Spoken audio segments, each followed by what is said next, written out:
Okay, Piperinos, we're here. We're here with something really special tonight. And in case you didn't pay enough attention to my thumbnail, we're checking a game called Crimson Capes. If you are an old geezer like me, this will instantly remind you of 300 by, Schneider back in the day, the movie, the sensation. This is a 2D pixel art side-scrolling Soulslike with some Metroidvania elements from what I've been, able to get information-wise. But we won't have to guess anything tonight because with us is Kojima, who is one of the two people responsible for this. It was actually made by two peeps, and one of these two peeps is with us tonight. In this exclusive instance, where we'll be talking about the inspiration behind the project, how the project came into fruition, what it means to develop a game when just you and a friend. And at the end of the day, we're going to play a lot of this. We're going to see what it's about. And ideally, we're going to have a great time. So, Kojima, let's say our hellos. Hello, guys. I'm Kojima. I'm half of the team at Poor Lock. The other guy is he's called Lock. And we also had some help from our musician, David Wurzel. So we're two, and David joined us like a year ago. So we've been doing this for 3 years. And his contribution is, of course, very important. The music is all his. So it's nice to mention him, right? And of course, music is of paramount importance. Yeah, exactly. But yes, most of the work was done on the game, the programming and the art. Purlok did the programming and I did the art. That was the most simple way to explain how it was managed. But in reality, we both did a lot of things because I helped with the programming. Since I'm also a programming, we went into sessions together and I helped him out, and he did some stuff with the art because he's also released another pixel art game, and this was my first pixel art endeavor. So this is my first pixel art game. Be a bit, don't be as harsh, right? No, it's going to be harsh. Stefano says, welcome to the community and to the chat. Thanks. One of our pillars of this community, let's put it like that. Always thank you, Steph, for the support, and your waifu Kara as well. Send my best. And about the scope of this, you also integrated co-op mode, dueling mode, and invasion mode, which is a lot of stuff for such a small project. How did it come to fruition? How did it become possible to have networking first and foremost? It's a whole other suite of programmables that you have to take care of when it comes to having connectivity and all that. And how much harder was it to implement all of this stuff instead of having, the traditional single player experience and, just call it a day? So we did initially start trying to make the single player game, and that's what we did for a while. Then we had one character, Milon the Tempest. You're going to see him in the game in a few minutes. And then we wanted to add more weapons and more builds, but we didn't want to change, the character. So we added more characters since it's a guild of witch hunters, the Crimson Capes, right? Mm-hmm. And once we added more characters, we're like, oh, this would be cool to be multiplayer, like an actual Souls-like, not just a single player experience. Let's make it so you can call somebody for help. And we did an experiment using our engine is GameMaker, and it has an interface for Steam. And over a weekend, we implemented the simplest, most basic multiplayer. So I could join Lock in a session, and we managed to get the hits to work. And once we did that, we're like, okay, we're doing this. And that was a crazy decision because it added an extra year on development. But we think Souls-like is not just about the atmosphere and about the combat. It's also about the online experience, the co-op and the invasions. So it was like, oh, this is going to be great. People that like Souls-likes are going to appreciate this. Of course, now we've got people that want a completely seamless campaign and all that jazz, like they went completely overboard, which we're going to do. but it was mostly a spur of the moment. Let's see if we can do it. And then we were like, okay, yeah, we have to do this because it was cool. Yeah, I totally get you. Small story from my side. I've been one of the OGs of the original Demon Souls, like the game that birthed the genre. And I remember Tower of Latria. You could leave your summoning sign and the game would snatch you and make you the boss for that biome. And back in 2009, with the primitive internet we had and nothing to proceed this, like my head had exploded when it happened to me. So definitely it's part of the DNA of this genre, you know, the participation of many people, the human element, the unpredictability of the human element.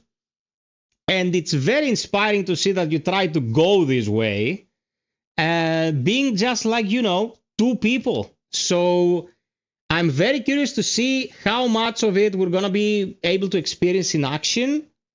And the one thing I want to pay attention to as I'm playing, and the one thing I'd like the people watching to pay attention to, is that I've been hearing some pretty swell things about your animation, that you have done like stuff with great attention to detail.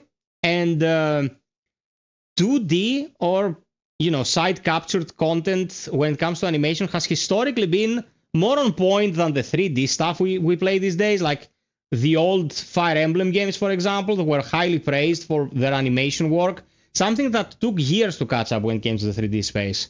So I want to focus on that, and I want to focus the viewers' attention on that as well. And I wanted to ask you about the elements that we'll be seeing, like how much of this was absolutely hand-drawn, how much was generated in engine. I, of course, don't think there's going to be any kind of AI slop in this. I suppose, No, you were 100% committed to making this by hand. So how much was hand-drawn and how much of this is like, you know, pixel art straight out of the box and worked from the get-go in that manner? The whole style of the game started because Locke wanted to make the next game in his story, and he was asking me, how can I make these types of assets? I need animations and I don't know how to do the animations. And I was hooked into some videos online about the old games like Prince of Persia that had rotoscoping, and that was very interesting to me. And I had discovered some techniques and some tools that would help us to make something like that. And of course, it required a lot of hand painting after the fact, but we could turn our own 3D models, because I'm also a 3D artist. We could make 3D models, and then we could turn them into pixel art with our animations, handmade or motion captures. So we've used a mixture wherever we could find specific moves, or we could use them. We used them, and whenever we needed something that we couldn't find, I made it. And then after we did that process, we had to hand paint all the errors out, because of course it wasn't a very perfect process. And because it was pixel art, I had to learn how to make pixel art. And I had to match the style of the art we made with that process. And that's how it all came together, because I drew the background to support the animations.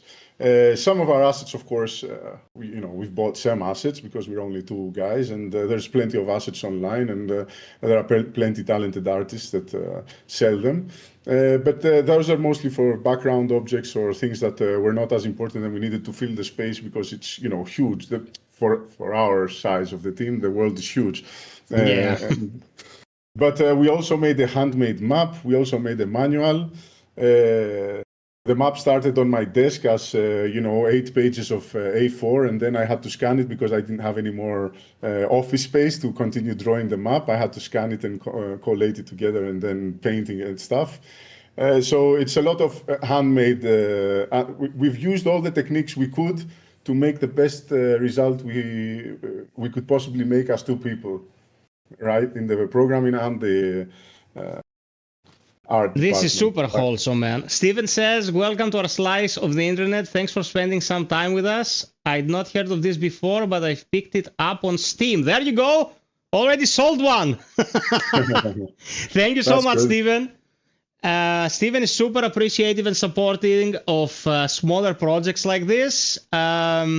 Let's sweeten the pot. If this stream does well tonight, guys, I'm gonna gift one copy of this out of my own pocket to one of the viewers who express interest. So I can match that, so we can do 2. Right? Excellent, excellent. If the stream does well, peeps, someone's getting the goodies. 2 keys for this will go to 2 lucky individuals as long as we, make it a good night for everyone. So, 2 things. What's going to happen when it comes to console releases? And is this the early access aspect of the game, or is everything here as we accept? Steven says we'll do 3. Excellent. Freaking excellent. Majestic. So go ahead. This is a version 1, let's say, right? We think everything is okay, but we don't have a big QA team. So if you find anything, you can join the Discord and let us know if you find encountered a bug. We've mostly fixed everything we've encountered in the past week when we released, but an expansion is coming. We're working on seamless co-op, which was one of the most requested features. People want to experience the whole thing. They're like, I like the game, I want to play it with my friend, but I don't like the Dark Souls aspect of it. Can you make it so it's not just like the co-op of just like Dark Souls? Can you make it seamless co-op like every other game that's not Dark Souls? And we're like, oh, we were so obsessed with the Dark Souls part that we didn't understand that people are going to like a seamless co-op experience. And we've planned for that. We've also added already the dual mode because people wanted invasions, but they didn't want, people that play co-op don't really enjoy being invaded. So we wanted to bring the people that want to invade others together. So we added the dual mode there. And so it's an expansion, seamless co-op mode and consoles probably by the end of the year. We're aiming for Switch and Switch 2, obviously. PS5, we don't know about PS4. Maybe that's, we'll see, because I think a lot of people still have a PS4, and our game is light enough that it would be fine on that. And we'll see about Xbox. We haven't discussed yet, but mostly our requests are for PS5 and Switch. And it plays great on the deck. So we think it's going to be, really nice on the screen of the Switch, because it's excellent stuff. Right? Mr. Stevenson, I set the funds for the copy. Already. Okay, that's great. You know what? Since YouTube will get half of it either way if we go through this, we're just gonna do a little 5 soups, and if the 5 soups land, we're getting the goods to the peeps. Let's get the goods to the peeps. That's gonna be the incentive. Okay. So, guys, I think that's all the answers we need for the moment. Like, not going for the PlayStation 4, since, it's a pretty manageable game when it comes to resources, could restrict you a little bit with how many people you're gonna reach. So, I don't know what it entails to program for the PlayStation 4, porting to the PlayStation 5. Perhaps developing for the PlayStation 4 and just, making it PlayStation 5 compatible as like 99% of the library. That's what we think is going to happen. That's what we think is going to work. We're just not exactly sure because we haven't started the process yet of porting it. So I don't want to make promises we're not going to keep. PS5 is, this is the next console. PS4 is at end of life, we guess. But if it's possible to do both, we're going to do both. Excellent. Excellent. This is all great news. I suppose it's about time we get on with the game. Thank you so much, Mr. Steven, for the additional DAO in the chat, in the supers. 4 more to go, and we secure the bag for the peeps. So, full controller support, as Kojima says. We should be able to play this on the big screen. I didn't want to stick in front of the monitor for 1,000 hours here. It is not very comfortable. Now, where are my glasses? That's the weirdest thing that could happen to me in the moment. Where are my glasses? Give me 1 second, because I was tidying up to be, presentable, and the glasses were like... There you are, little suckers. Do you wear glasses, Kojima? I used to wear glasses when I was younger, and then I stopped needing them, and now I need them again. I have to. Yeah. Man, they're a hassle. Juan Yatmak says, would love it on the Switch. Well, that's the plan, my man. The plan is to reach the Switch eventually, so cross thine fingers. Okay. We're pretty much ready to go.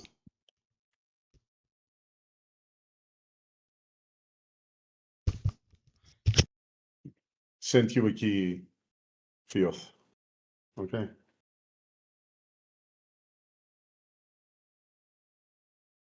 Hey there, Kavuriz. Welcome, my man. And here we go. Kojima, you can see it as well, right? Yeah, I can see the stream. Okay, great. Oh, I'm super excited. It's gonna be great. Paulius! Hello, hello! Happy Friday to you too, my man. Ask him to repeat his message, he said. Yeah, I sent you a key. Oh, I didn't hear this. You sent me a key? Yeah, it's on Discord for you. 2 keys have landed for the good peeps. Okay. Okay, we definitely need to cap this. The frame rate. Do we have a VSync? It should be V-synced unless you have forced it from the driver. So it should play. That's only how it's internally when it renders. Okay, fine. Because I was like, there's no need to render 1,300 frames. A resolution such like FXAA, Bloom. Well, I don't like. I suppose it's pretty well optimized. I'm running a 5070 Ti. We're not gonna have any issues here. Methinks. No, I don't think so. Yeah. Okay, light attack. That's an interesting configuration. Okay, this is keyboard and mouse. Light attack, heavy attack, deflect, discipline, dodge, recall, use item, interact. And the scrollers. This is how I usually play them. What is this happiness? I don't have to touch anything. You know, sometimes people, for some weird reason, many studios map A as dodge. Why? Yeah. I'm not sure. Why would you ever do this? Who does that? Judge says, I noticed there's a demo for Crimson Capes. Is it updated with the retail version?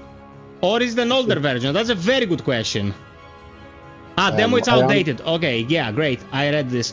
Avemus. Do you have any issues with more than 70 FPS? This television right now is configured at 60 Hz. And that was because I was running into some technical issues with Neo. So it cannot physically go beyond 60 frames.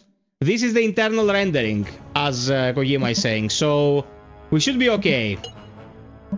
Okay. Wanna stop the preview here on OBS because it's a lot of visual noise in front of me. Guys, drop us a like if you enjoy. Very, very important to get this out there to more people. And as I said, 2 people are 100% getting a key for this game as long as you express interest and are here when we're giving them away. If the stream does okay and we hit the goal tonight as well, I will, out of my pocket, which is pretty much the income made from the goal, because YouTube will take half, will buy a 3rd person a key for this. So, let's go. Yeah, the menu screen is very impressive, and you can see the animation quality already, which is great. Slot 1. Conan the Barbarian. We had to have some Polydouris music as well. Everything would be Greek then. That was the intention. When we met David, we told him we want to do something like Vasilis Polydouris. And he said, oh, I love Vasilis Polydouris. And that's how we kept in touch. And in the end, we did the music with David because of that. Oh, that's sweet. Okay, so the journey starts with us being a kid, methinks. Yeah. You play as the kid, and it moves the story forward. Okay.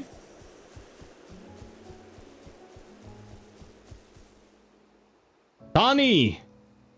Yes, Grandpa? Did you gather the blue flowers like I told you? Not yet, Grandpa. Well, hurry up and get it done. The witch doctor needs them by dusk. I will do it later. Go and gather the blue flowers now. There's a storm coming. What storm? It's a wonderful day. The witch doctor said that a tempest is approaching. So move your lazy bottom and get to it. Alright, alright. I'll get you your stupid blue flowers. Are there any blue flowers up here? Or we have to go further? No. We need blue ones. Psych is asking, is this game inspired by Blasphemous? So Blasphemous, of course, is a beautiful game. And yes, we did look at Blasphemous, but we didn't want to make the same thing. We wanted to, you know, differentiate a bit and be a bit more saturated and have more of a, you know, happy aesthetic, like a bit more vibrant. Mm-hmm. We're more like Conan, Elric, and that style of sword and sorcery, right? The aesthetic veers more towards like the 16-bit era, because Blasphemous, for the pixel artsy approach that it presents, really felt like it was pushing like 32 bits.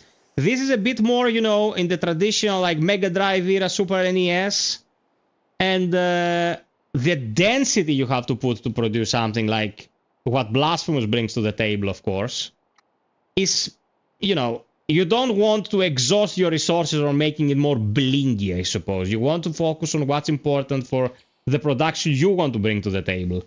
So I think what I'm seeing here works perfectly in, you know, in harmony with what you've been explaining. Steph, thank you so much. Possess player 420. Don't overdo it with a joint, mate. Thanks for answering, says Psych. What is best in life? What is best in life, Conan? To have your enemies dragged before you. What was the other one? It was something that we shouldn't say out loud about women, and which is, of course, wrong to do. It's not the 80s anymore. It was never okay to do it. And hear the lamentations of the conquered, something like that. Yeah, something like that. I watched it recently, actually. Weirdly, yeah, hear the lamentations of the women. Conan is a weirdly refined movie when you think about the subject matter, because it's a guy with huge muscles that's gonna decapitate you, but he could read poetry and stuff like that. Like, Conan was such a weird movie, man. Pioneering stuff for back in the day, where barbarian meant you just gonna get a slasher or a weird underground, I don't know what the fuck, like those cannibal movies they used to make. So here's a Crimson Cape. Say, boy, what is thy name? It says yours, but you know, dramatic effect. Tani. Tani? It's short for Thanasvos. Okay, that's an interesting choice. Very well then. Tell me, Tani, where does the necromancer live? What is a necromancer, sir? Do you have a shaman or a witch doctor in the village? Oh, the witch doctor. Oh man, he's gonna give the witch doctor up. Don't do it, Tani. Yes, he lives in the far side of the village beyond the old ruins. He sent me searching for some blue flowers in the woods. Aho3Ein071. I don't want to butcher your name. Coxinoti? It could be. Which would mean you're Greek. Welcome to the stream. Tani is a Grash. Okay. He sent me searching for some blue flowers in the woods. That is where I'm heading now, sir. Blue flowers, you say?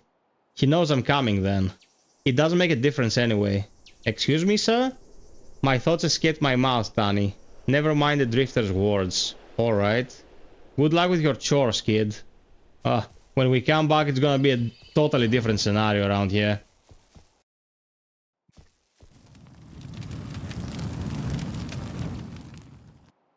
And now we're the witch hunter.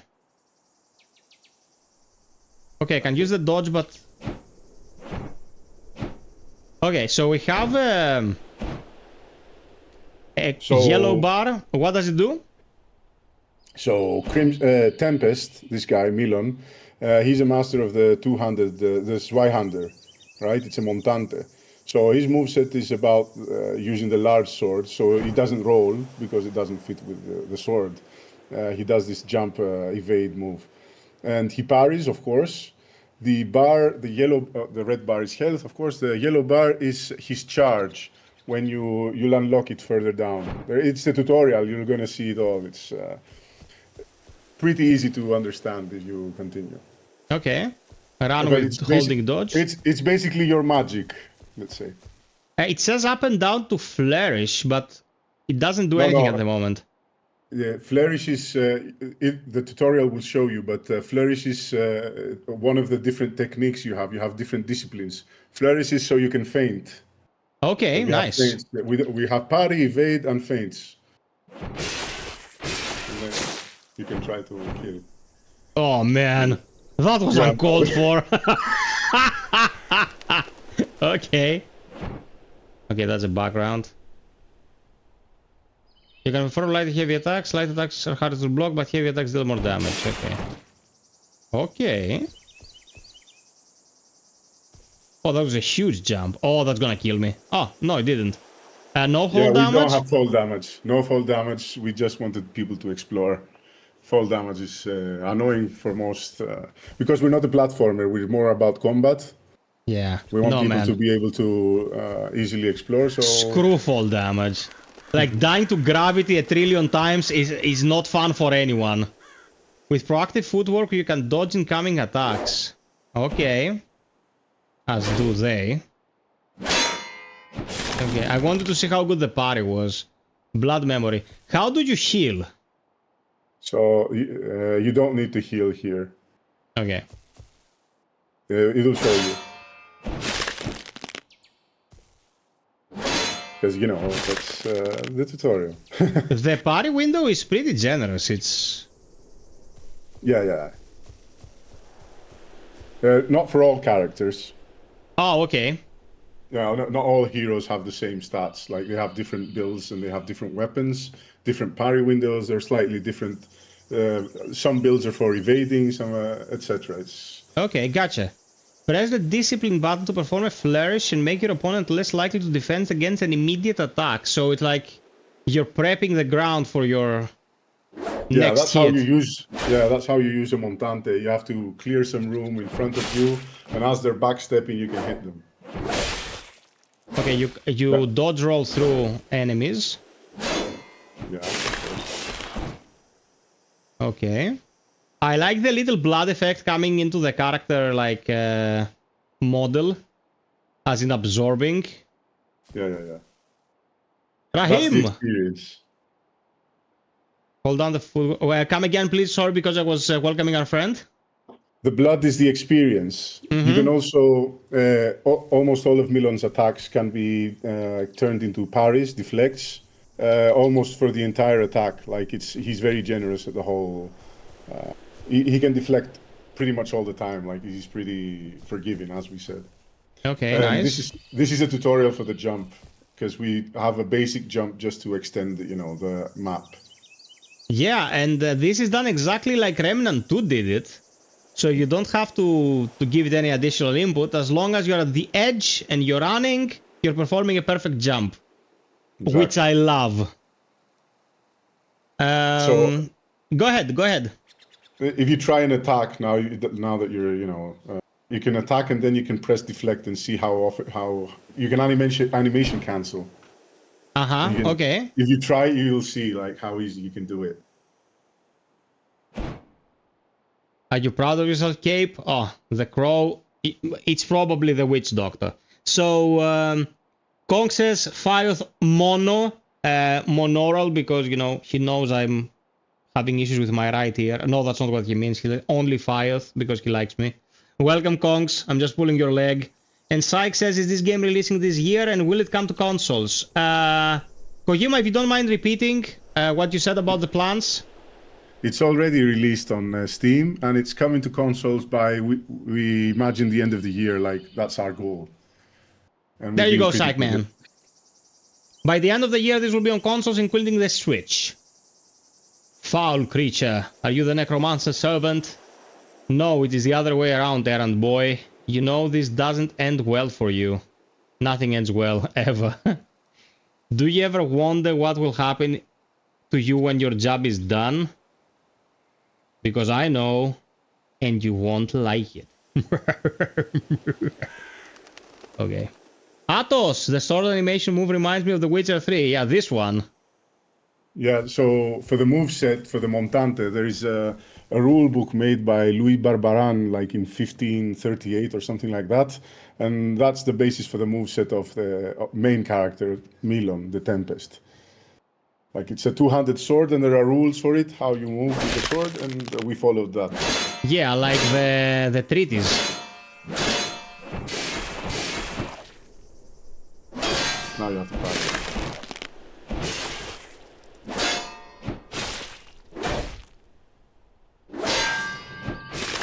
Oh, nice hit detection there. He was just like half a step below me. It landed on the neck and cleanly decapitated him. Is this tied to the part of the body that was physically hit, or is decapitation something that just randomly happens and I got too excited? Well, some decapitations may be set up to invoke this feeling you just had. Okay, that was a very diplomatic answer, and I'll take it. But generally, yes. If you get him in the head, he gets decapitated more often. It's just not guaranteed. Okay, that's nice. Judge says, I was actually surprised on how detailed the animation looked. Usually a game of this style have simple animations, yeah. And Athos says... Sometimes you lose an arm, that's what I'm saying. Animation, the game looked insane, really nice job. Guys, reminding everyone, I set a goal for tonight. If we reach it, I'm getting one lucky peep a key for this, and we already are going to give away 2 keys for this for Steam. One by Mr. Steven and one by Kojima, the developer himself. So help me, help you. When you have a consumable item equipped, you can use it at will. With X. Okay. I have to use it, I suppose, because, yeah, it's a tutorial.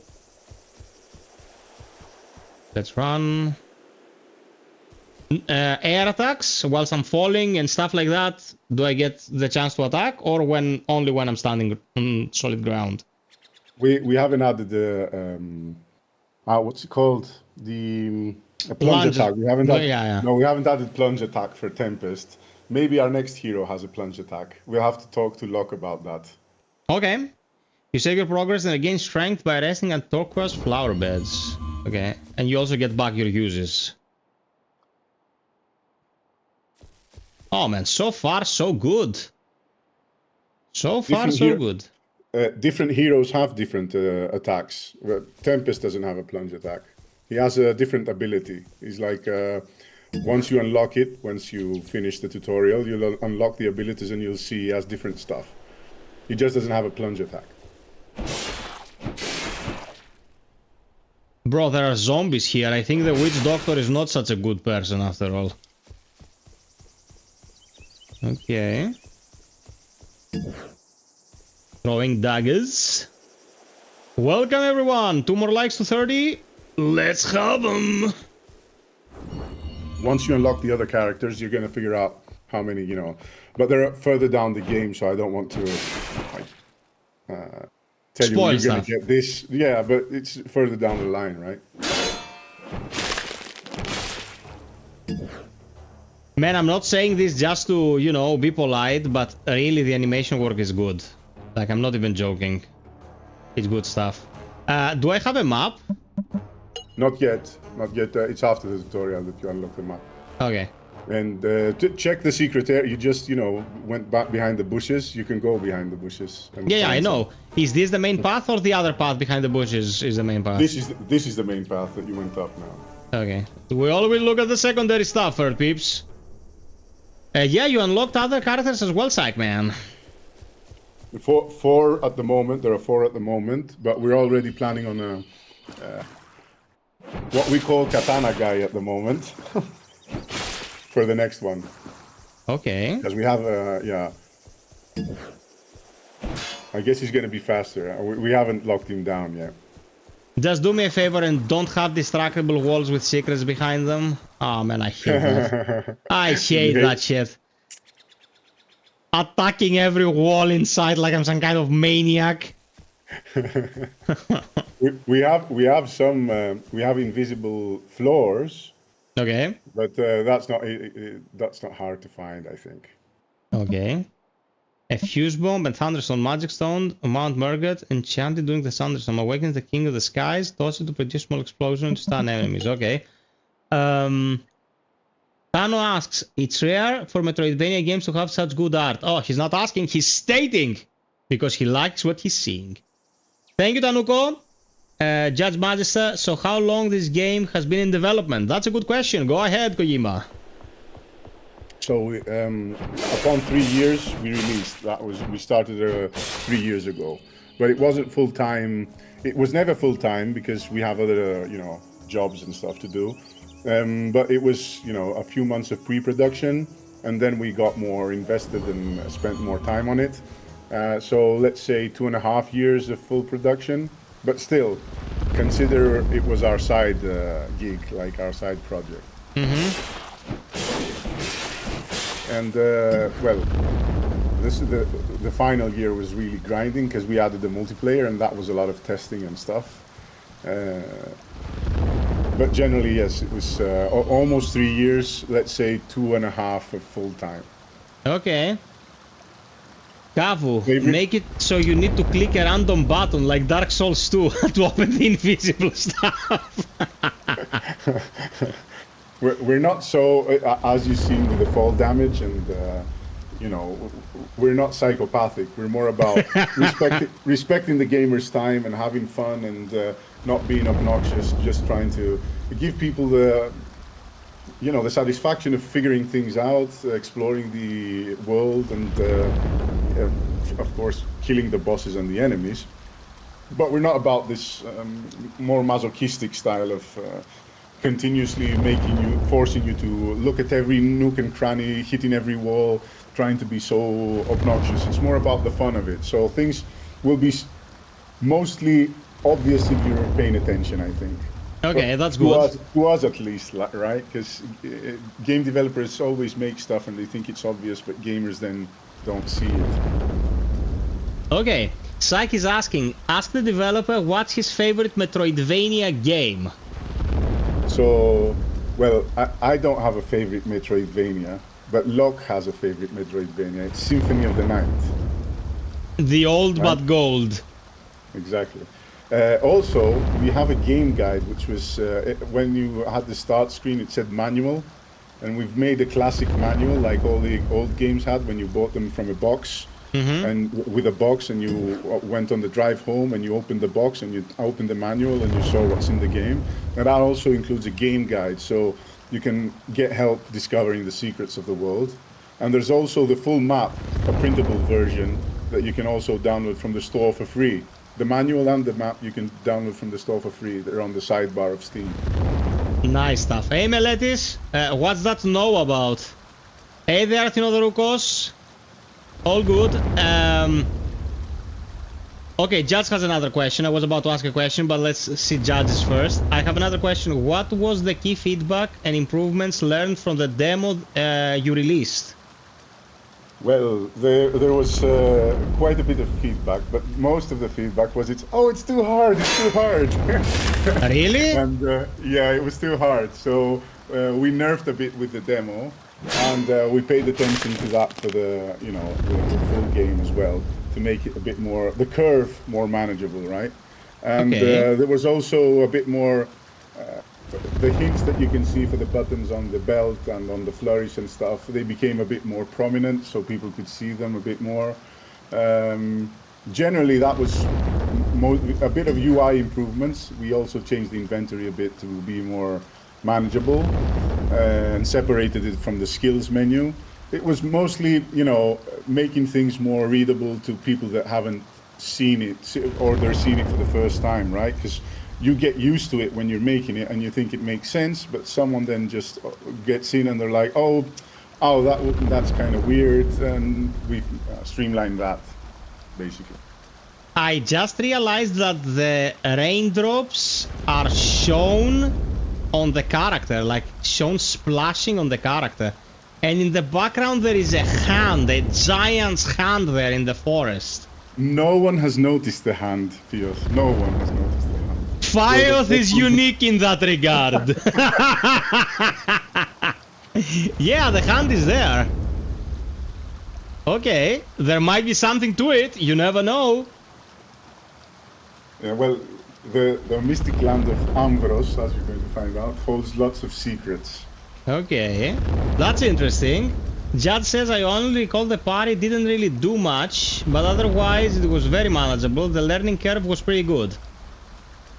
The parry is the main thing. It's like Sekiro. You only have perfect parries, and the sound is very satisfying. I don't know what you're talking about, Judge. I think you need to play this again.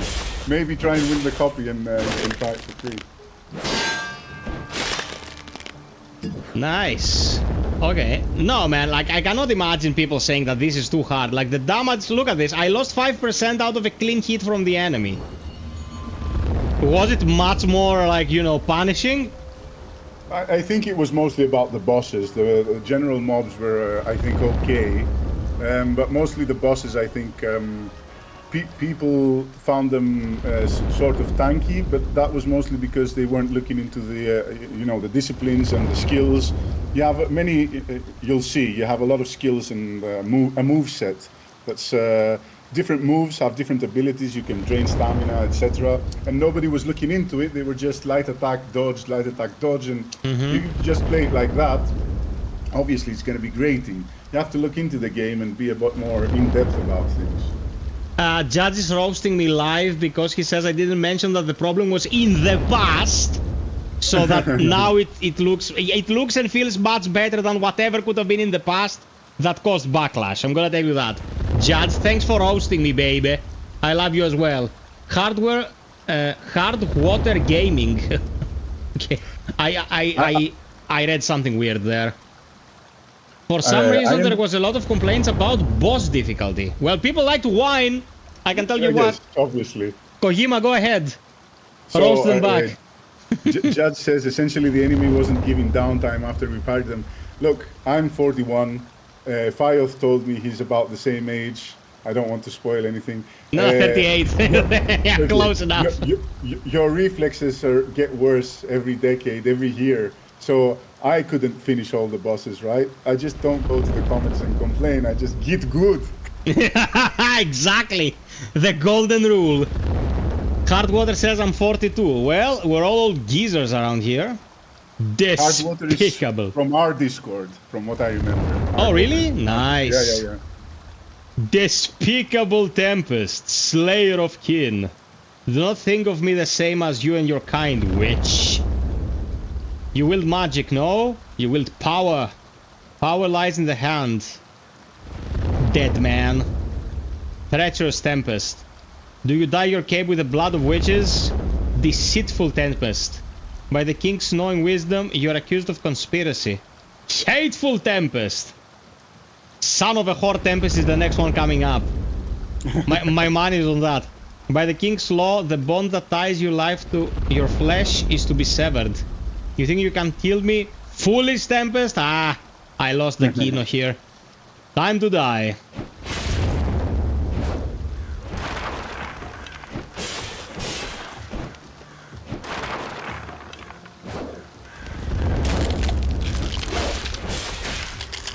Oh, she summoned skeletons, okay.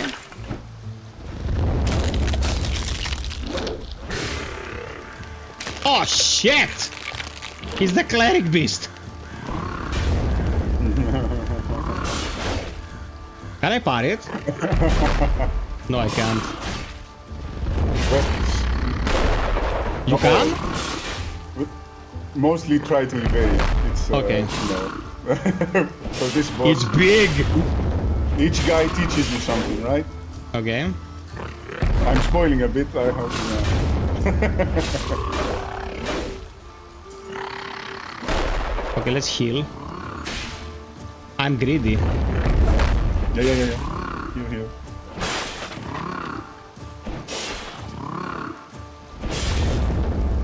Its Crimson Cape has a unique spell woven into its fabric. Millen's Recall calls down lightning to smite evil.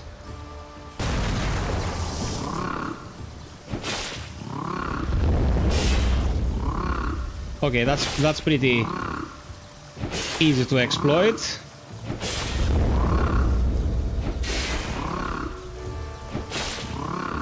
And you're done.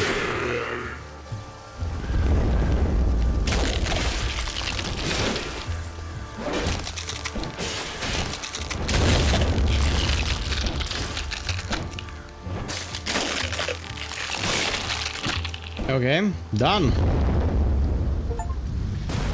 Witch slain! Dead man's skin. Infinitely better than fighting a dead man's foreskin. Okay, good stuff. What are the people saying? This game honestly looks great. How's the combat so far? Very responsive, very good. I recall the demo getting pretty fun when we could use the skills. Okay. So this took about 55% of my magic, meaning you don't let me use it twice. Sadism. There are items, of course, you can find to help. Yeah. We have like a... I don't know if we reached 100 items, but we're almost 100 items, something like that. Okay. Mighty atop his throne, King Ambriseus ruled over the kingdom of Ambrose. Commanding still in mind, the power of the king was unmatched and coveted by many. A conspiracy of mages attempted to overthrow the king and steal his power. They corrupted his knights, commanded terrifying monsters, and evoked horrors beyond all comprehension. Thus began the Witching War. 4 mages pulling strings of corruption. Zerphalon the illusionist swayed the order of the Elk Knights against the king. Deep Leather the shaman of the Mergant Wildmen cut off the roads of the outer fortresses so that reinforcements would never arrive. Dulakash the Blood Mage rallied the monsters driven out by the king and unleashed them upon the subjects of Ambrose. Nopartel the Black Wizard pulled the strings of conspiracy and brought an unimaginable curse upon the kingdom. But King Ambriseus, would not suffer the conspiracy to succeed. He commanded his left hand, Milon the Tempest, to gather the strongest warrior and form a guild of witch hunters. Ta-da! Okay, so we have 4 guys at the moment, as you said. The king's sister, Aelia the Crimson Witch, shewed magical capes to protect the witch hunters. The Crimson Capes, dyed in the blood of the king's enemies, were the last stand against the conspiracy of mages. At the final days of the Witching War, the conspirators went into hiding, but the Crimson Capes were inevitable. Okay, that's pretty nice. That was pretty sweet. This reminded me of the intros we'd get like in Amiga games, you know, back in the day. I think that's the point of the whole game, right? It's like a game you remember or think you played back in 1989 or something, 1990, right? Just at the cusp of these games going out of style, but you know, with all the modern effects, as you know, as much as we can, but still keeping that old school Barbarian, Moonstone, Prince of Persia, Golden Axe, Shadow of the Beast, like all that into one game. If we could, the essence of that, if we could put it in, that's what we wanted people to feel, right? Yeah. Dude, Shadow of the Beast was the most misandristic game that was ever made. The guy could grow larger, but he had a tiny head, including a tiny brain. That's one of the best memes, like growing buffer, but you're still an imbecile. Look at the light shafts in the back. This is great, man. This is a very nice touch. Athenodros is asking, do other characters have different stats and weapons movements like in Souls games? Yes, they do. And there's already 4 of them. Possess. Slayer 420. This time is smiling with one eye. We had 2 eyes, now it's 1. The other one's kind of closed because he's 420, you know. He's like, now it's a party. I think he's pointing to, it's how Moonstone played in my brain. Dude, I didn't see it. So much effort to comment on something that was never there. Okay. It's how Moonstone played in my brain. Yeah, you know what? I recently had the lead writers of Pathologic 3 on the stream, playing Pathologic 3 when the game launched. Yeah. And I was telling the people, like, it was also in my review, if you play Pathologic 3, it looks beautiful, and you like, it looks beautiful, it looks just like Pathologic 2. Then you go back to Pathologic 2, and you realize Pathologic 3 looks exactly the way you thought in your mind, and you remembered Pathologic 2 looking like, but it's a vast improvement, you know? So we remember an idealized version of the games we played in the past. I remember Alien Soldier from the Mega Drive by Treasure Interactive, which is like a super rare game. It's right there on my shelf, by the way. And I remember Alien Soldier. I'm like, oh man, the graphics were amazing and stuff. And I looked at some like stock footage recently of Alien Soldier. Jesus Christ, man! Like it would be a challenge to play it today. Yeah, but it was a mystical experience, and because of the pixelated nature of the thing, and the scan lines and the CRT, and you were in the dark room playing with the game, and you were young. Man. It all created, like, it was like a dream, and then your memory is also layered on top. It's not clean, and it's like a memory of a different era. It's different. So that's what we tried to achieve with this, like maybe get it to be like how you remember these games to be. Yeah. Steph says Golden Axe, so much time playing that. Like, even I played a lot of Golden Axe, and I wasn't a coin-op guy, but eventually I had a Golden Axe game for the Mega Drive, I think, and then I had a collection of stuff like that for the 360s arcade. I don't know if you remember that initiative, the Xbox Live Arcade. Xbox Live Arcade had Golden Axe. I don't remember that, but sure. I think that's where I played it, and of course it was like the MAME libraries of games. Some people call it MAME, but it was MAME. Weirdly enough. It was MAME, bro. Like, who the fuck says MAME? Anyway, I think another thing that made us think the games looked better was the CRT and the aliasing. The CRT worked with pixel art. That's true, man. CRT on LCD and stuff like that, it doesn't, like, pixel art doesn't look as well unless it's catered to these displays. Like, this looks great, but this is like rendered at 4K, you know? If it was a 480p image, it would look like ass. We're going to add the CRT filter for all the classic enthusiasts, and I've also added a video on our YouTube channel for reshade. You can do it fast if you want to. But we didn't want to. One of my friends said, "That's all, not pure. You need a CRT monitor. Just get a CRT monitor." And I'm like, "Yeah, that's actually what you need to do." Oh, there's Dimitris. Who's that guy? That's Locke. Yeah. You're the other guy, the first guy. Yeah. I'm not doxing anyone tonight. I'll be legal. I have a few important games to finish. Ah, he's talking to Psych, okay. They're in a relationship, these two. They always talk to each other. Yeah. No, I'm just roasting them. Okay. Oh, nice. I like these steals, man. I like these steals. This is very highly appreciated. But the light shafts. Whoever had this idea in your development team, like it was either you or the other guy, which, yeah.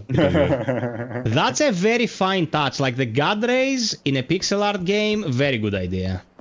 Looks very neat. Locke. Locke came up with that.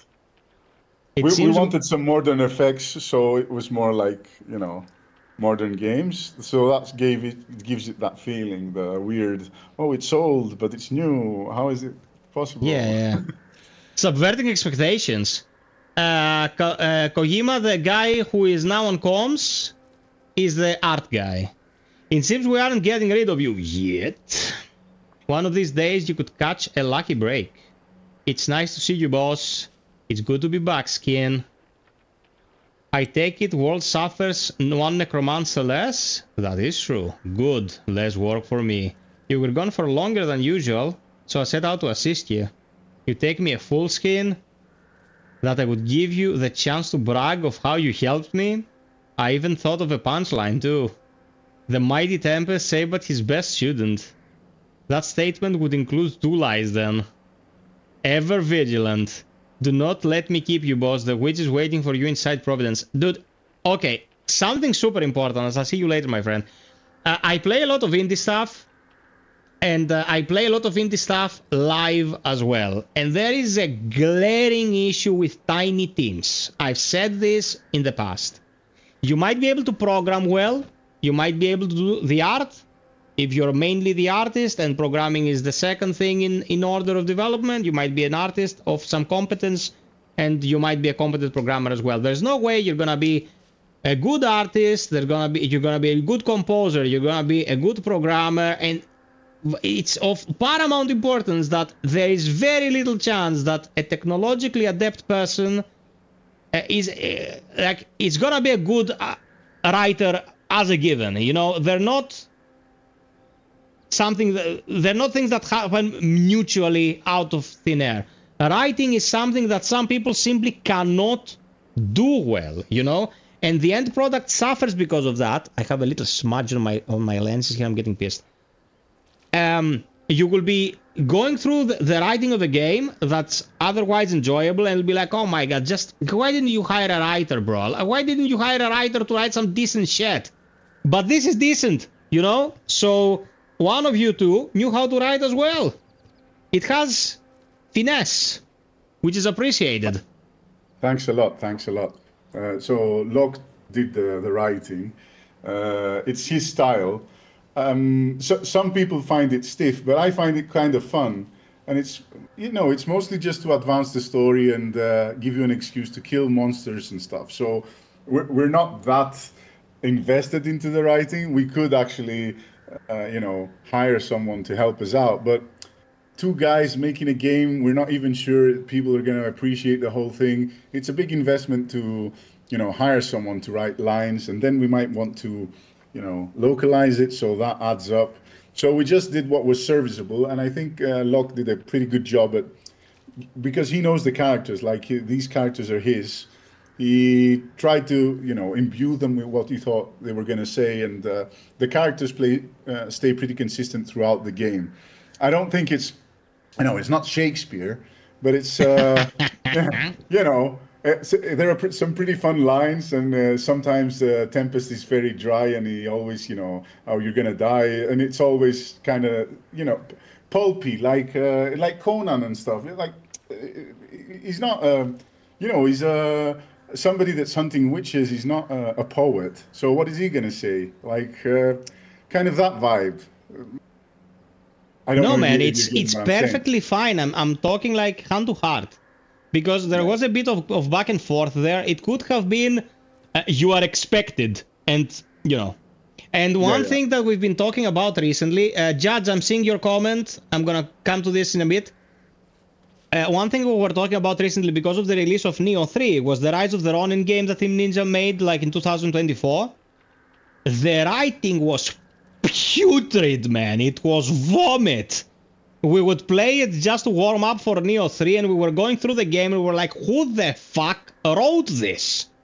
Or we were playing like Where Winds Meet, you know, that free-to-play MMO kind of thing that came out. Like, dude, if you are not the most Chinese Chinaman ever, there is no way you could connect with that type of writing. You know, it was very localized stuff, and they just took it through machine translation and unleashed the beast. I think probably translation is the issue. They probably translated it with somebody that maybe knew a bit of English or wasn't a native speaker or something like that. And that's how I think some of the memes get born that way too, isn't it? The best memes. Yeah, the best memes. So I'm not so against it, because obviously it's just to serve its purpose. And that was our goal. But I think Dimitris did a slightly better job. I don't hate it. I love it. I find it very funny. But I also like Locke, so... Dude, it's endearing. It's endearing. Judge here says, actually, which era of retro console screams games were inspired by? Were the pixel art made by similar rule sets and restrictions akin to games hardware we were inspired by? Sometimes some people make CRT resage. We talked about this. For specific consoles, they can look great. So and I've done one more question, so you can answer them together as I play. I'd actually ask the dev, Kalispera, which games inspired you to make the rare art for this game? Okay. Go ahead, I'm going. So I answered the question before, like we saw a lot of Prince of Persia, Golden Axe, Moonstone, Barbarian, all the classic Shadow of the Beast for the palettes in some areas. I just dove into the old games and saw videos, long plays and screenshots, because playing them, I don't have enough time to play them, right? Because I have a job and I have making the game as well. And I was inspired by all the classics. Like I loved watching the games again that I played in my youth. I did a video for the reshade. You can add whatever CRT filter, but I have a link in my YouTube channel for that, and you can check it out. No, I wasn't forced to follow rules because our character is different. Most of the characters in pixel art games that you play, like Mario or Zelda, they're shorter and smaller, like 16 pixels, 20 pixels, 32 pixels. Our guy is 128 pixels, and that changes a lot of the stuff that you can make and how you can make it. So the rules don't exactly match up.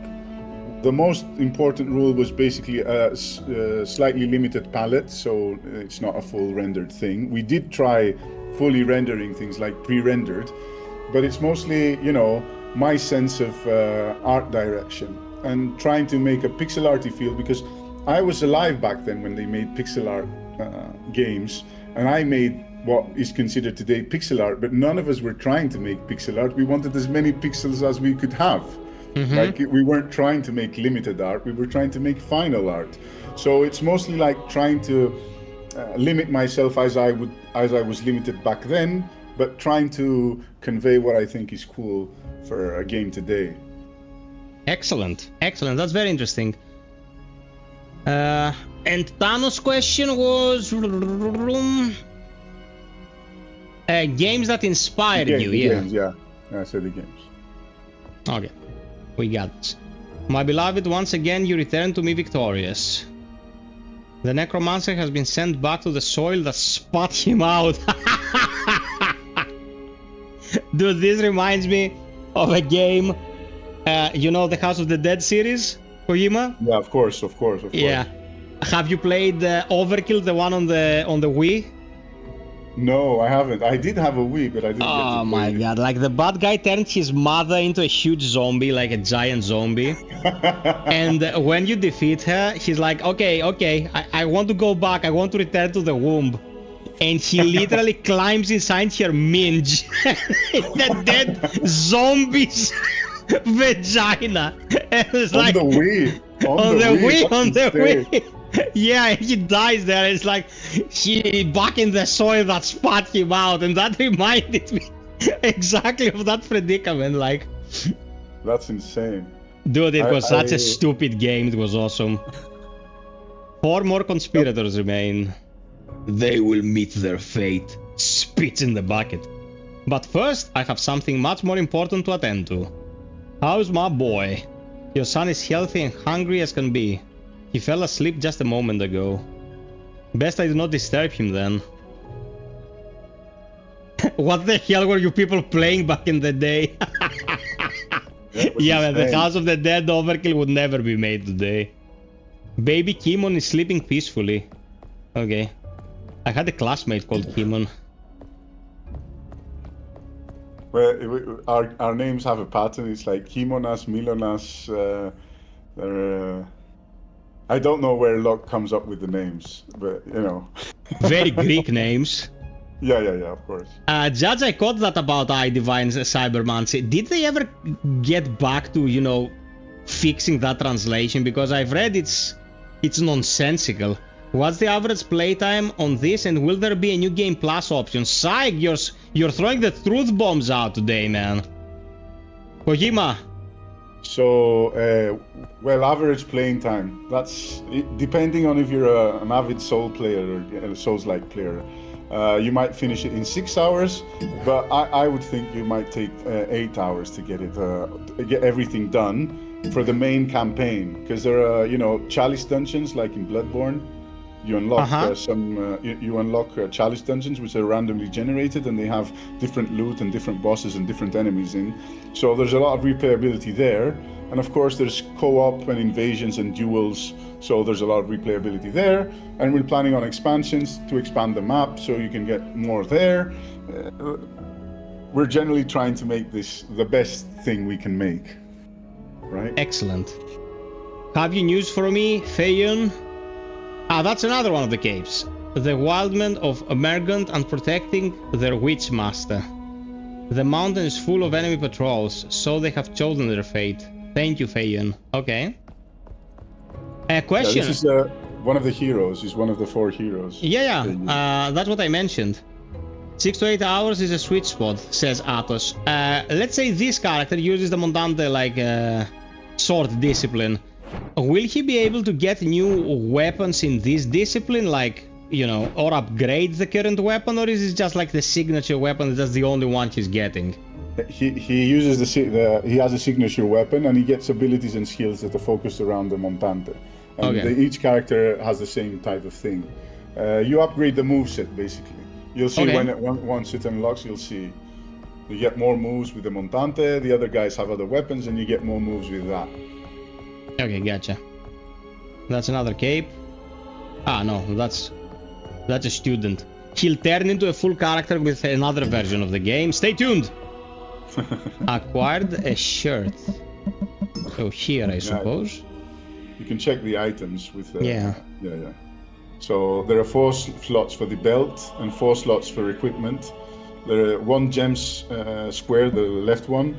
The second one is armor, and the other 2 are rings or fetishes, is what we call them. You can equip them, and they have passive stuff. Okay. Passive effects. So we beat the boss, and we got the dead man's skin, which is passive regen, and the chain shirt is defense, obviously. Okay. Go ahead, like if you have information for us or something you want to contribute. We have many items. Like Locke has added many weird items, like dead man's skin. You can imagine there are different types of things like that. If you've ever seen older Diablo or Bloodborne or something like that, that's kind of the inspiration direction he was going for. Yeah. So you get a dead man's, or not dead man's, barbarian's tongue. Or you get spider stuff. You'll see. I don't want to spoil, you know, like it's whatever I mention. You get scaly reptilian stuff. You get okay. There's a ring in the castle that you have to get, I think. You mean there's something to discover? Okay. Yeah, there's something still in the castle you haven't found, and that's got a nice boost. The ring slots are basically fetishes, because there are different objects that can act as a ring, let's say. You equip them and they have this passive ability. And each boss, of course, drops something that's specific to them, and that's cool, because it's a drop specific to the boss. And they all have lore attached, why they got the ring, what that helps them do, and it makes sense in the story of the game, right? Even that makes sense in the story of the game. Later on, not spoiling anything. Explain to me again this flourish. So I do this flourish, and whilst I'm doing it, I'm also deflecting, or I'm just, you know, creating the necessary space to attack. Like, how risky is it to use this move? You're opening space to attack. Not all enemies are susceptible to it. But it also makes the next attack harder to defend. Like, the enemies don't respond. Like, when you do it, because of this, they won't attack, and when you attack, it's going to be more lethal, right? And they cannot parry the next attack, let's say. It's not fixed, because you know, some enemies can, some enemies can't, which gives you the leeway. You have to discover. Some enemies will not fall for your tricks, let's say. Okay. Right? And it's a different mechanic, because you know, we got parry and evade, but a lot of sword fighting is about tricking your opponent or managing the space with your opponent, and that's what we try to do with this, with the feints and all this sword work. Like, it's trying to be realistic, but as realistic as you can be in a 2D pixel art space, right? And also making it fun. If you press the analog and press up the trigger, sorry, L2 and up, you'll do different moves. Yeah. And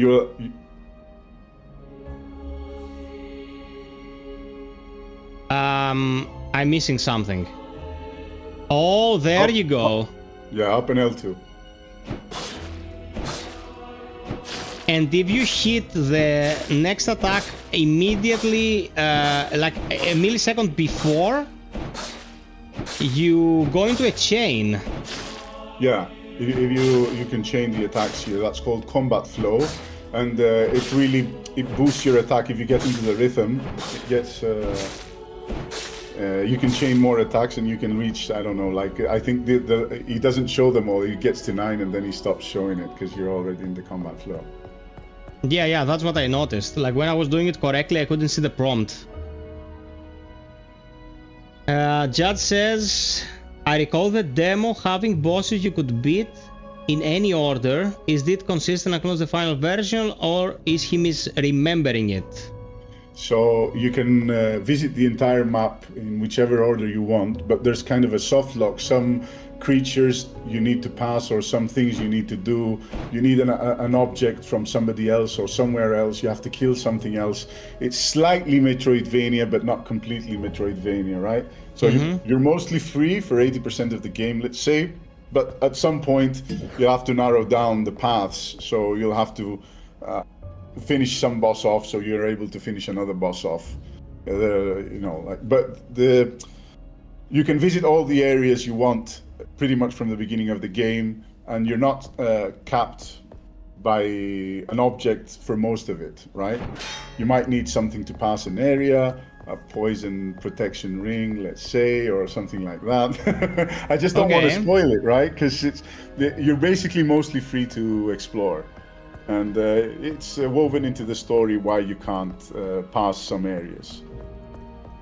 Okay. But it's mostly to guide the player to have a more enjoyable experience, right? If you're not ready to do this thing, it's not going to be fun. So we force you to get ready someplace else that's easier, and then you can do that. So we guide you a bit at the end to make things more manageable. But it's open, right? Like you can almost do anything. Oh, yeah, I think you can leave now. If you've talked to the witch, and that's. I want to get that ring you were mentioning. Yeah. It should be somewhere. Oh, there it is. Yeah. Ring of Returnal. Oh, someone likes the roguelikes. A promise was given to always come home safe. The ring absorbs damage when the wearer is near death. Okay. Okay, that is indeed strong. Okay, good. Yeah, what the user Athinodoro says, this is basically animation cancelling built in. That's exactly what we've done. Like instead of it being part of kind of a way to play the game, it's how you play the game. For Milon at least, I don't think most of the other characters are like that. But Milon has the big sword, right?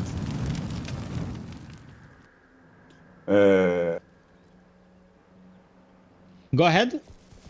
Try pressing left button after pressing the right button, right? I'm just picturing the... I don't think of the controller like an actual controller. I just press the buttons. So try to attack and then press Yeah, that's what I'm doing. Yeah, you instantly cancel the attack and go into the party.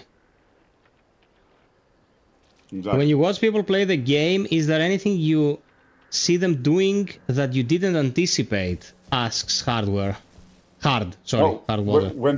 Mostly what we didn't think they would do was just use the most basic attack and the most basic parry for everything. We thought you would at least look at the items you got. Like you get all these items and nobody looks through them. And we added like so many items, so many builds possible, so many ways of achieving your goal, and people are just, okay, I just have these two buttons, I'm just going to play with these two buttons. They're like not even looking at the controller. Bro, we have a friend in this community who I always roast, He is the most I don't give a fuck person on the planet. He uses just light attack, heavy attack. It's all he does. He starts with a weapon and finishes the game with the same shit. He never experiments with anything. Like I get it. I like that as well. Like I find it fun too. But at some point, maybe you're not getting. The game developer wants you to try stuff. If it was just 2 buttons, he would make a mobile game. You have a controller for a reason, and we're inventive. We're creative. We figured out some stuff for you to play with. So, why are you not using them? Yes. That's the frustrating part for me. Valerdinakos, welcome. My guys, just letting the people watching know, we already established that we'll be giving away 2 keys for this game. By the end of this stream, people who express interest will get a chance. We're probably going to do that on Discord, to be detached from YouTube altogether and be easier for us to do it in our own time. And if we meet tonight's goal, you can check it upstairs. I'll buy a key and gift it to a person watching as well. What is it like working for the king? Oh, that was it? Okay. That was an NPC in the middle of nowhere and we're like, what is this NPC? But apparently, not much. I would never dare set foot inside Pointer's Woods. Yeah, he's giving you some hints. He's not spoiling. Well, he's spoiling, I'm not spoiling, that's what I wanted to say. The path to the forest goes through the Knoll camp.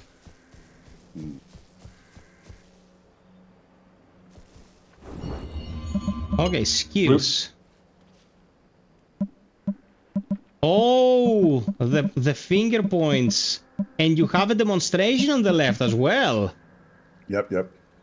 When using special charge, the low sweep and bash deal more stamina damage to enemies. Charge forward with great momentum. Press the discipline button in order to perform an initial tackle. During the tackle, place a light attack to perform a low sweep or strong attack to perform a bash. Composite move, kick your enemy and deal great stamina damage. Hold down and press kick attack. Oh, so the lower parts of the finger are the least costly. Yeah, and this is where the tree starts. Yeah. Because the motto of the game is that it's not the sword that makes the warrior; it's the hand that uses the spell. Okay, so it's the hand that has the skills, not the sword or whatever. And you can also check out the map when you're at the flower beds. If you go back, I'm not sure you can buy a skill yet. I bought one. Ah, you bought one? Okay. Yep. Okay, map. Okay. Readable. Very nice. Blood memory, what is this? Well, as you kill a variety of enemies, their blood that soaks into your cape, it gives you the lore of the game. And it randomly unlocks, and when you complete it, you can read the story of the game as a narration, right? Like as a... What's it called? I can't come up with the word. Like a lore. It's basically a lore dump. Like you get all the lore, like one narrative. That's what I was trying to think of, not a narration, a narrative. And deflect, cancel, yes. Okay. Oh, you choose your character on the fly here. Well, when you unlock them, they become available at the flower beds, and this is what's useful for the the multiplayer and dueling and stuff. So you can play with different builds. But you unlock them as part of exploring the map and reaching certain points of the story / killing the bosses, let's say. Okay. So as you explore the map and you reach an area that's closer to a boss, you might encounter some guy, and then he's unlocked and you can play as that guy. And if you reach a flower bed, you can switch back or do whatever you want. Like, you're not locked into anything. That's excellent. Man, it gives you a lot of room to experiment and express yourself. Valekdinos, it's coming to console by the end of the year, my man. You can also kill the rabbits and the chickens. Oh, they give you like materials?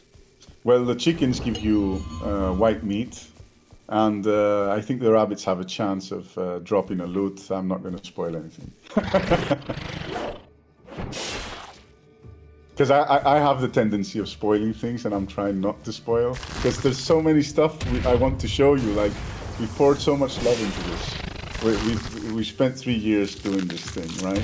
And we want people to enjoy it. And when people actually spend time, we've seen the live streams, right? When people look into the items and look into the manual and the map, I think they like it because they've been playing for, 3 days in a row, 4 days in a row. And I'm like, these people love it, so I think it's worth it. Yeah, man, of course. The work put into it should be shown. And it's also, we're also very fairly priced, I think. We're like $15. It's, we're not, asking for the world here. And it's on a 10% discount until, I think, Sunday still. So you can grab it if you like it and you appreciate what we've done and think we should make more of it, basically. Vote with your wallet. Yeah, man, like that's what I always say. And avoid the AAA cunts. Sony just shut down, Blue Point. Blue Point. Yeah. That's insane. That's insane. I think they did a pretty good job with Demon Souls. Locke disagrees, but okay. Yeah, they butchered the initial artistic direction pretty bad. Yeah, I know, but But the tech was good, man. Like the tech was good. I looked at the Demon Souls, the remake, and I was like, oh my god, that isn't that how it was? The same thing. I'm like, oh no, that's not how it was. Yeah. But yeah, that's Demon Souls is what started it all, and they did a pretty good job with Shadow of the Colossus as well, and they've done other remakes as well. But I think they were working on a God of War thing, and it didn't go well. Game as a service. Yeah. Games as a service is not everything has to be a games as a service. You can actually make, Crimson Capes, give it for $15, and if people enjoy it, they can have, multiplayer and play around and do whatever they want. Yeah, man. You don't of course. need $15 a month. You can just, give it once. Do I lose anything on death? Yeah, if you've used consumables besides the flowers, you lose them. So use sparingly, but you can also buy them. There are merchants around the map, and they're dropped by enemies. So don't be too stingy. Like people always hoard the collectibles. I saw one playthrough that concluded yesterday, and the guy had like 30 bombs, and I'm like, dude. You spent so much time fighting that boss. You can soften him up with a couple of bombs. That's not. It's not cheating. We ascribe to the philosophy that everything we've given you in the game is to be used, but we also understand that people tend to collect the objects and wait until the big boss is there. But, yeah, man. That never comes. Yeah, it's always the next boss, the next boss, the next boss, right? So you're not getting as much fun out of it because you're not using the items as intended, right? Which, of course, is your prerogative using this. You can play as you want, but it's your time. So I'm not gonna lose my XP by dying to the boss. That's what I... No, you don't lose the XP. We also found that pretty annoying because it forced you to go to the same place in the map and, maybe die there again, and doing all that back and forth is just annoying. It's in the end, like it's fun the first 2 times, but it just becomes a bit of a chore after a while. I think just hunting back for the souls. Also, you'll notice that every time you hit the spider, the charge increases, right? So not only items can give you charge. When you hit, every time you hit something, you get charge, and once you're fully charged, you can use the ability again, or other abilities in that vein. You'll see. In the index finger. I'm not spoiling anything. I'm trying not to spoil. Okay. Come on. It's happening. It's pooped. Come on, stop. Stay there and get slaughtered, Spiderling. There you go. Okay. Good game. Second try, not first try, but second try at least. I think they were working on another project, but didn't see much fruition other than the God of War like service. Yeah, man, no, they wanted to make their own game, Blue Point, Sony shut it down, put them in the live service mines, and then when that didn't pan out, they just closed the studio. Yeah, they released Demon Souls in 2020, I think. Yeah. The remake. So it's been 5 years since they had a release. 5 years, yeah, 5 complete years. So I guess if they weren't, I think I read that they pitched a couple of projects, but nothing was picked up. That's how it is, and it's sad because talented people were there, and they did try to make. I think they also did remasters for the Nathan Drake's the Uncharted series. Mm-hmm. Or am I wrong? I think they did. They did the remaster. Yeah, for Uncharted, the Drake collection. 1, 2, 3, yeah, the three. So, and they always tried to keep the underlying engine the same, so everything was the same, but only updating the graphics, sorta. So it was kind of, I think they were, you know, a good bunch. It's sad when people lose their job. Even though that's always sad, man. Yeah. And Shadow of the Colossus as well, yeah. I didn't hear any complaints about Shadow of the Colossus. I heard complaints about Demon Souls because it was, you know, maybe the atmosphere wasn't the same, or they didn't interpret things the same way. But I didn't see any complaints about Shadow of the Colossus. Who's saying the bosses look too easy? Tano Vucino. Well, you can Tano, try. you weirdo! You just saw 2 bosses, mofo. One was the tutorial one. Yeah, exactly. Like, Wait a minute. It's still early in the game. We're trying to soften you into, you know, bring you into a state of, oh, I got this, and then... You came from the spider's cave, indeed. Did you slay the beast? That I did, young man. Incredible. It's an honor to meet you, sir. I'm an explorer of sorts. I gather treasures, I find my travels, and trade them for gold. I do not carry gold in my pockets, boy. It tends to find its way out of them. For a brave adventurer such as yourself, I will happily make an exception. You can share some of your experiences with me, and in return I'll give you some of my treasures. Sounds fair? Very well. Which means you pay him with your experience. Experience, yeah. We thought that was kind of smart, so you don't... there's not a bunch of economies you're trying to balance, and how much gold is this and how much whatever is that. You can just do it with the XP. Mm-hmm. You tell him stories and he gives you items. Like, it's, I think it's pretty fair. Yeah, experience is valuable, right? Exactly. In life as well. The framing is interesting.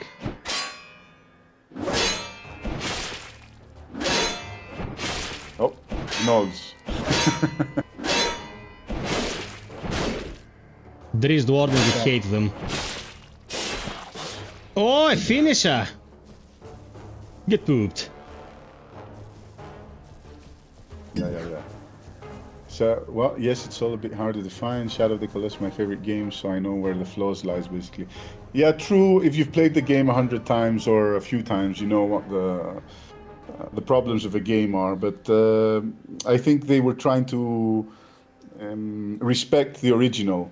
And, well, when they didn't respect it in Demon Souls, in some instances, interpretation, basically, because they're a Western studio and Demon Souls was made by a Japanese studio, right? We have different philosophies about things. We have different art. It's a different style. So obviously they would get some things wrong, but they got blamed for it, I think, a bit too much. But Shadow of the Colossus, I think, is more faithful. Let's say nobody had complaints about how faithful Shadow of the Colossus was, the remake. How should I put it? They went with a very American approach about both of them. Everything looks so pristine, so clean, so shiny. These are games that are more focused on, you know, things being drab, things being worn, things being ancient. And the way Bluepoint did it was like, you know, everything has to be the most high definition, cleanest render you've ever seen in your life. I think that's what they think gamers want, because of you know, the AAA crowd. They want shiny new things, and I think that's what Bluepoint thought gamers want. Maybe that's how. That's my understanding. That's what I think happened. Like, I understand why they made the choices they made. Yeah. So yeah, you went down there. You went to the spider, and then you went down to the traveler. Yeah, I think I'm going too far away from my intended path, and I'm like, let's go upstairs again. It was a good path there. You can have some fun at the bridge if you want to. But there was Like, more I think stuff. Okay, well, I suppose both ways there's something to do, right? Yeah, well, there's no intended path. You can go wherever, which way you like. And there's something fun there. I just don't want to spoil it. If you're not going to go there, I'm not going to spoil it. If you go there, you're going to figure it out. Yeah, too high definition, says Bear. No, Yeah, Bear, it's not like that. With Shadow of the Colossus specifically, like, if you know the lore behind the Shadow of the Colossus, and especially how they managed to bring it to life with the PlayStation 2 meager resources, what they did with the remake was like everything was taken, like it was a shining sheen on every, like it was like they oiled the horse up to be shiny, you know what I mean? Everything was shiny, was so clean. And that's the same thing with Demon Souls. Like spat on it and just polished it perfectly. It's like how Square Enix did the Final Fantasy remake. Everything's like a lollipop, man. You can stick the stuff in your mouth. Everything's so clean. You can grab that that, how are they called, the Koopos? Yeah, put it in your mouth and chew on it. It's that clean. People, like, sometimes they don't get that going overly polished with your presentation makes everything look like it's uncanny. And that's what they did with those remakes. Psycho. It becomes a bit fake, yeah.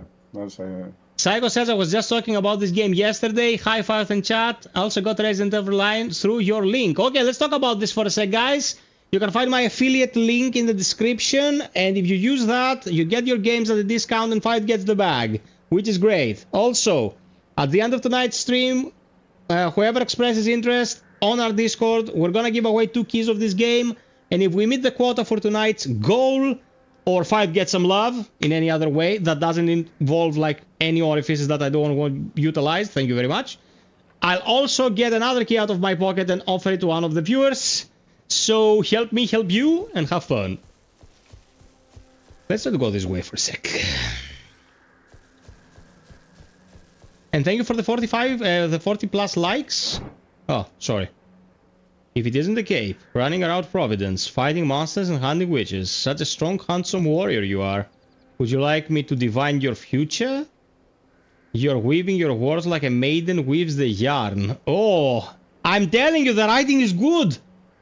I have a yarn to spin for you indeed, Witch Hunter. I see great deeds and bitter sorrows ahead of you. You will share joy and order, but you will also deliver chaos and misery. This is the second time someone tells me of my future. I am not interested, woman. That's quite a pity.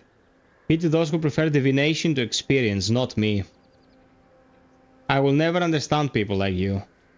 On my word as a gypsy, I mean no ill will. May my gold become bronze, may my neck be... That is enough, woman. I will hear this nonsense no more. Okay. Underwood, you almost sliced a buletta into 2 halves. That's true. So I've had that conversation in reality, like with a gypsy woman.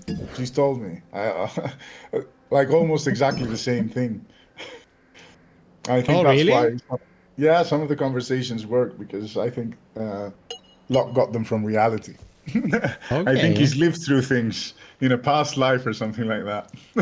Man, he lived in the Kudelka universe. Witch Hunter, greetings, Lord Bestermont. Okay. Will you be staying in Providence? I visited a castle up north and Providence was on the way home. Duty calls me by the king's right side, but I will be visiting you again. You're always welcome here, Lord. Thank you. A question. Like, this version of the game, as it stands today, as is it, like, you know, purchasable today, is it completable with this character alone? Like, can you see the entirety of the story and the rest of the characters will come in to enrich the experience? Or is there more of the story to be done and presented to people? Yeah, you can play the whole story with Tempest. There's no... You're not locked into using the other characters. everyone matters, of course. You have to use them in different places, but you can complete the story with Tempest. Okay. Like you're not forced to use the other guys. Maybe you can do some things that like just a special thing once for unlocking something, but that's mostly it's almost irrelevant because it's so close to the flower bed that you can just I'll switch back now. Like it's. But Okay. you can use their abilities to get past objects or obstacles basically. But you're not forced to continue playing the entire game with them. If you don't want them, you don't play with them. But if you want to try them out, you can try them out. I think it's the most free scenario ever. Excellent. Kozak is asking, how is the co-op? Is there friendly fire? That's an interesting question. Well, so the objects you throw, yes, they can kill your friend. The bombs and stuff, because I don't think we've used any objects yet. So you have to be careful. It's not all fun and games. We consider it realistic, but of course it's a game. It's fun. You get to kill your friend by accident, and that's always fun. You can kill them with a bomb. Can you kill them with a stray slash, let's say? Like, can you slash them by mistake with your sword? No. The sword. I don't think the swords. I'm not. I don't remember exactly, but I don't think the swords can damage them. It's the items can damage them, yes, but not the swords. Okay. There's some, leniency. That's what I'm saying. But you can do accidental kills because you're not careful. Because it makes sense that a bomb, you can't control who it affects, but when you're side by side with your friend, you're obviously not trying to hit them when you're slashing about, right? No, that makes total sense. So now you're entering an area that we like a lot. It's called Elarisad. FiOth. Elarisad as in Larissa. I saw you in Lachtarissa.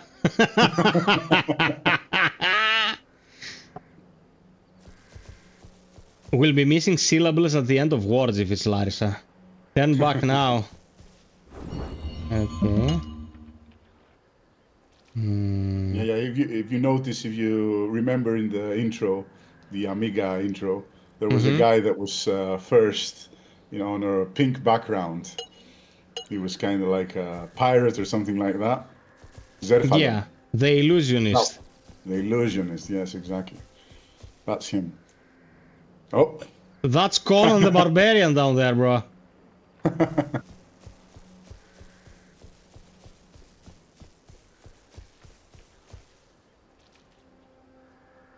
Man, the animations are very clean.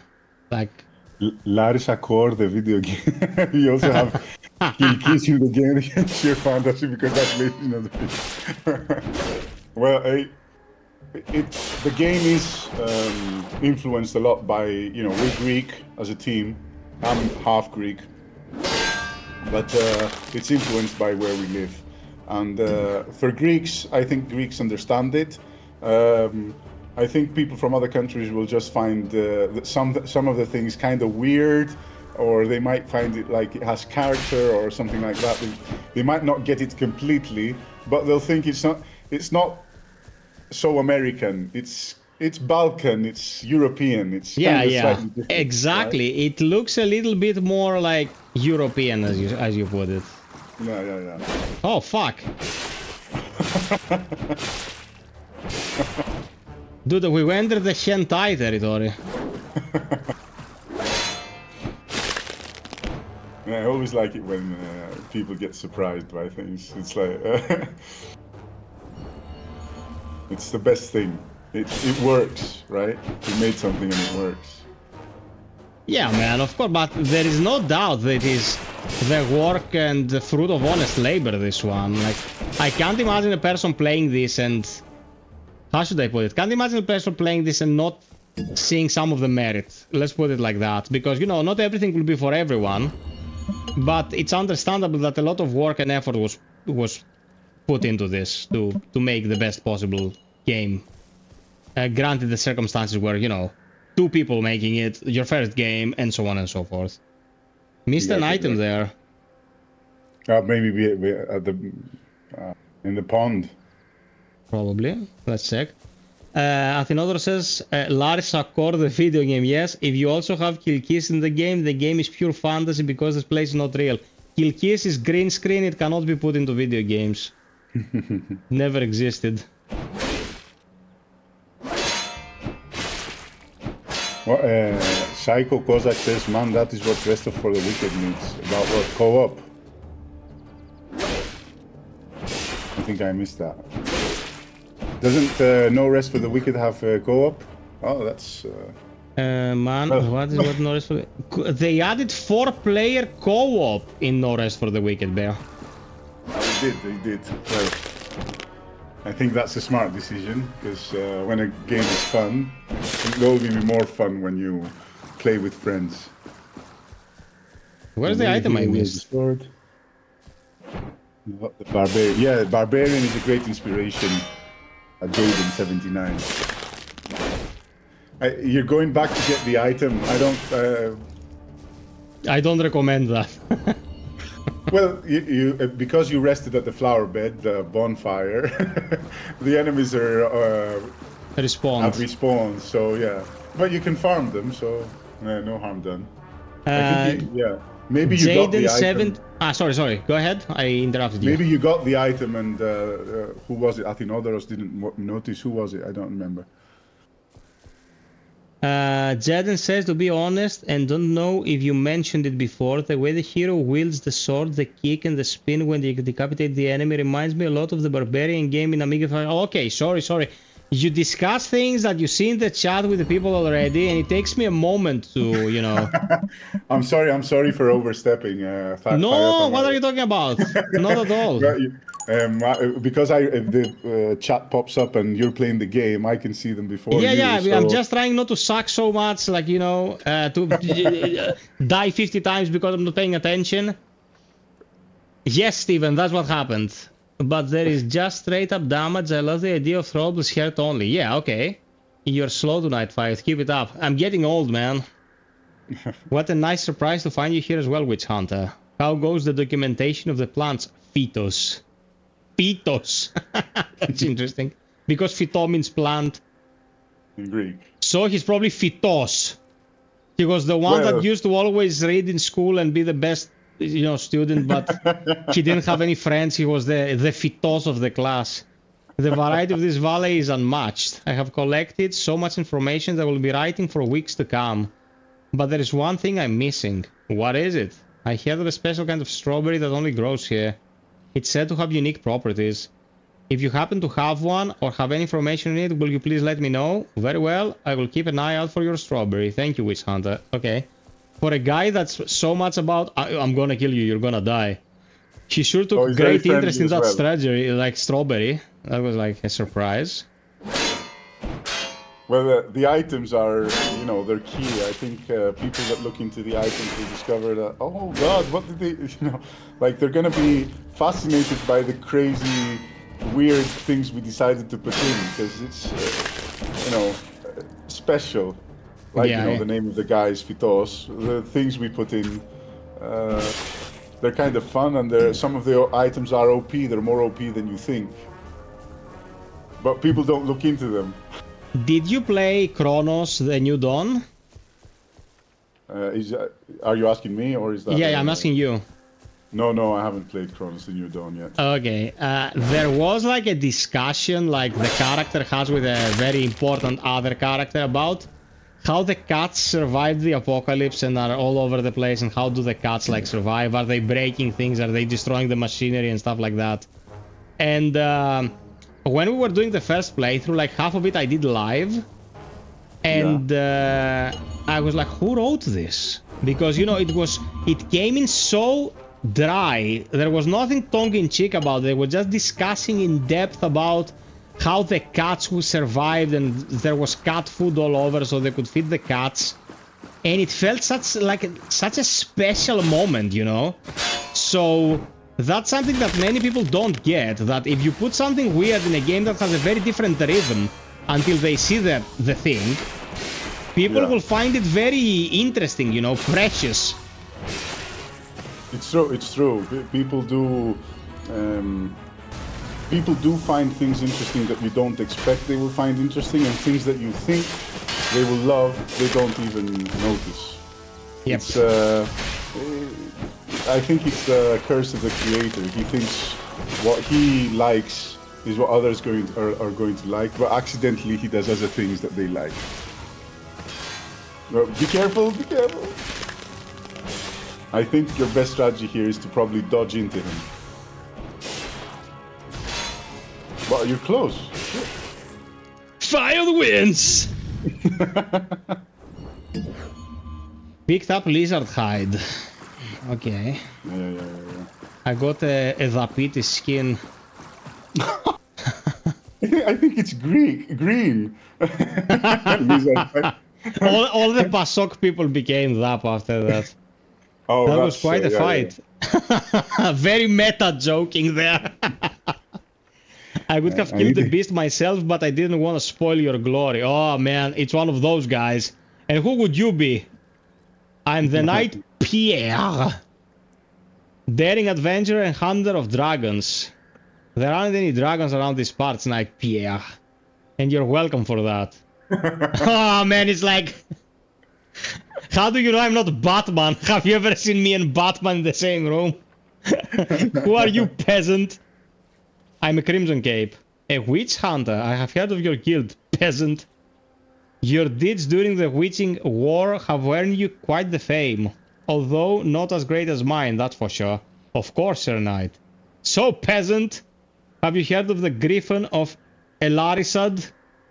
I saw you in Lachtarisad. I had to make that again. You have to forgive me. Of course. It guards the entrance to the Flying Tower. I'm fixing to slay the beast. That would be quite the feat, should you succeed. The famous Knight Pierre always succeeds. Okay. What's happening in the chat? Someone's going to bed. Someone's going to bed. I need to get to bed. Okay, Mr. Steven. Thank you for sharing your game with us, Kojima. I look forward to playing it myself tomorrow. I wish you and the other chaps the best. Thank you so much for everything. Okay, keep going. Atos, no one can stop me. Not even Spiridon. Fucking clown. Why did I remember his fucking face? Living in Greece is a challenge. So what do you think of the water in the game? The water is quite nice. I gotta say, like, the one constant is definitely anything that has to do with animation, like water animation, character animation, enemy animation, anything that has to do with animation in general is done very competently. Who is this bozo? My greetings to you, sir. Greetings, boy.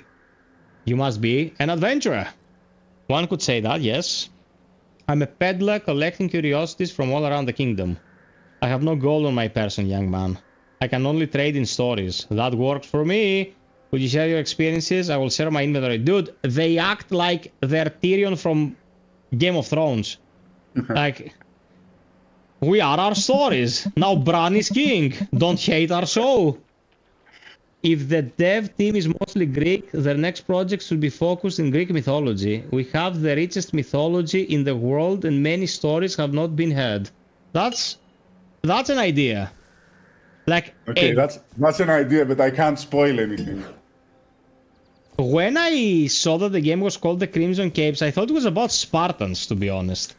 Yeah. Oh. Yeah. I'm not gonna spoil anything. Okay.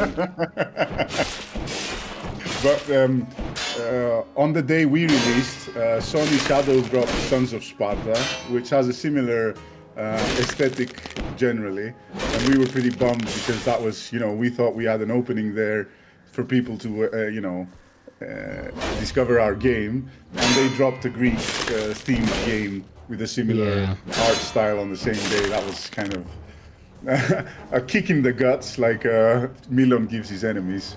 Dude, like there was the Sparta kick. Which is this? Oh no? Yeah. Oh, that's the feint and that's the kick. And that's the jab. there was a game called Little Witch or something. They were about to release it when Silksong dropped. It was the same. It was the same genre. It was like a Metroidvania with cutesy graphics and stuff. And they made that meme where the frog is on the floor crying and there is a shadow over the frog, but it was the Little Witch, and it was Hornet above her, like looking down. And guys, like, there's no way we're releasing now, man. With flop. And yeah, it's a crowded space. Gaming is very competitive. A lot of games released in the past week, videos and demos because of Steam Next Fest. It's hard to stand out, but we think our game is, well, at least slightly different presentation-wise, that it garners some attention. I think it's we did a good job, let's say, a good job. Not a perfect job, but a good job. Yeah, man, we... How should I put it? I had heard about your game. Like, I'm monitoring the market constantly because, you know, it's my job to do that. But I'm sure I'm not the only one who knows that it exists. Yeah, we've been having some attention. Judge Magistrate says, I made a joke with a friend that Crimson Capes was part of the Crimson franchise. There's like 3 or 4 games with Crimson on it. We came up with the name Crimson Capes 3 years ago. It's insane that so many games are coming out with the name Crimson in them, with the word Crimson in them. Because it means, you know, so many people have the same idea at around the same time, because games take a while to make. It's not, you can just not start a game 6 months, you know, 6 months ago and release it. So it means we all came up with the same concept and we wanted to release it about the same time. You know, Crimson Desert, Crimson Moon, whatever. It's kind of funny. I've seen it before in the past with other ideas I've had, but this one was synchronicity. It's kind of same ideas come to different people all around the world. If you're in a simulation, if you think you're in a simulation. Well, synchronicity is also about the fortuitous, like, coincidence, like the positive coincidence, which is like if everyone is doing a thing that has similar characteristic. I wouldn't call that exactly the ideal scenario, but it's a problem for you know, because they came up with the same defining thing. Yeah. But the thing is, like, the simulation pointed to the same memory address for everyone. Oh, we're gonna name our game Crimson something. It all popped in our heads, kind of. What's going on here? Because it's uncanny for us. We thought we had, oh, there's nothing with Crimson. We're gonna make a Crimson game. It's because they, you know, they have Crimson Capes. Well, Crimson is a very nice color as well. So if you want to paint your thing something, might as well be Crimson. You don't want to paint it puke green. I don't think anyone would like to do like puke green capes in the future. Exactly. Yeah, it makes sense. Things come under the light, and then the people who hadn't thought of those things incorporate them into what they're doing. And it's just as like a word in the title and stuff like that. It might be a mechanic. It might be like whatever. You know what I mean? So, things will start chaining once something appears in the market. Judge says that was basically Xbox aesthetic, puke green. The peace filter was the Xbox 360's aesthetic, bro. Everything had to have bloom and a yellow filter on top of it for some reason. And now when they remove it from the MGS series, some of the people hate it because they want the peace filter back. Yeah, man, it's more authentic. You know, the filter situation is weird because recently I was playing Ninja Gaiden 4, brand new game, you know, end of 2025. Ninja Gaiden 4 has a blue filter on everything that's not its menus, which are like edgelord red. Awful looking shit. And I downloaded a reshade that removed the blue filter. That's what it did in the engine. Man, it looked 10 times better. And I'm thinking, who the fuck thought that everything looking like I was wearing painted contact lenses was the best idea to present the game? Because everything had a bluish hue. Why? Well, I think that happens, you know, you're trying to make a distinctive look for a game, and a lot of the games now are with the same engine, and that shows sometimes. So what they try to do is, oh, we're gonna make it. Do you remember like the Matrix was green, the Matrix, the movie, Mm-hmm. was green, and that was it was distinctive when the color grading started. And then when you went to New Mexico, everything is orange, and that makes it distinctive. So they start doing this. Oh, Deus Ex, the new one, it was all gold. It gives Yeah. kind of like, oh, because we're using the same engine and the graphics are on par with everything else, maybe we can make the aesthetic all yellow, all green, all blue to stand out. It's the blue game, it's the green game, or something like that. Um, I guess it's a problem of the generation we're in with the graphics for everything is matching. You can't really separate yourself just with. We have ambient occlusion, normal maps, physically based lighting, and all that stuff. And or we're all using Unreal or something like that. So what are you going to do to change the look of the game? Let's throw blue on it all. Maybe that's the idea. Yeah, man, but if what you need to differentiate the look of your game is to be piece yellow, maybe you should invest a little bit more on the uniqueness of your look. Because No, I as guess- it was proven, that wasn't needed at all in the end. Like, it was abandoned. Yeah. That's the truth. But not all decisions are made by the art team. Some of the decisions are made by marketing, and they want a theme, or maybe they were influenced by somebody else. I don't know. Maybe it was just a rough night, and or maybe they were wearing other contact lenses, and that was. Oh, I think everything's too purple. Maybe we should add some more blue. Maybe it was after a hangover. Who knows? Indeed. The actual titles that had this green wacky stuff like Psychonauts, Halo, Fable, Phantom Dust. You remember a lot of games, Judge Magistrate. How old are you? 97. Did you notice that the enemy with the scimitar on the bridge fainted? Yeah, I saw that. He fainted you, yeah. Blue is better. we find the green lush environments for Larisad. They were very successful on Twitter. People love them. So we've made a huge area with green. Like people find it calming or something. But there's red, a lot of red for blood as well. People are enemies of PASOK and they want more of it. That wasn't on my list of reasons. Should always be, though. Oh, the motherfucker! Oh my god! Dude, they're getting thicker! You were lulled into a false sense of security. Yes! I'm gonna get lulled into a surefire sense of healing.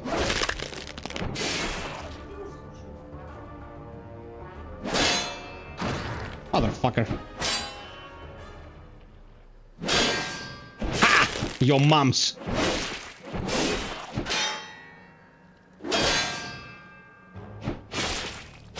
Yes! Okay. Honestly, it goes into the deep end yeah, fast. Initially the enemies are like fight, yeah, one party will get the job done and then it doesn't get it done anymore. Was this the NPC with the needle I needed to loot? I guess not. Yeah, go in the tent. Now that you saved. Did you cause all this ruckus? What you call ruckus, I call melody. What do you think you call you will achieve here, fool? This valley belongs to us. Your words are meaningless, bandit. You shall die alone in a dirty tent, surrounded by the corpse of your comrades.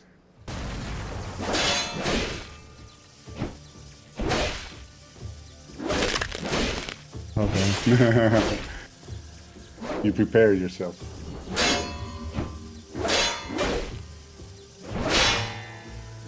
Hardwater loves Stamus.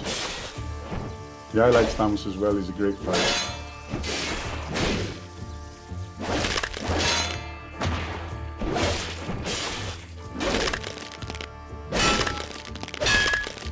Oh man, he hits hard. Yeah, exactly. It's pretty tough and fast. But as you see, we made the flower bed pretty close, so you're not annoyed by running back all the time. Very important. Very important. Okay. Yeah, I think you have some more fetishes, but mostly pay attention to when he attacks and when you're doing the deflect, so the parry. So I think you can get him with the parries only. But if you want to exploit the items, of course. Only 3 bosses in the game have unblockable attacks. Like, you can mostly parry everything. Okay. It's Judge asks what engine it's made in. It's Game Maker 2 Studio. Game Maker Studio. So everything is sprites.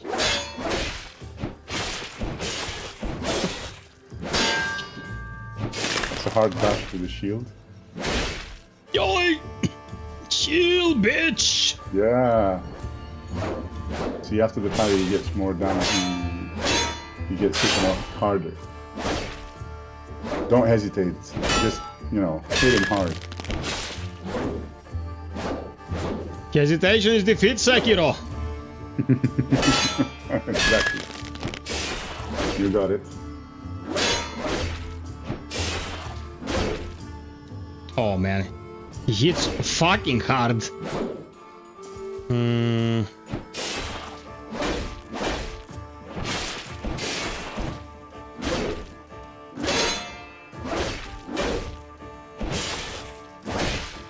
Okay, this time we got him to 50%. So, check if you have any more fetishes or armor or whatever. No, I don't. Fetish is not. Armor, No, I have fetishes. 3 different ones. The reptilian armor, it just it doesn't allow you to dodge or run, so you have to be careful if you want to use that. But great defense. Yeah, the dead man skin regenerates. Spider armor, did we get spider armor? Yeah. Spider armor, it throws spider webs when it hits you, so you might get a chance to be encased in spider webs as you were. It's a lot of fun. Okay, the jump smash is delayed, so Yeah, of course. yeah, you cannot just spam the parry. Does he have an invisible stamina bar that I can deplete? The bosses have like a posture. Yeah, they have stamina. You have to deflect to reduce it, but we didn't make it visible, so you're not always, you know, trying to min-max. All our philosophy is about trying to read what's happening on screen, not bars or numbers. So you can kick him to reduce his stamina straight away, and then it's easier to stun him, right? Okay. Yeah, and hitting always reduces stamina. Like, the more you hit him, the less stamina he has, and then when you parry, he gets stunned, right? Okay, that's interesting. But if you always parry, he's just gonna keep hitting you, and that's a losing proposition for you because he's a computer.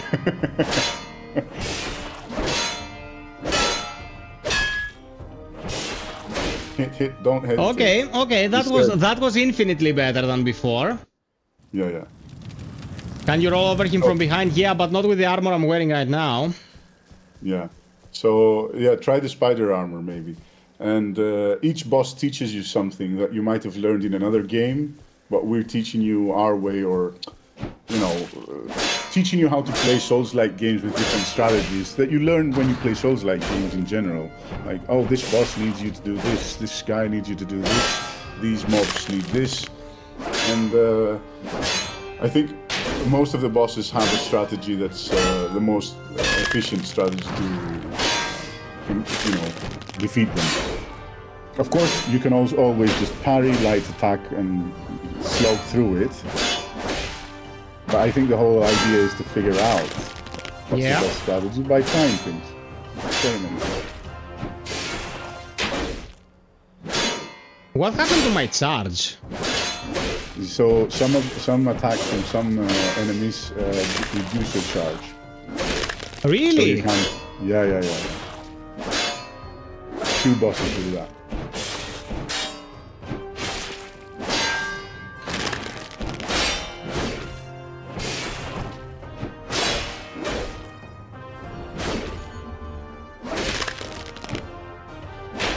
Oh, you also have, what did you escape? Yeah, you can see the thunder icon next to the ring. That means something is draining your charge. Mm-hmm. Oh, I'm attacked! Yeah, he's dead. No, I mean I'm physically attacked, like my girlfriend came back with a platoon of your friends. Hey, girlies.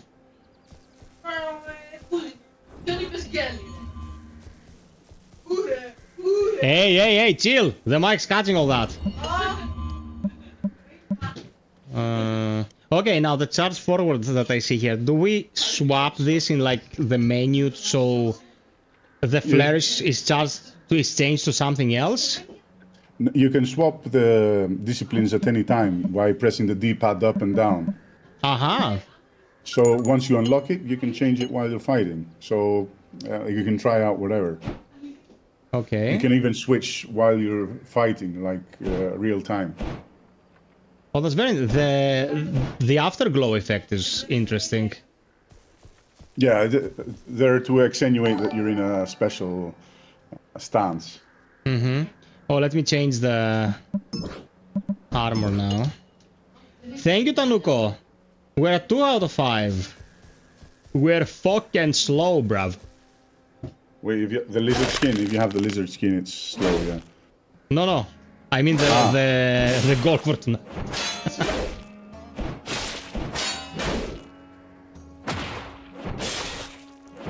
Oh man, indeed that diminished his stamina instantly. Yeah. He fainted you? I love this guy. Yeah, dude, that's commendable. I'm not even joking.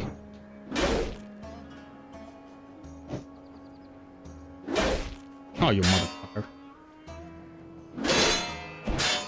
I taunt you. Dude! My god! Okay. His arm is off with his sword. That was satisfying. You could also, you know, do the L2 trigger, left trigger. I'm not sure how you when I'm saying the buttons, I'm not sure what to say so you understand what I'm saying. Left trigger. No, I get what you mean. Yeah. Oh, the mofo parried the kick. Yeah. Okay, no, dude, that's very commendable because, you know, it becomes like a fencing match that requires a lot of precision, whilst when you start, it's super forgiving, you know? Exactly. But we lull you into getting to know that, slowly but steadily, it becomes more of a game of fencing, exactly as you said. It's a dance, like a strategy. It's a fencing game, exactly. That's a good way to put it.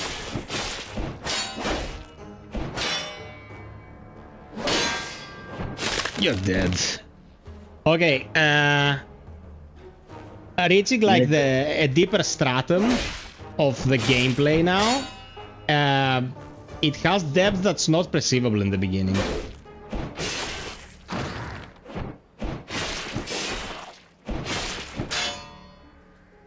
It's pretty much a fighting game with swords. How much effort and balancing and overall expertise does it take to like create an environment where this kind of depth can be found in the combat? So I'll give you a small secret. It's in the credits. One of the guys that helped us with the Q&A of the multiplayer and the combat, he's a professional award, winning fighting game player. So Okay. we tested so that's probably why a lot of people found the demo pretty hard, because it was tested on a guy that's won tournaments. And that was the idea that, we can make it into a fighting game and you have to be careful and it has to be a dance like fighting games are. And you have to be strategic. You have to use your moveset and the counters and all that. And Is the guy from Crete? The guy from Crete? Yeah. I'm not sure.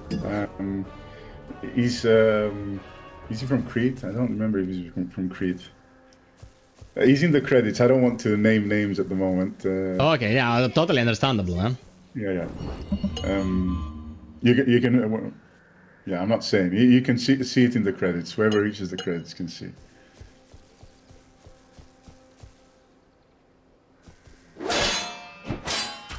But yeah, the fighting game expertise, let's say, led us down this path and made the game a bit more than a hack and slash, let's say. Oh, I'm in a bad position here. Yeah, you have to get out of it when two people surround you. You have to get out of that situation, even in real life. Yeah. So yes, get out. But we have to go to the village. All the archers are easy to kill, so... They're not the archers in Anon Orlando. Yeah. Man. The enemies will, when there are more than one enemies, they will always try to flank you. Keep that in mind, like it's basic strategy they have. Always rush the archer, yeah. The Hardwater was saying in the chat. I like a move when the character sort of backsteps with the sword in a straight line. Yeah. I think that's the basic evade.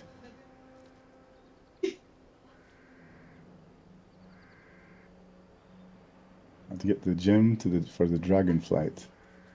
You have to kill the Naga. It's in the guide, Conks. Check the manual. Or talk to the NPCs, they spell it out for you. Now, FiOth is currently at the... Yeah, there's a gem situation.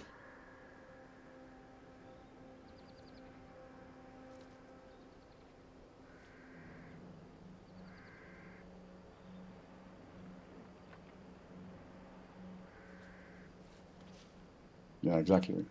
True malice. Okay. Perfect. Guys, hit exclamation mark Discord, join our Discord, subscribe. So when we do the giveaway, you'll be able to participate because we're gonna do it there, okay? The needle to help the scarecrow we did not get from the bandits. We didn't get from the bandits, are you sure? Check the items. Where would it be? In the consumables? No, it's one of the fetishes. If you haven't found it yet, you haven't found it. You'll find it. Don't worry.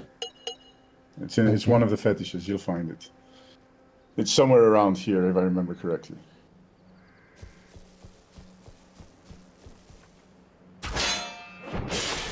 Oh, screw you, baby. I don't know if the chat has noticed, you can parry the arrows as well. Yeah, you can parry the arrows.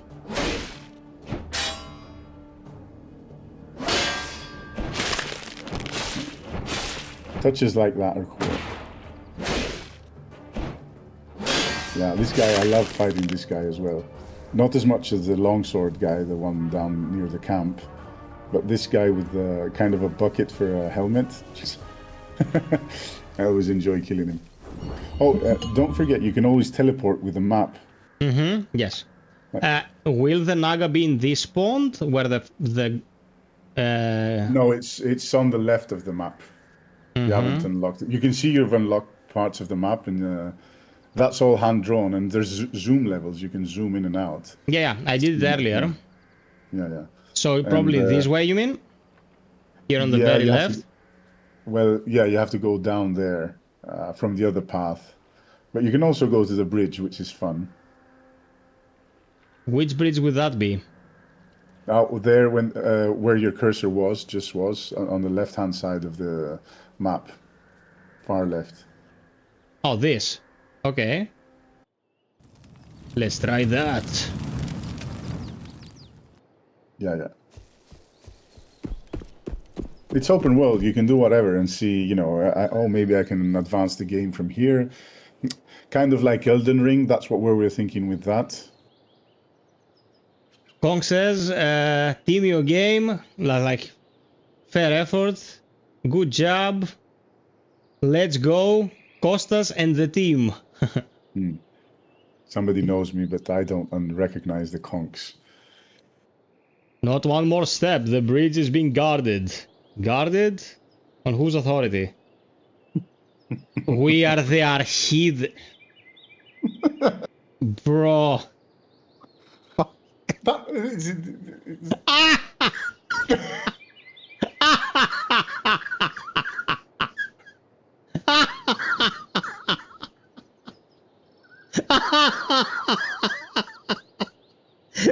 that was a kick in the dick. That on the nose doesn't start to describe it. Well played, bro. Well played. Like, people discussing this game will casually go through the mention, and there will be the Greek at the side of the coffee table and, like, laughing their asses off. Ah, fuck. The infamous band of robbers. If you want to pass, you must share your gold. Of all the people you could have targeted, you chose me. Make peace with your gods, bandit. For today you shall meet them.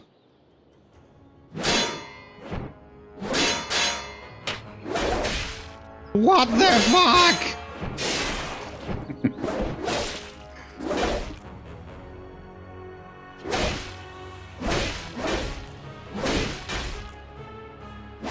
What a weird fight.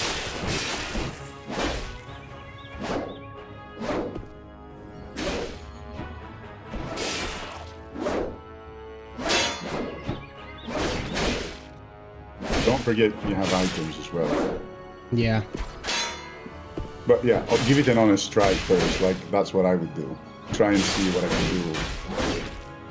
Figure out what's going on. Then maybe try to soften them up. My head went flying. Yep. I love this game. Sorry guys, I know it's my game, but when the heads fly, it's always funny. Ouch. Oh, you've gotten better at parrying. In this game, I don't know how good you are at parrying in general. Maybe you roll. I'm quite good, but it's a different philosophy in this one, so you have to relearn certain things. I'm a panic roll guy. I'm one of the bad ones.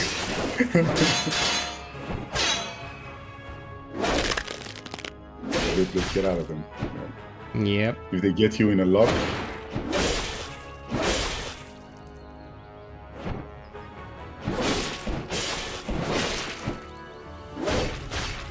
Shit, you're close. And he taunts you. FiOth wins. Oh, come on. Bro, close. I defeated Archides. That was a one-in-a-lifetime achievement. You'll never see this happen again in a game ever. Okay, got quite a bit.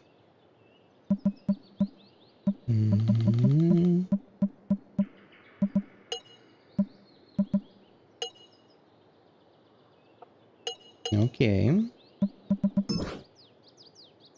Discipline moves consume less charge, but you take more damage. Oh, Jesus Christ. That's how you get killed. Yeah, but some, you know, some builds might, it might be advantageous. Don't forget to use the discipline L2. Yeah, And that's true. also pay attention to the traps. There's a little string, like, notice there in front of the loot. Yeah, barely dodged that. Are you still on my trail, pal? Do you want me to turn you into a frog or something? I'm just passing by, Jovre. Yeah, you just happened to ambush me while I was taking a bath. Just you wait, Cape. You'll regret crossing paths with me. Oh, I already do. The spammer, bro. The spamming NPC. I think the water has the piss filter here for some reason. You have to remember your roots, that's why. We have to remember the 8th generation.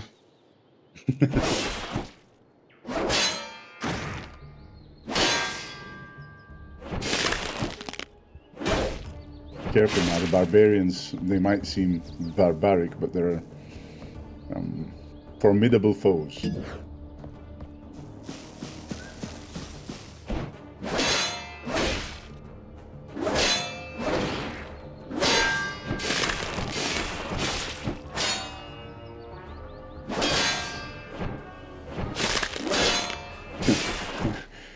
Πάλι καλά που δεν είναι γυμνός ο NPC. Kong says it's good that the NPCs aren't naked. Well, especially Archides. I'm not spoiling further down the game. But it's pixels, you know, it's barely anything. It's already pixelated.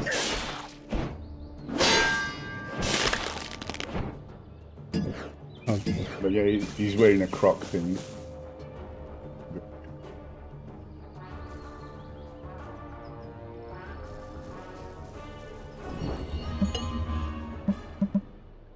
Yeah, we're always reminding people of the jump, because you might have gone here first, so you might have not gotten the hang of it.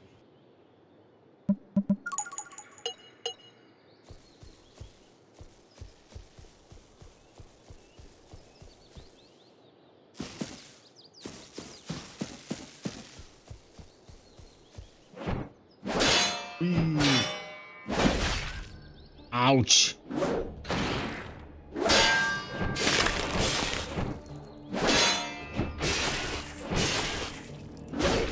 Motherfucker. Okay, he's shorter by a head now. Dude, I should have shared my screen through Discord so you'd see exactly what I'm doing at any given moment instead of... Yeah, there's a bit of a delay and... yeah, that's because I'm streaming 1440p instead of 1080p.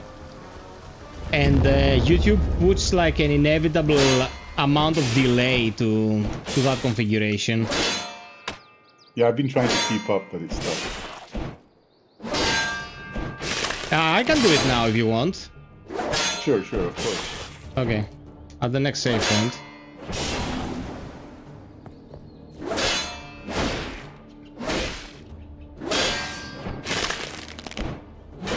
No, he dropped more loot.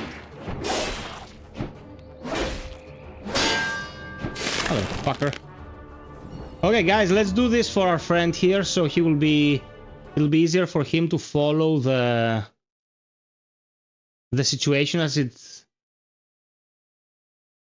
develops.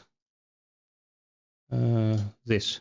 Okay, it's just 30 frames. I don't think you're gonna have an issue with that. No. Okay, good. That's great. Thanks, FiOth. Yeah, man, yeah, I know. I know it can get annoying if the circumstances are... It's difficult to time comments when there's a delay you can't exactly predict. Yeah. You're using the kick a lot, I like it. Yeah, man, like... I've a good understanding of game mechanics in general. Many people who watch my stuff are like, "Hey, man, you get a hang of all these games, like playing them back to back and stuff like that." I have a pretty analytical mind. That's why when I started doing YouTube, I focused on making guides initially. It was a guide crafting channel. I still do a lot of guides, but I'm not doing just guides anymore, you know? Yeah. The difficulty curve is very good, though. Gotta give you that. We worked on it a bit. It wasn't good from the start, let's say. But it's because we mostly play the game and we know how it works, and when you play the game, it's different. There you go, like, I got cocky here, I got pooped. Yeah, sorry I interrupted you. It was bleed damage that took you out there. Oh, really?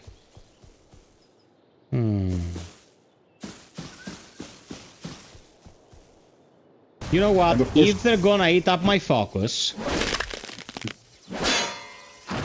I'm gonna use it.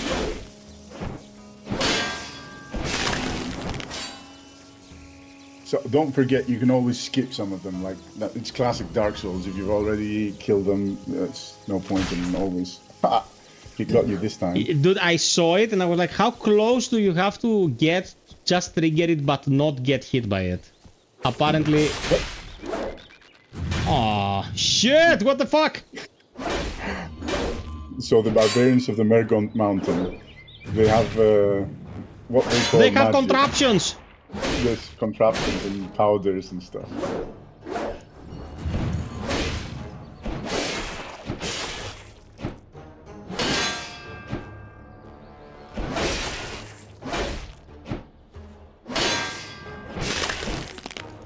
Son of a bitch.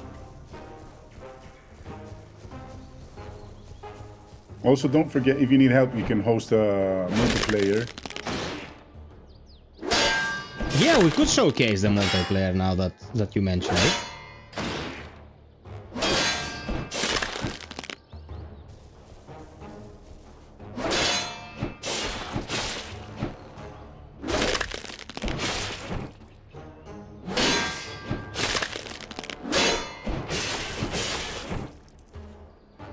Yeah, good job, guys.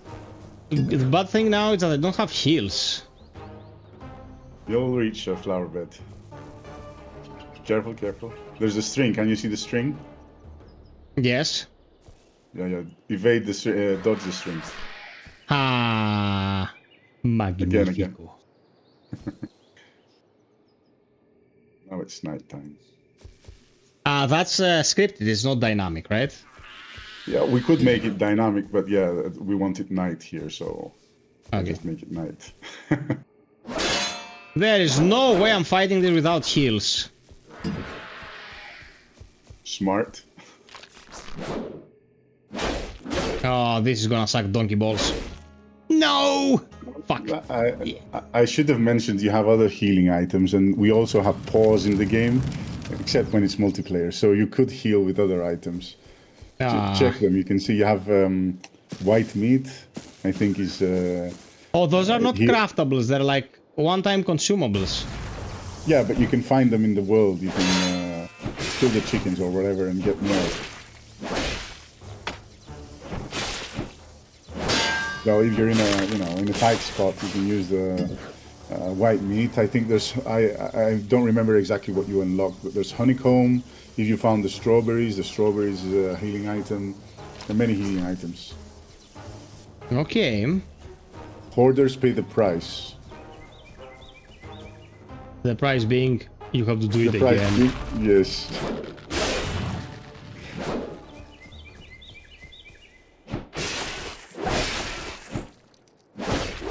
Oh, fuck! Oh my god, fuck! The slaughter! No! It hit his friend. Oh, powder hit that's a his friend. thing, huh? Yeah. That's interesting. Sweetwater is also a healing item, if I remember correctly.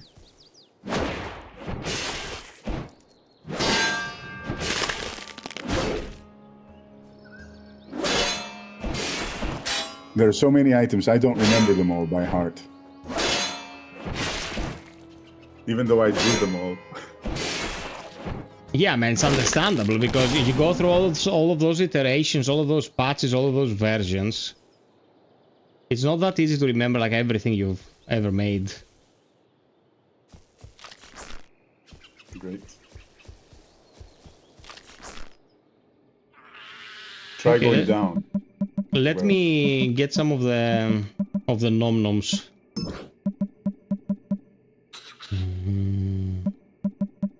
Yeah, honey, the water is for charge, not for health.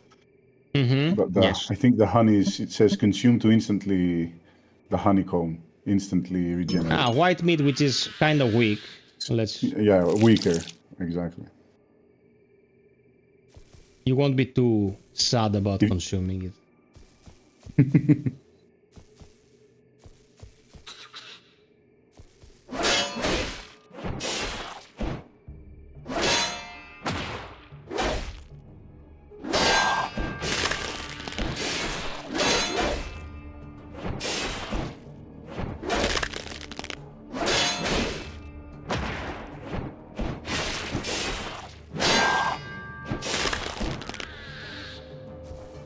There you go.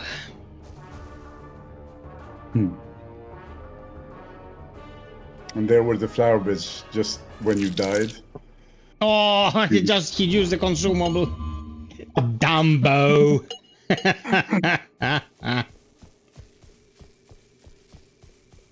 So this boss depletes your charge. So pay attention when he does that.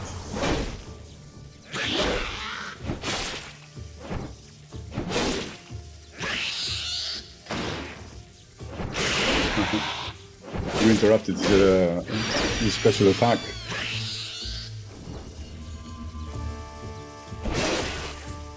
Also, this boss bleeds a lot. It makes you bleed.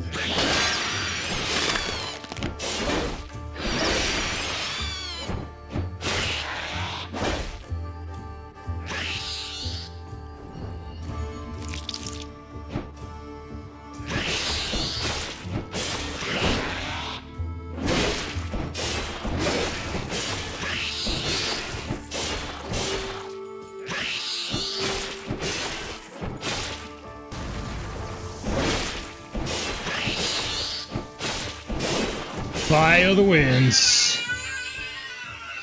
Okay, man, like, for people to have been expressing concerns about the difficulty, you must have recalibrated stuff a lot, because I cannot see anyone, like, whining about this. So I told you that this guy drained charge. I just noticed he didn't drain charge, so that was cut. He had the special ability that drained your charge, and that was, you know, the loot. Did you get the loot? The loot from the enemy? Yeah. I didn't think it dropped anything. Oh, after the hype is here, he's also a fan of your game, Kojima. Check the chat. What's up, Spiraras? Oh, there it is. The child doll. Check the loot. It's a fetish. It's a good one. Found the lair of the man-luring beast on the Mergant mountainside. It gives the one who carries the chance of reducing incoming damage from every hit. There you go. Nice. The boss looked familiar. He was placed somewhere else in the demo, so that's interesting. Okay. Guys, thank you for the 50 likes. We changed things around for the demo. Who's saying...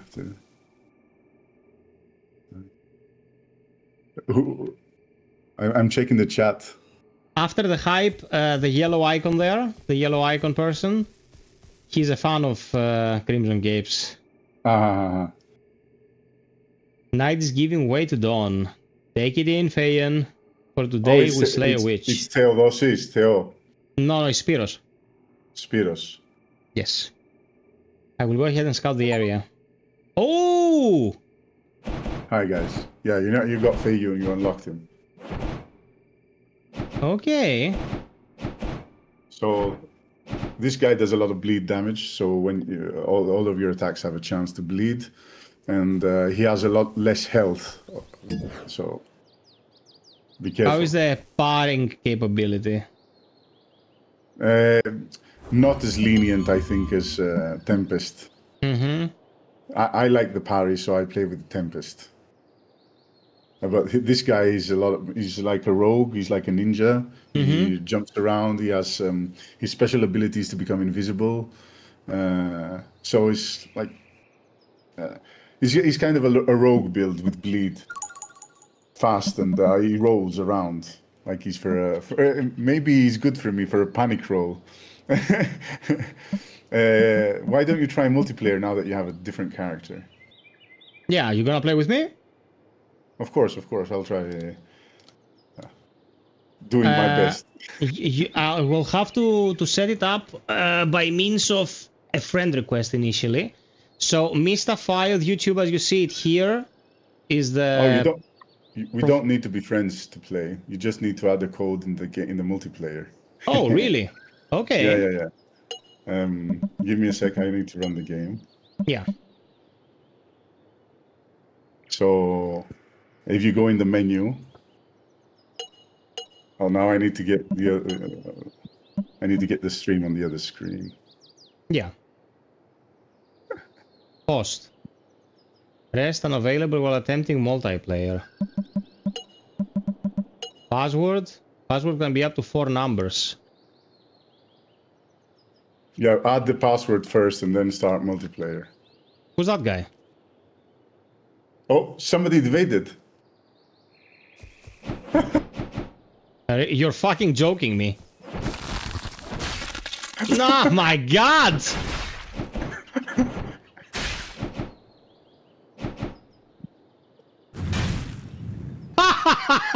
I can't believe this! We just wanted to try to play some co-op and shit out of nowhere a guy just invaded me in Crimson Capes. That's insane. That's insane. This was I'm insane. loading in. Yeah, 1987. 1987. Oh. Oh my god, that was so meta. That was insane. So you hosted? I'm joining. Yeah, you can join. There I am. I'm gonna. What? He's invaded again. Shit. Oh god. You put the code online.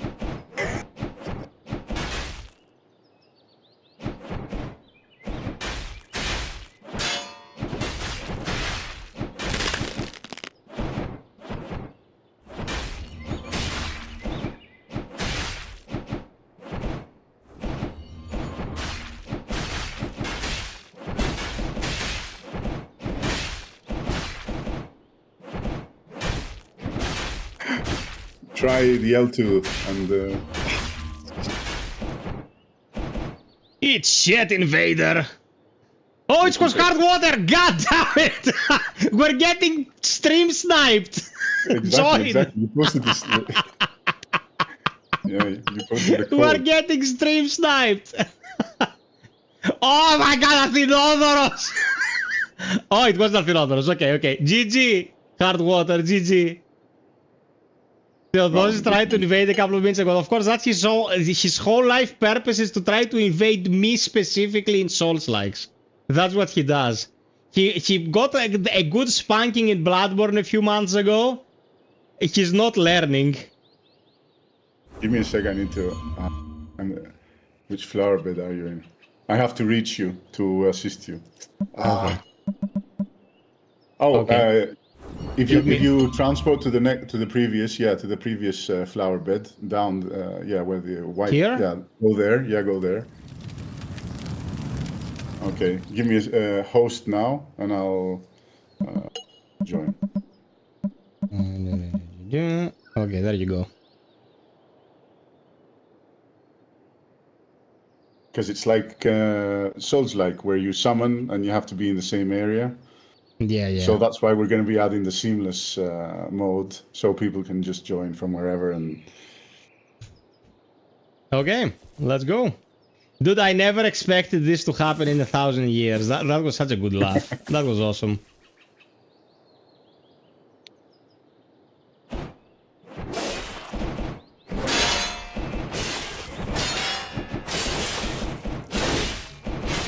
Oh man, this should be illegal.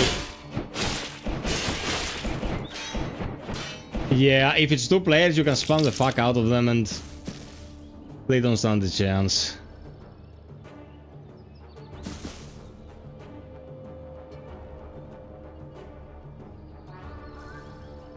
oh, invaded. Oh man, this is gonna be Theodosius all night. He's gonna bust my balls.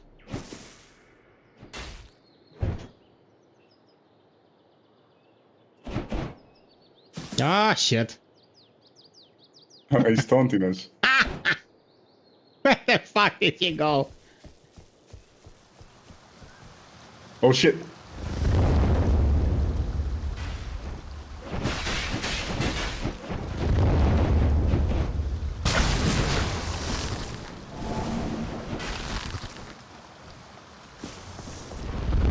You're completely invisible in multiplayer with your ability. It's very OP.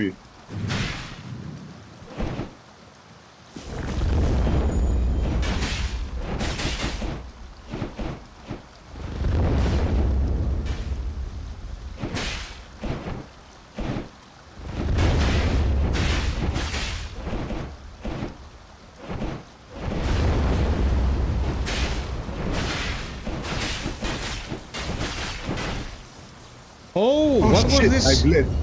I bled to death. But we got him. We got him? Okay. If you host again, I can join again. I have to rehost it, right? Well, I have to find the flower bed first. No, you don't actually. But you can, yes, yeah, yeah. That's better. Okay, now I'm... Oh, you're already doing multiplayer. Disconnect. Press the, yeah, you can disconnect. Okay. Where am I? I'm here. Yeah, you can call me. It was hot water again.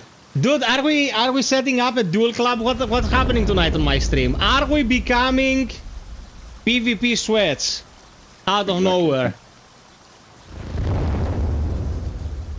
Nope.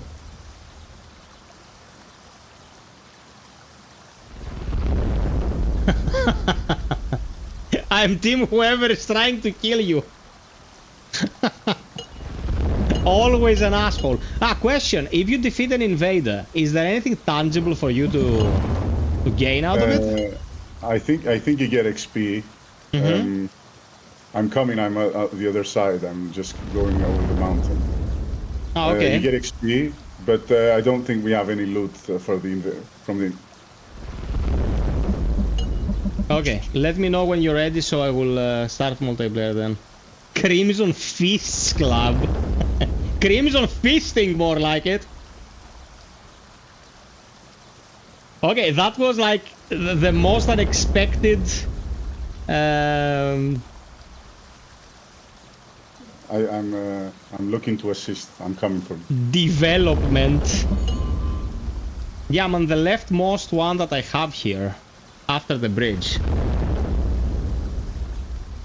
Are you running? Is it hosting? Did you press the button? I'm not sure. Are you ready to join? I should host. Yeah, I'm ready to host.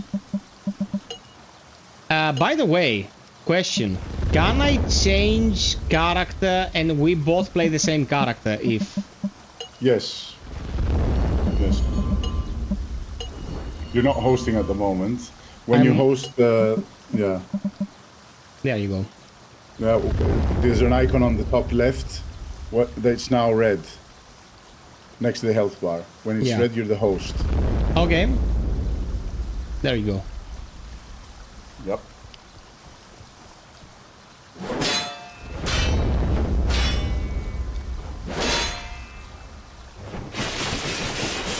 The blender, bro.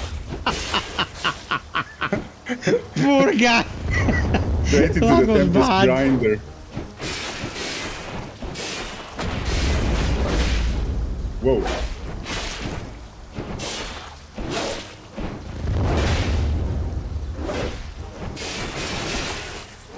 Okay.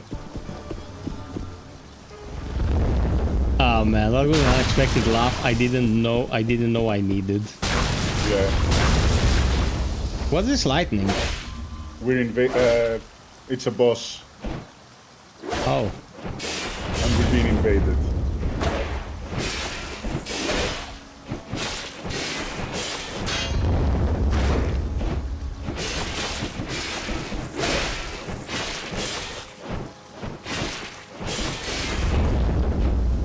Okay. Flying heads.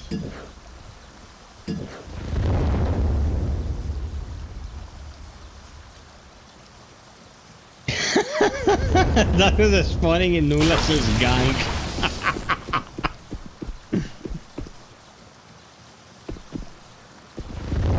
So we have a lot of players. We can have a lot of shenanigans. Yeah, that's true. Enriches the experience. Of course, of course.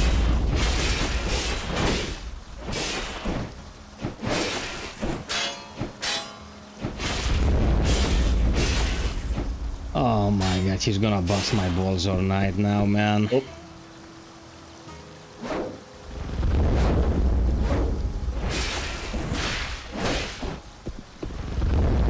I fell down. I'm coming. I'm coming.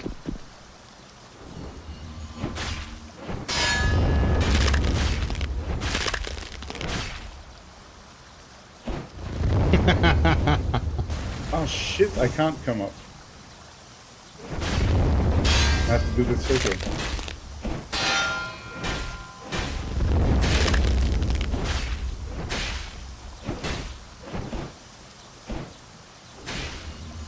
Caltrops.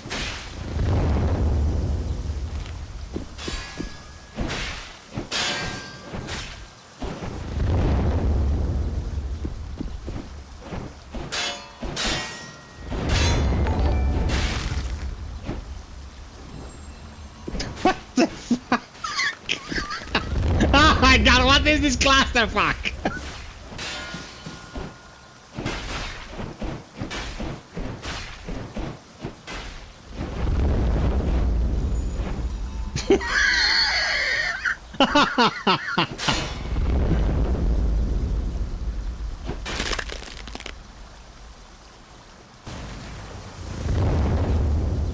Oh shit.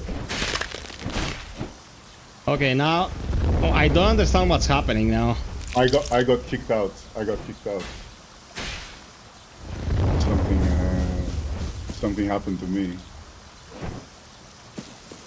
I was just bashing around this guy and he dropped me. Where is she going? Where is she going? He's looking for somebody. Survive until I can come back.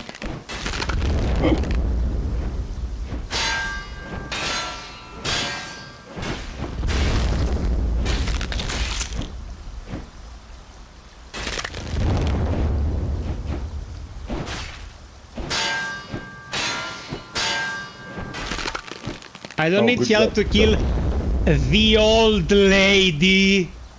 Oh. Sadly bad gamer. Great game and aesthetics. Well played without PvPing. Yeah. Okay.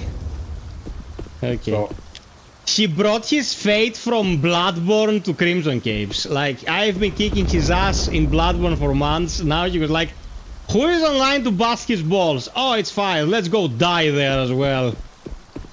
And that was the outcome. Η κρυφή κάσα, λέει.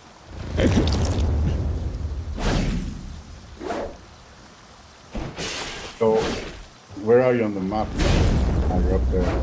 I'm up here, yeah, fighting this weird bozo.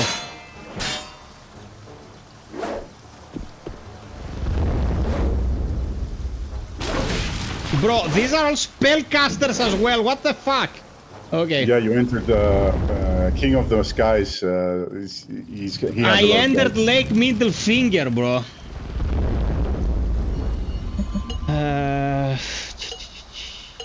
Did you die? You died. Ah, you're there. Okay.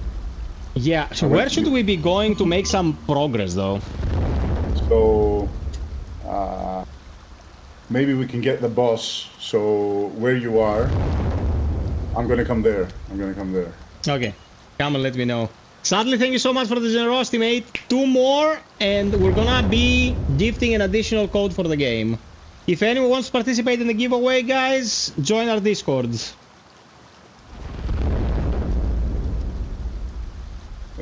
So, host, and I'm gonna join. And we're gonna try and kill the guy. We don't. Okay, and we're gonna go left from here? Yeah, left. Oh, I need to add the password. 7. Are you ready? Yeah, yeah. There.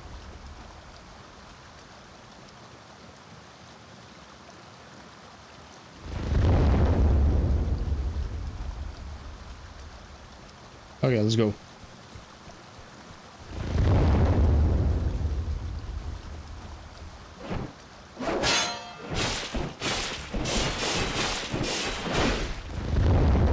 How does he power through so much bashing to counterattack?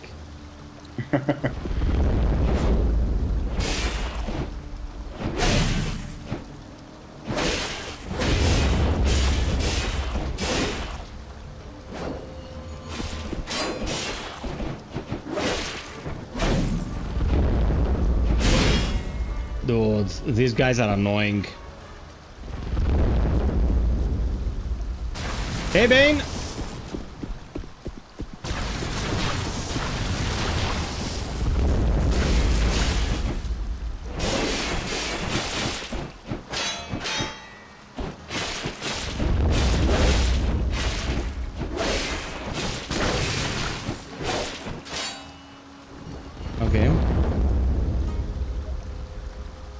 It's kind of weird with two of the same guys.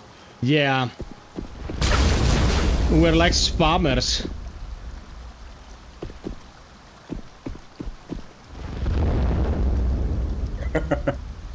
Synchronized.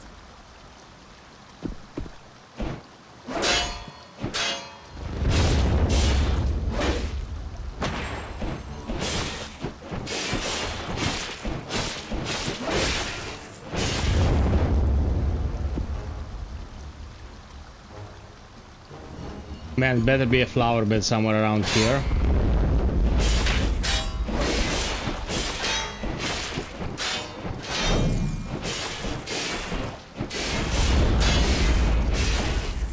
Okay. I think it's over here, the flower bed. Just over this guy.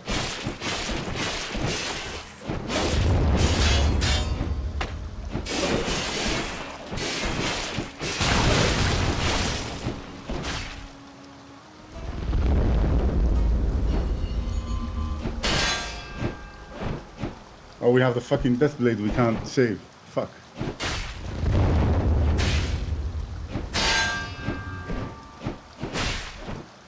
Who is this guy, bro? Who is this guy that's trying so hard to butt my balls tonight? And why?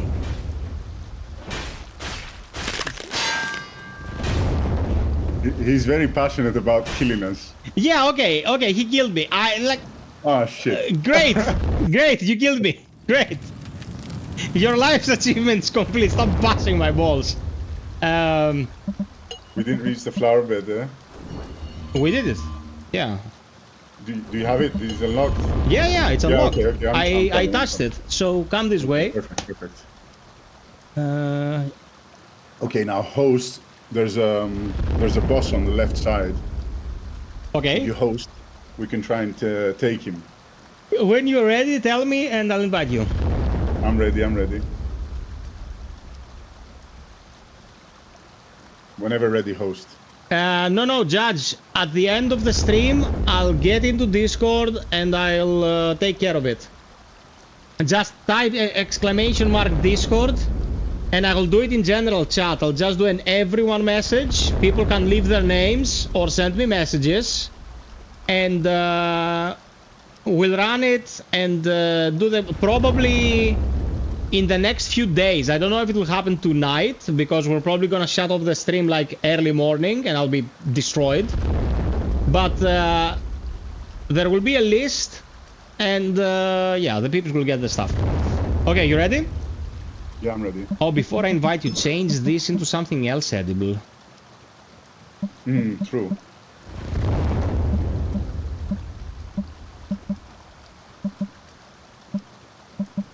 Also, you need the thunderstones for the boss to initiate the boss fight. 3 thunderstones. Yeah, that. Okay. Anything else? You might have more items below those. Yeah, like I do, below, but...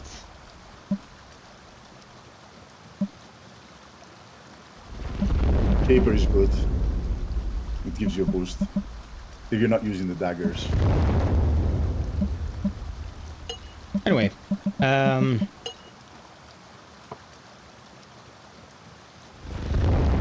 Just host, Yeah. and I'm looking for a... okay. But once you open the co-op, somebody can invade. Yeah, I know. That's why I want to sync it so we can go and get it done. Somebody's in the stream watching us. Yeah, I know. Let's go. So I have a wall. You have to drop 3 thunderstones at him. There's a riddle here. It's closer, closer. Ah. Do you have another one? No, I need to reset. Shit, I don't know if you can reset now. I'll have to kick you. Yeah. Come on. Okay. I think there was a thunderstone at the right. It isn't available during multiplayer. I'm not in multiplayer. I disconnected. Oh, there we go. Okay, so... Okay, now you can join. Yeah, yeah. Athinodoros, Camilla procured us a key, and Steven procured another key, and if we get 2 more super chats, FiOth will procure another key for the peeps. Oh, I didn't have to throw 3 now. Yeah, because you already throw. Yeah, they start.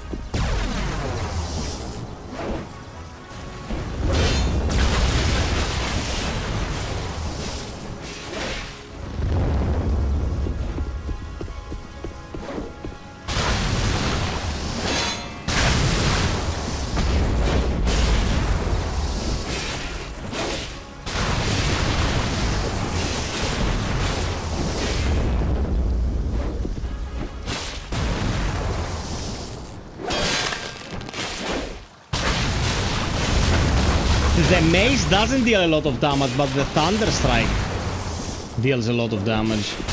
Yep.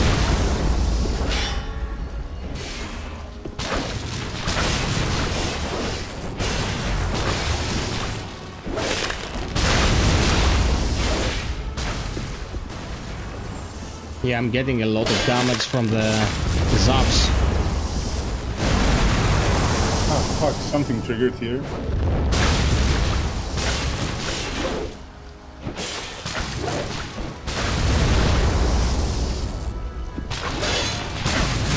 Oh my god. Parrying him is not safe, man, because, yeah, you parry him, but then the zap comes and you can't punish him. So when he hits the ground, that's when the charge comes. But now he's phase 2, so he's a bit more tough. When he hits the ground, you're dead. I was seeing you just twirling there. I don't know if you... I got disconnected. Okay. I don't know if it's the streaming or whatever that's interfering with the play. Well, it didn't disconnect the invaders, so I don't know. The invaders. Let's get you in here again.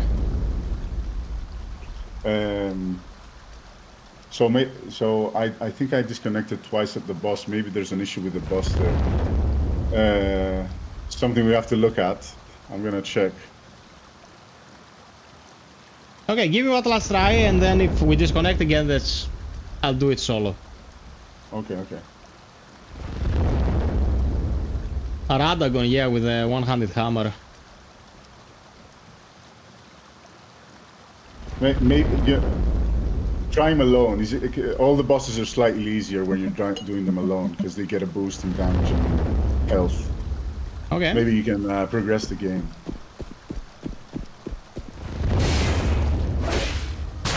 Let's see if we can figure it out.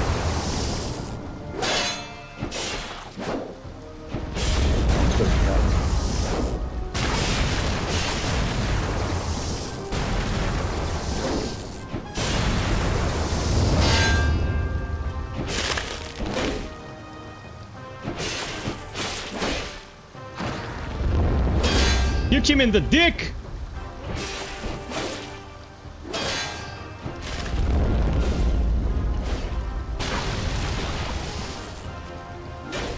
Oh, you fucker.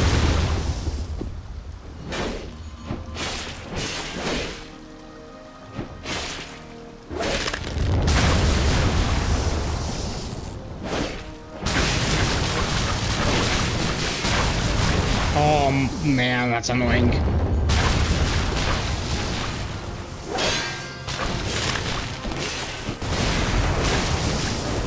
How much extra damage does the special give? It depends on how much charge you have, of course, but I think you mostly have to drain the stamina there and then keeping them stunned. That's the most efficient thing to do. And be careful to see what the attacks do. Like when he hits the ground, the lightning comes straight after.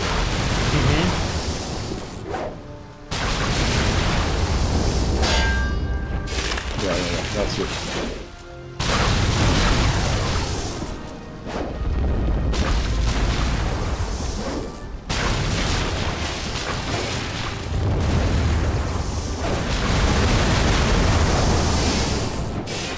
Bye-bye, bitch. That's it, legend defeated. Yes, slightly easier when you're alone, but we'll see. Okay, that worked. Giovra! And that's not a good thing. Oh man, I haven't seen you in a while. How have you been? I just realized who you are, because we don't have nicknames anymore. We just have the fucking handles here on YouTube. Also, someone in the chat, FiOth, mentioned that the audio of the game may be too loud compared to our voices. So Yeah, well, if I lower the output, I lower you as well. I'll have to lower the in-game settings. check the options. We Yeah. have some sliders. There. Okay, Judge, I think that's better. That was intense. That was intense. Like, I wish I didn't get disconnected. That was like we're fighting the Deathblade and getting to the boss. That was. I was on my, on the edge of my seat trying to keep up. We blended a few guys. We completely blended them. But maybe we need to make the difference between the two. If they're the same guy, maybe we need make the difference slightly more prominent.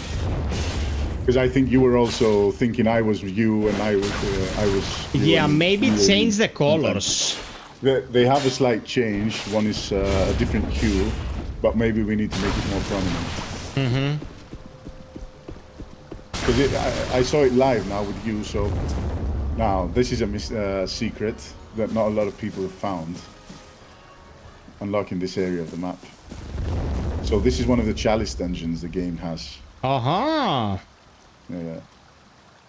King Garmenor was guarding the burial site of his clan. The catacombs are roaming with the followers of his cult and never resting in death. Joins the... Okay, you can go in and do this like... Yeah, whenever you want. And you can do it multiple times. So it's not part of the main story. And it has loot and it's always slightly different. Like the arrangement is always... The level isn't the same. So if you've got bored of the content of the main game because you finished it 100 times already, you can go and do the chalice dungeons and kill the boss and figure out what loot we have. Target-rich and loot-rich environment. What was that? Target-rich environment.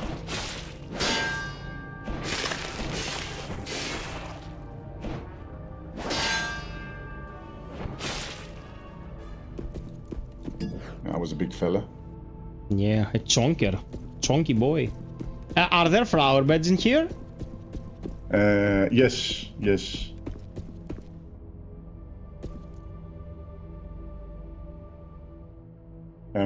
Of course, the chalice dungeons are something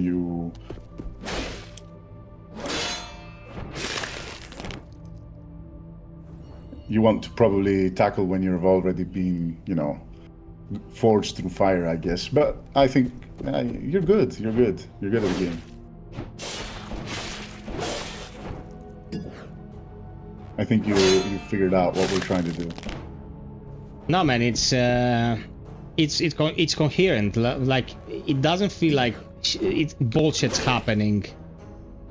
It doesn't feel like bullshit's happening and nearly as often as in other more expensive games. Whoa, that's a bad spot.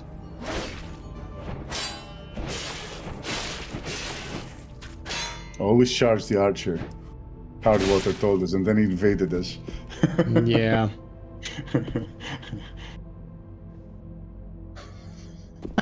Sag, you dickhead. Oh, seriously? Oh, I remember Locke told me that he added NPC invaders.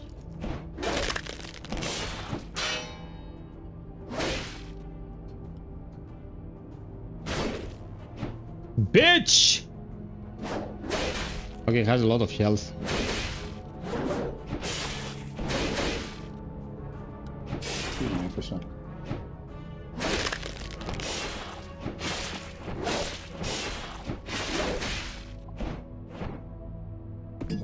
Okay, that's an interesting predicament.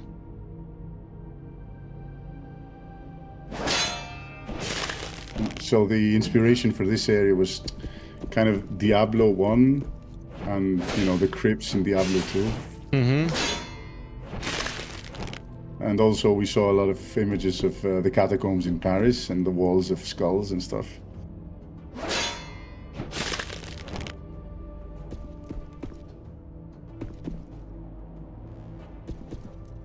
The fucker will be somewhere around here.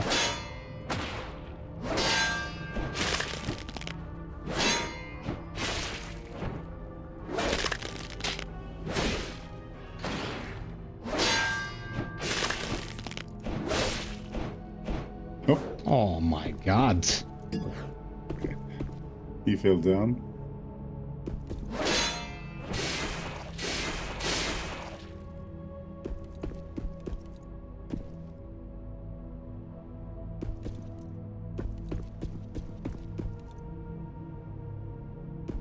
Sorry, FiOth, I have cats and they're very agitated at the moment. They want to go in and out all the time. Bro, it's absolutely fine.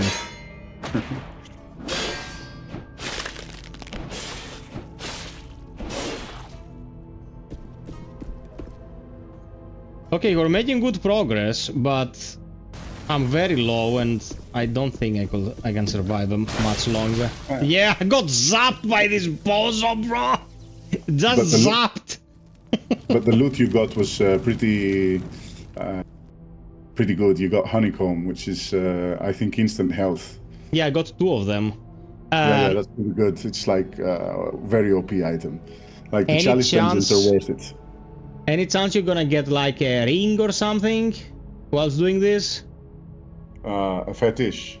Yeah. No, I think all the fetishes are tied to bosses. There is a boss at the end, but I don't know if he drops a fetish. Okay. Yeah, there is a chance of fetishes dropping. Yeah. Okay.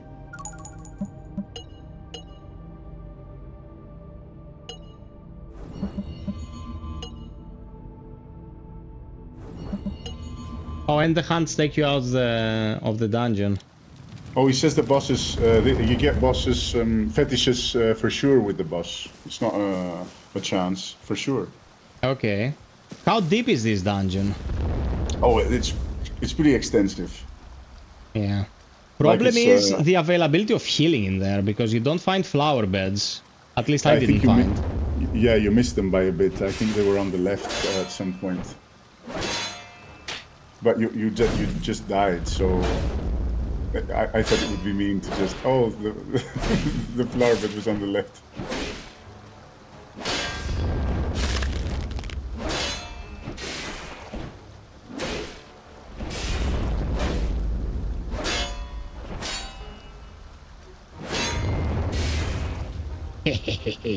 Get pooped. Yeah. There's a flower bed before the boss. Yeah, there's always a flower bed before the boss, like standard. For us, at least. Like Steak of Marika type of thing. Yeah.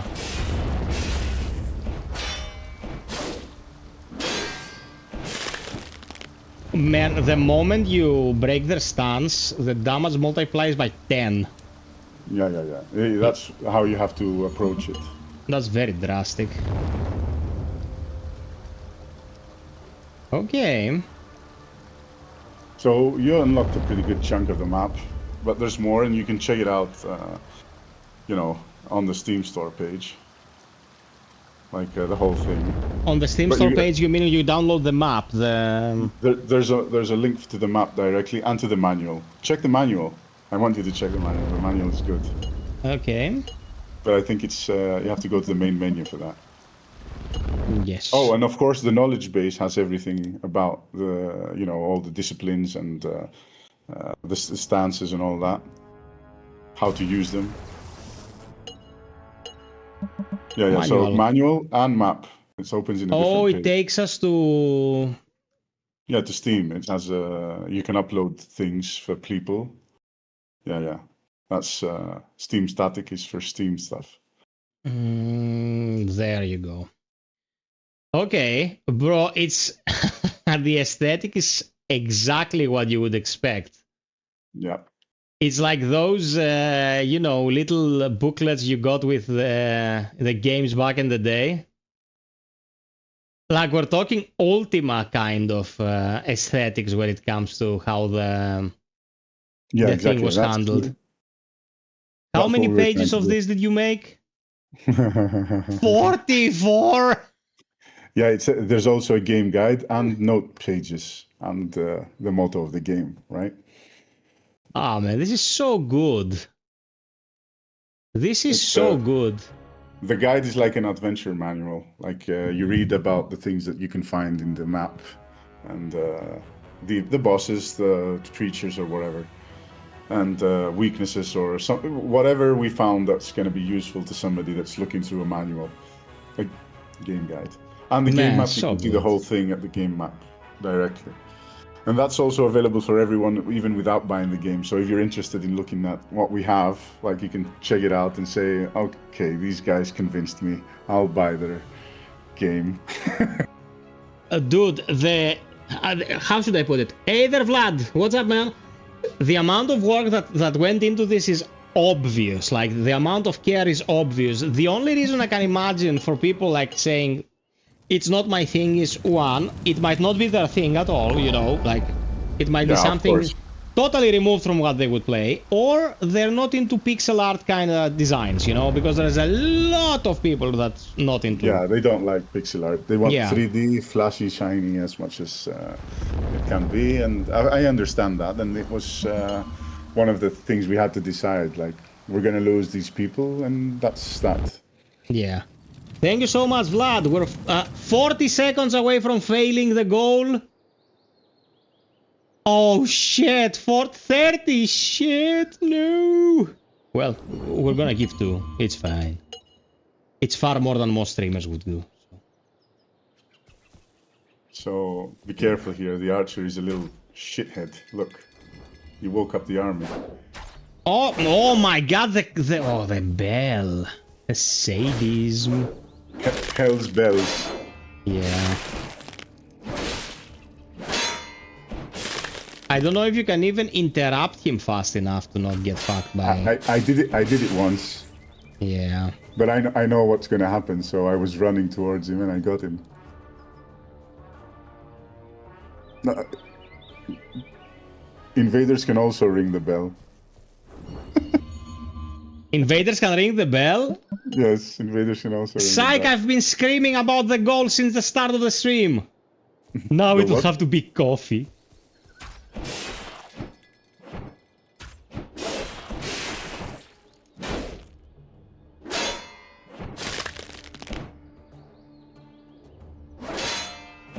I'm checking the chat because I haven't been looking at the chat for a while now. Somebody's giving you that advice. This is where I farm to XP. It was for the dungeon. Yeah.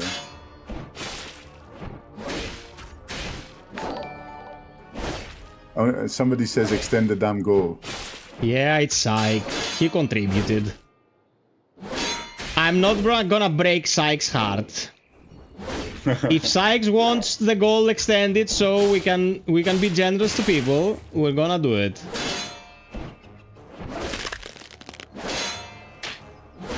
Oh, motherfucker. Leave me alone.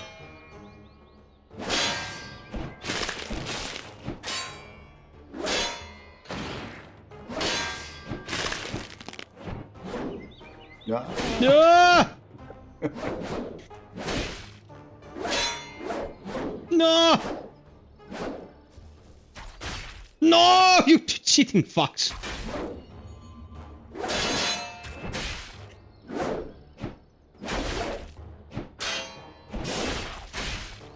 they materialize to attack, or you cannot attack them at all? So I'm gonna give you the cheat here. They materialize when they're close to the altar. The altar. There's some altars in the background, and when Yes. they're close, they materialize. So if you go further, they dematerialize and they can hit you, but you can't kill them. So you have to bring them back. You have to kind of guide them back to the altar that gives them physical form and kill them. Oh, okay. Well, that's cheeky. Yeah, it's cheeky. There are a lot of cheeky things like the traps and you know, ghosts here are Locke's way of you know, surprising you, and I find them quite interesting because he always surprises me, and which is I was bored of games before we started making this. I was like, oh God, nothing, you know, scratches my itch. And I started playing more Souls-like games, and I was like, yeah, but it's kind of huge, and I can't get the whole thing because I don't have enough time. So when we started making this and I started playing the levels he was making, I was like, shit, this is exactly the amount of game I want. Not as huge that I can't even comprehend, and I'm never gonna finish it because I need to spend 140 hours just to scratch the surface, but a good sweet spot of, you know, satisfying, enough to explore, I can unlock the stuff, I can find it, enough items that I can experiment, but also look through them all. It's not like endless. Sometimes I've seen games with the crafting and stuff like, okay, I understand crafting is fun. Yeah, survival games are not my jam at all, man. They bore me to tears. 100 different things and I have to hunt for all the recipes and all that, it becomes a bit more like a job. Right? No, I understand what you're saying. Yeah, I'm shopping for it. I was playing Subnautica, and whilst I appreciated it a lot, like the craft this to be able to craft that situation got to my nerves. Hey, City! What's up, man? I haven't seen you in 1,000 years, baby! No, I get what you mean. And that's why we didn't add so much backtracking, because we added the fast travel, putting the flower beds closer to the bosses, you know, making it a bit more no fall damage. All that is to make it more respectful of your time, because this also is a game that is for, you know, guys that might remember the games from the 80s and the 90s, and they don't have like 50 hours a week to spend on gaming, right? They want to get in and they want to make progress and not feel like they're, oh, I have to spend a week on this just to get a level. This is a discussion and I can go very much in depth. Hey, Evangelis, τι κάνουμε, αγορίνο μου? I can go very much in depth with the discussion, because what I can absolutely respect about what you're saying is that we know our demographic, okay? Like what you just said, I 100% get that. I didn't mean to do this. 1 second, because these guys are annoying.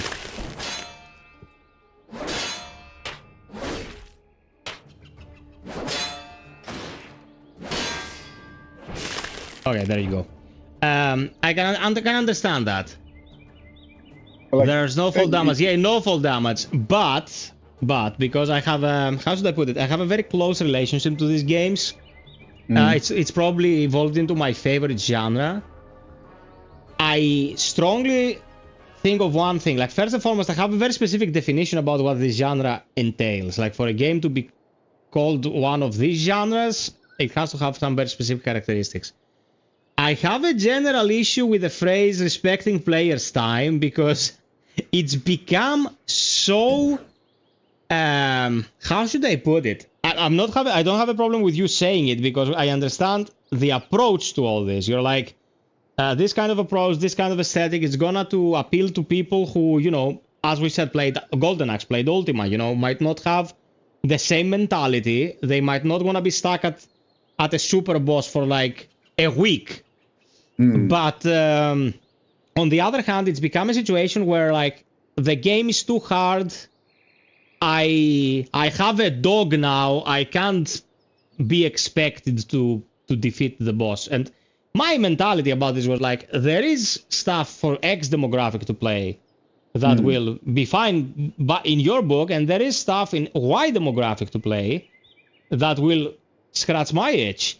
And the phrase was weaponized heavily when these games became popular. Like, you'd see all those random uploads and people will be like, it's very difficult, it shouldn't be so difficult, it's difficult and I'm butthurt, so it's a bad game. Like many games I appreciate very, very much have to go through the gauntlet. Yeah, I understand. Because of this mentality, you know what I mean? And I totally get it from your side of the argument. Oh, there's someone on Twitch. Your YouTube video on luck and item drop equipment was awesome, man. You are well spoken. E-boy, thank you so much. I don't know how long ago you left this, because my screens are kind of have an angle on them, and I couldn't see the message. It was at the bottom right. Thank you so much for your kind words. I didn't see it. I would have answered you the moment you posted it. Thank you so much. Yeah, so I get what you're saying. Like, it becomes then, oh, it's too difficult, so that's a problem. Of course, we adjusted difficulty. As I said, we nerfed some things because we got the feedback, and we have people on Discord, and they tried the bosses out and stuff, and we said, okay, maybe that's a bit too much or unfair. But I'm not saying make it easy. Just take a lot of the tedium out of it. Okay, you're gonna get the XP again if you run back and do it again, but maybe next week when you get the chance to play again, you don't remember where you left it, right? Because you and I'm like, that sucks, because not everyone can, you know, continuously play. And I'm like, okay, that makes it a bit easier for me to get and just do the combat, which I enjoy, and focus on the combat. And that's our general philosophy: double down on what works. If the combat is feeling good, we focus on the combat, and try not to spend as much time on, you know, we didn't add platforming, for example, or crafting, because we were like, you don't really want to go hunting for 100 same items and then combine them to make a new item. You want cool items. So that's what I'm talking about, not just making it casual, right? Yeah, casual is another weaponized word. Like, being casual is fine, as long as that's what you're going for, you know what I mean? Obvious. Yeah, exactly. Yeah. So we tried making it, how do I say it? Like, as much fun and less tedium as we can do it without completely, because we consider it a Souls-like game, right? But obviously we're going to do our twist on it, and that's our slight twist. Like even with the co-op, we don't stop it when you finish the boss, you go out. You can continue playing until you die or whatever. Like that's fun, whatever. Oh, we got the boss, let's see if we can get further down the road. And one of the guys just gets a few drops of flowers, so he can't forever exist in the world, right? But now that the people said, oh, we want to play the whole thing together, I'm like, can you deny that to someone? Like, it's not the hardest thing for us to do. And people think they want to do it and they're already doing it, but every time they switch an area, they have to host and rejoin. Like, it's just annoying. So we're going to add it as a separate mode, and you can do that. And people couldn't find invasions, so we're like, oh, why wait for that? Just allow them to just duel. Like, people want to kill each other, allow them to do that. It's kind of like, what do the people want? They want that. Let's do it. When you make a project as straightforward as this, and you cater to a specific sensitivity, a specific kind of aesthetics, specific type of gameplay. I don't know if you know of a game. It's called the Deadly Court. It's something like that. It's a 1v1 melee where you pretty much die in one hit, and it has like era appropriate warriors, like Middle Ages kind of stuff. You know, sabers, rapiers, long swords, and stuff like that. And that caters to a very specific kind. Like, it's the people who probably enjoyed Bushido Blade back in the PlayStation 1, you know, the kill kind of thing. Because I'm gonna tell you what I consider a Souls-like. Because I've spoken so extensively about this. I made some people nauseous. Just a sec. Again, a message on Twitch. Yeah, man, you're good at communicating. I might pester you with some Neo questions later. Have a chill day. It's not pestering, man. If I can help you, I will help you. I'll be around, and I'll do what I can. So, for me to be a Soulslike, you have your economy should be in danger whenever you die, so you have to go get it back, and you have to manage a replenishable resource that's usually your ki or stamina in combat. This to me feels more like a technical hack and slash akin to Sekiro or Devil May Cry or it's more like Ninja Sekiro. Gaiden. You know what I think? More like What I'm saying? Sekiro. Yeah, it's more like Sekiro. Yeah. The truth is, the whole combat thing, the parry especially, is more like Sekiro. And we're even more unforgiving because it's always a perfect parry. In Sekiro, you can still block and all that. But you lose your consumables when you die. But because we have the flower beds, gathering the XP again was like, well, you're already close enough. So what's the point? We're just busybody. I see consistency, Camilla. When you talk about the project, I see consistency. I see a focus on the quality of life. So the challenge of the combat will not become over-hindering when it comes to the whole experience. So you're like, we have the precise combat. You have to master the combat to be able to progress. Because I started playing and I was like, yeah, this is fine. This is pretty chill. And then when the enemies with the feints start coming in, like feints, man, feints from the AI is not something you generally see in gaming. Full stop. You know what I mean? Yeah, the exactly. one thing I can understand about approaching it in the way it's approached is like, give me a sec because,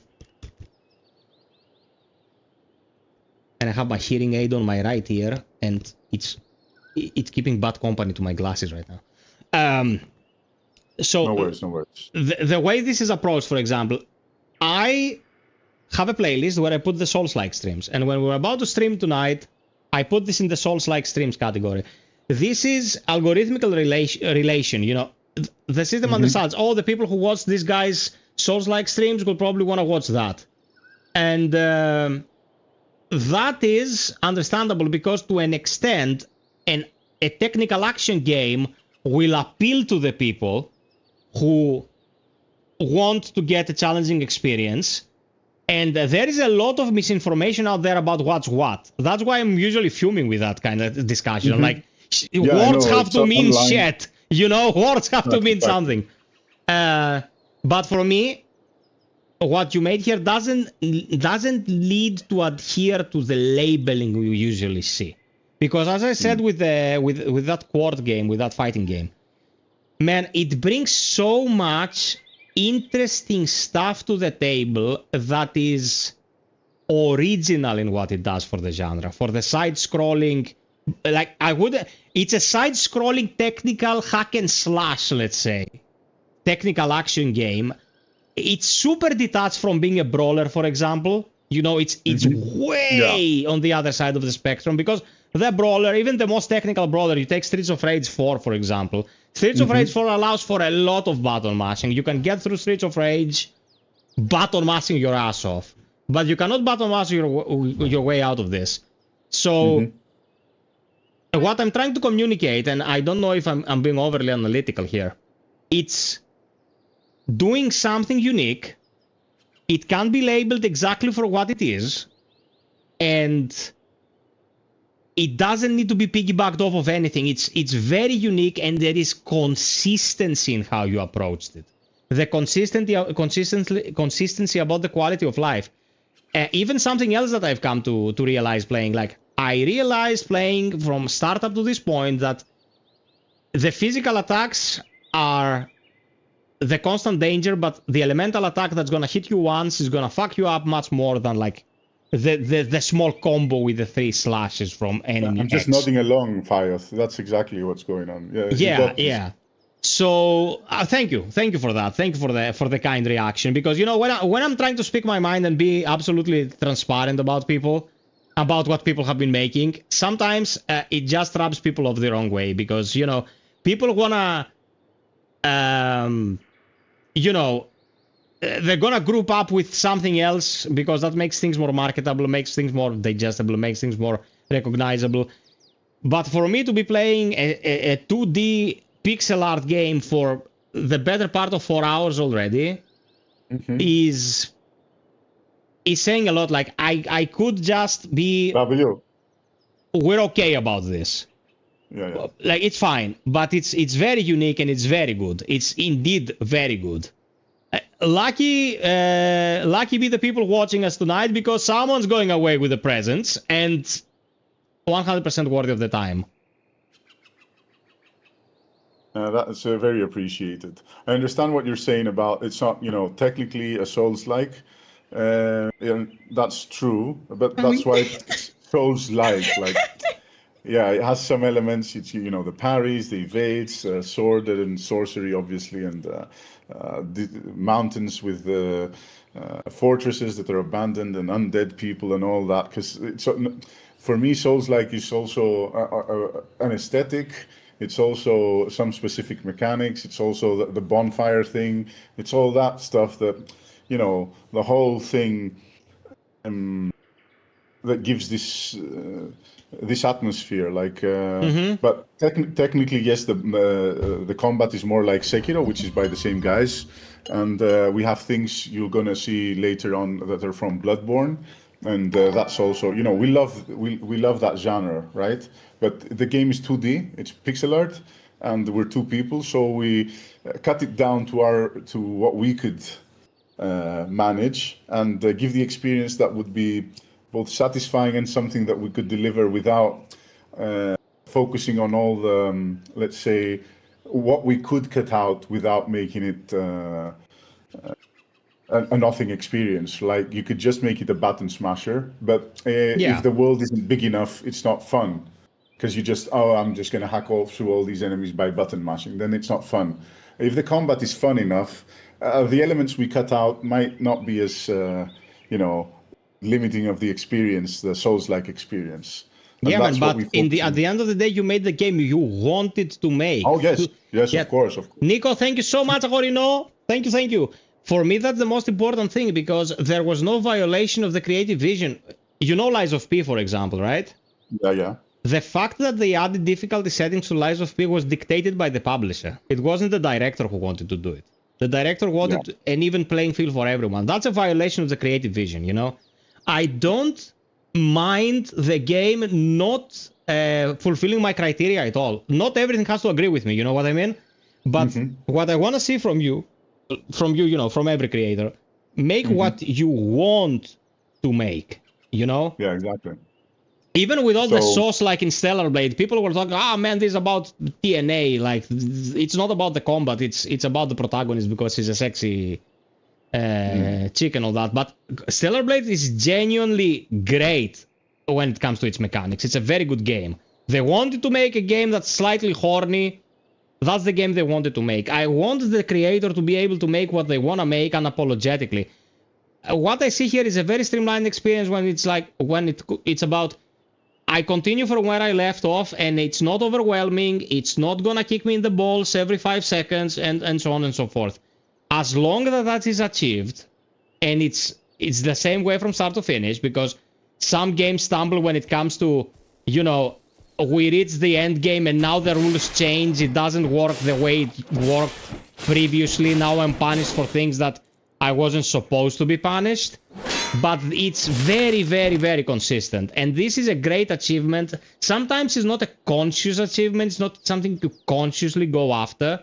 But when it's achieved, it feels very rewarding. Yeah, we're pretty happy with how the difficulty is now for the totality of the game. We're not saying it's perfect, obviously, but we've consistently seen people stream and finish the game. Streaming a few hours and then a few hours again and then finishing the game, and we're like, yeah, that's the experience. It's a good chunk of technical combat, like you said, and people figure it out, and then they're happy and they're satisfied because they figured the thing out. They might not be satisfied by the ending, of course, but that's life. Things happen, and things will. What's wrong with the ending? I don't want to spoil. If you play it to the end, you'll figure it out.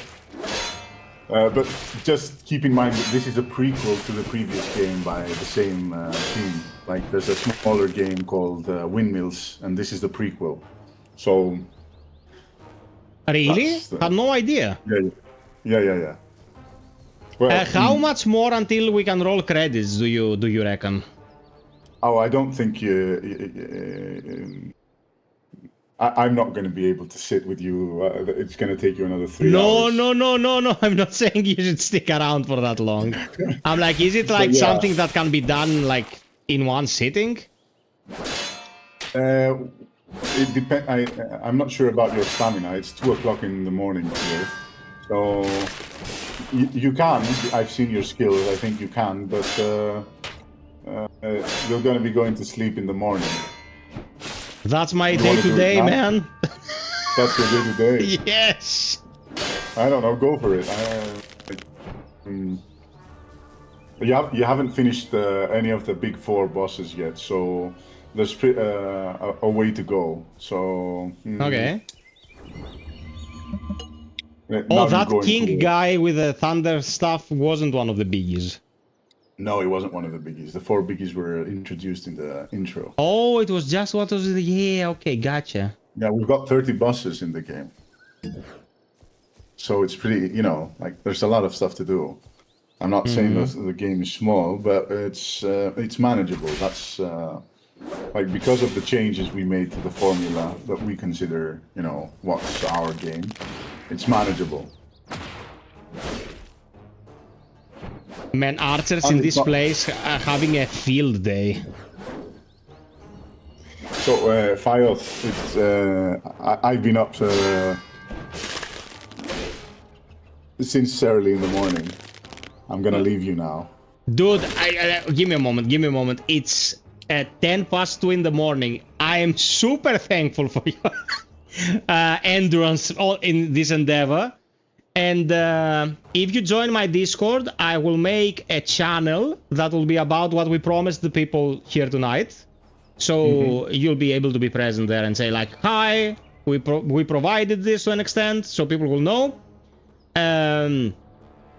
Super thankful for your presence here. Super thankful for all the breakdowns, all the jokes, for the PvP shenanigans. Like it was a super memorable experience. It's great to be able to talk to people about, how they envisioned stuff like this. And I would ask you to give my best to your co-worker as well, because he wasn't with us. He did an excellent job. If I can provide any kind of feedback, if I could help in any way with the game, just let me know, and I'm 100% behind it. Of course. When we've got some news on the expansion and the seamless co-op, we'll let you know. Perfect. Okay. Perfect. Say good night to our boy here, Kamiya, who was amazing. Kojima. Sorry, Kamiya, I said. Yeah, like, what the fuck. We'll be playing Bayonetta in a bit. Thank you so much, man. Okay. Thank you so much. Good It was night, guys. awesome. Have a great one. Bye-bye.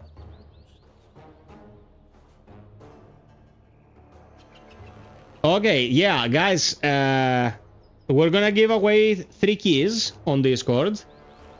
But the rest of the people, give this a go. It's very, very good. It's very, very good. Oh my god, he's like a truck. And I wasn't focused because I was talking. Yeah, we got assaulted by Camilla.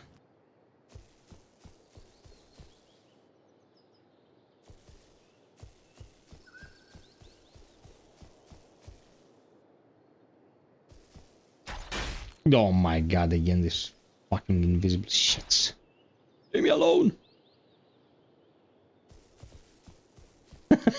Oh man, that was great. Dies.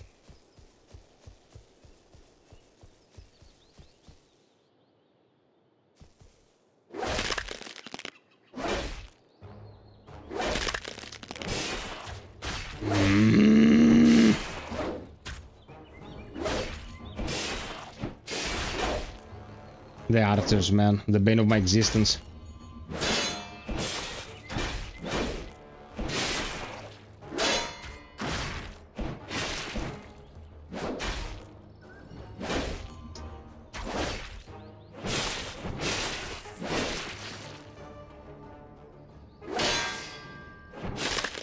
Eat shit.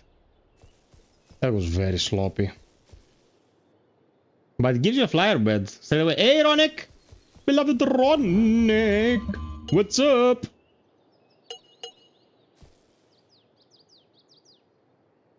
From Cyberstan. Did they have roasted goat there?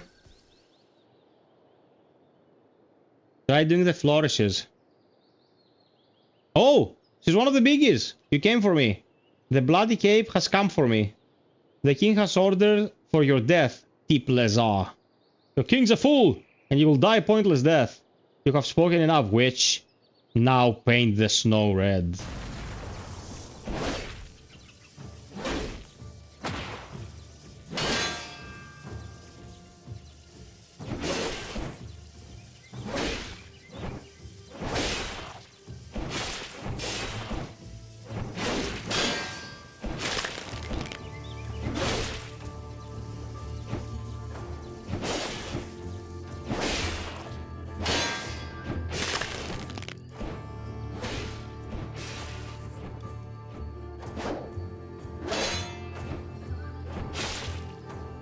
Okay, this is not the fight, I suppose, like it can't be. Ah! It's the chicken! The chicken ate her! Child of Korakas!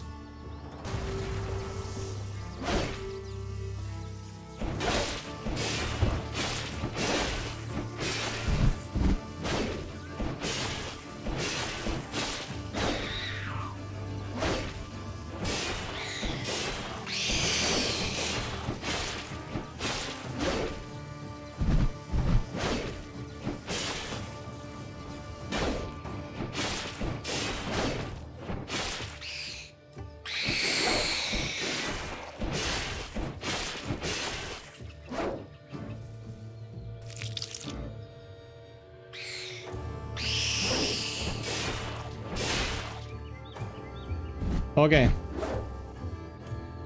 We're gonna use all the stuff in our possession to make our lives easier.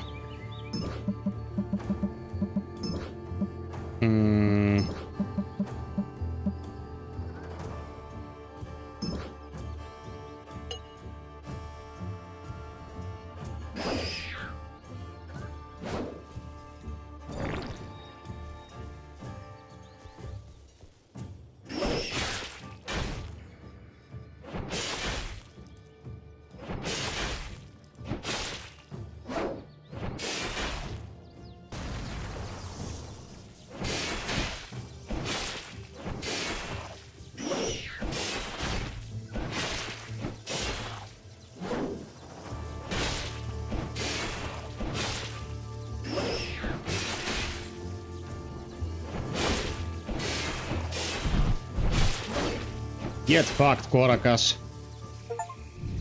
Okay.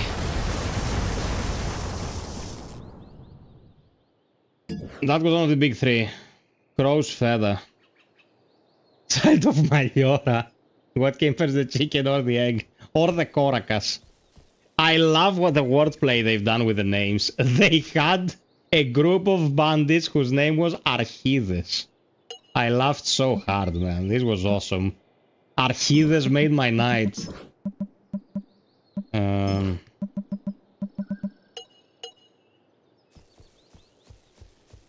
this is such a... It's a game full of heart, man.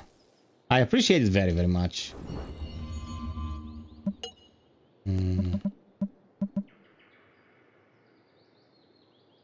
When I saw Archides for the first time, I died. I lost. Yes. Archides. So good. Okay, we're gonna wait for 25,000 to get the upgrade. Like, this is so good, man. This is so good. This is such a specific thing they did here. And I appreciate it very, very much. We've come a long way, son.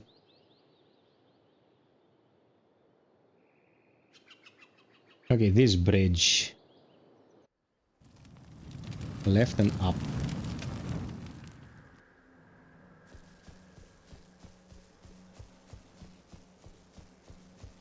Of course, Rahim. Nothing stops the Fiothosaurus.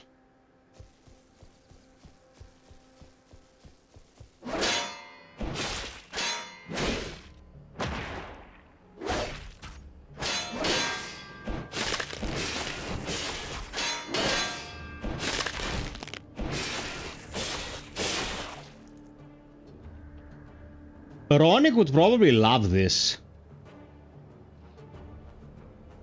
Right, Thessaloniki. Malioras land.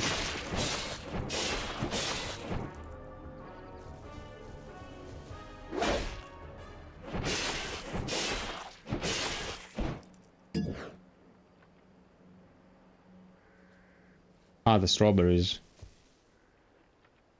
Larissa.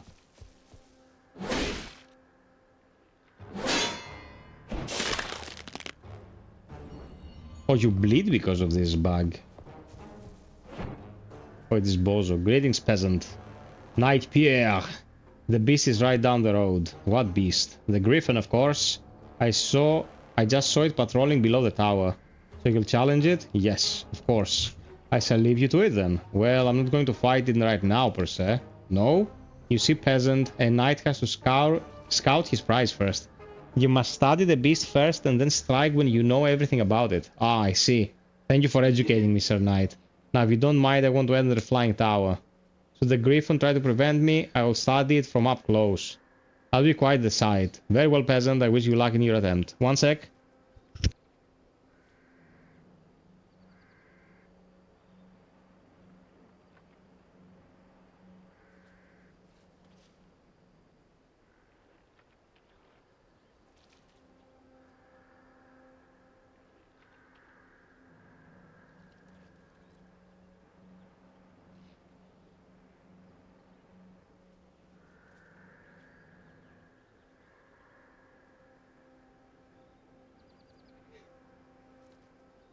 A wife who is inspired tonight. Lineage 2? Nah.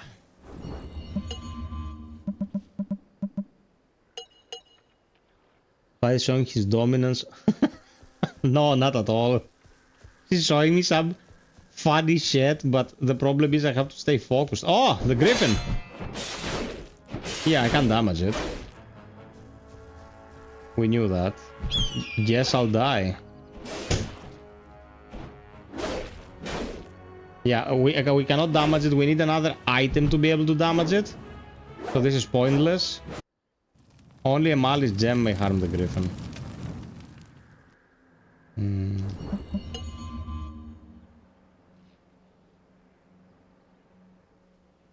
Where is the malice gem though?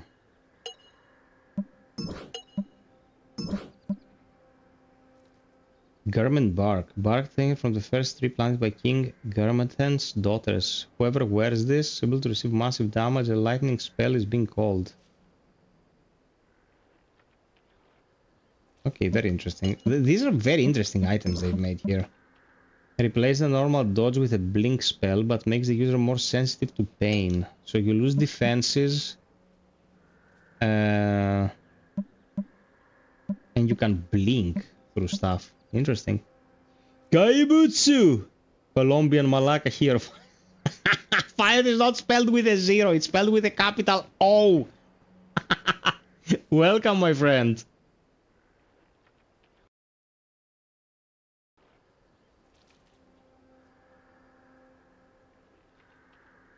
Quite late to the party. Okay, so the griffin is susceptible to a specific item. And where is the item?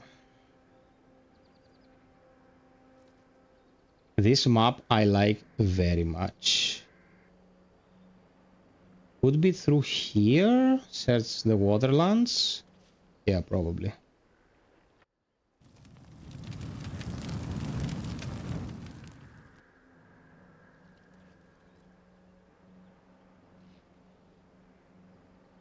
No, I called him Kojima for the entirety of the stream, and then I made the mistake once at the end. I went out with a bang.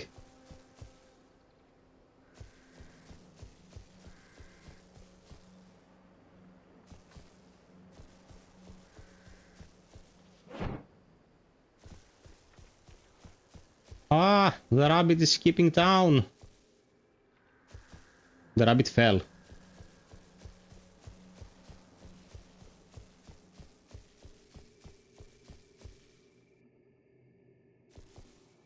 Okay. I have no map awareness when I'm not in a flower bed, which can be problematic.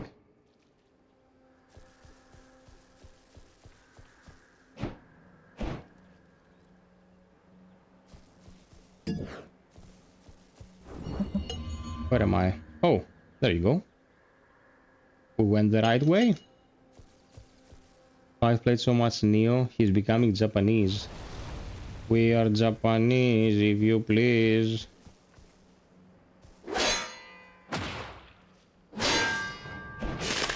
Oh, bruh.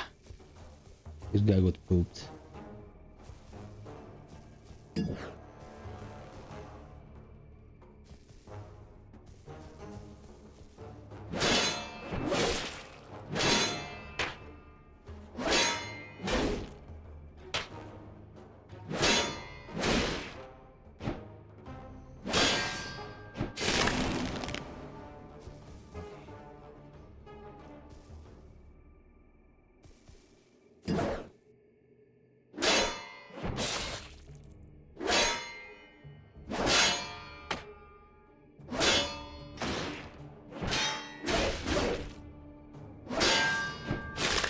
Ooh, that was good. Yes! It's super satisfying once you get the rhythm down.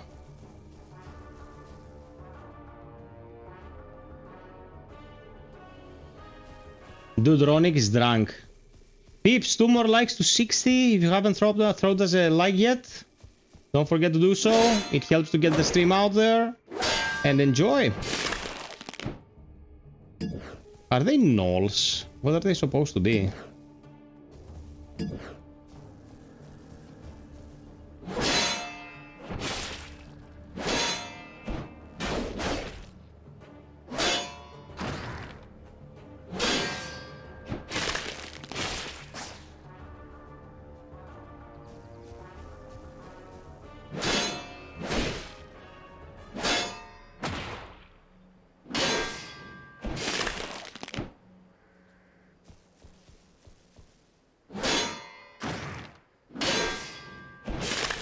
Oh man, their worst day. Kicking ass and taking names.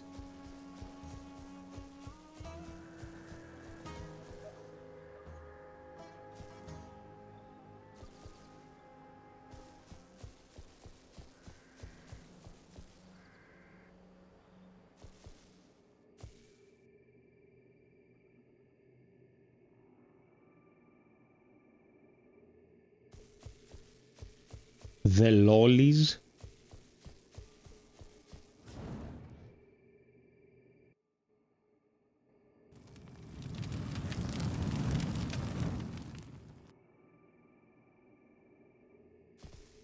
Pointer's Woods.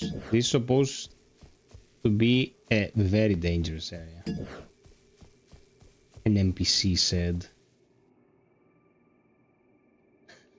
Gozaimasu.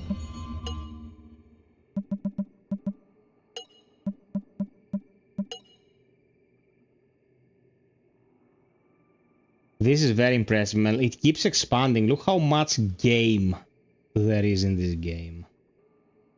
This is great.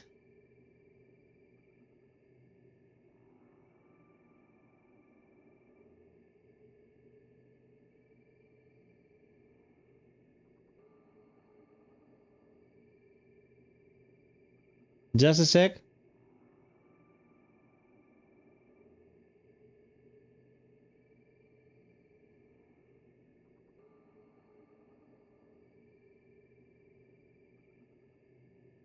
Give me a sec, guys. I have to check this for 1 second. And we'll be continuing.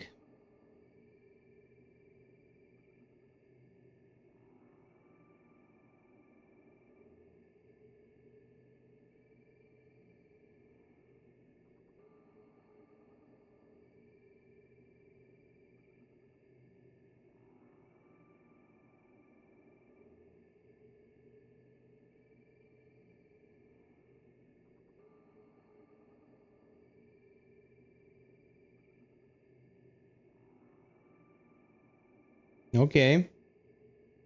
Great.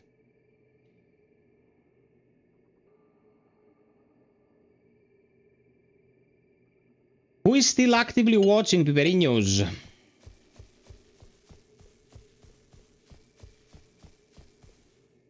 You again.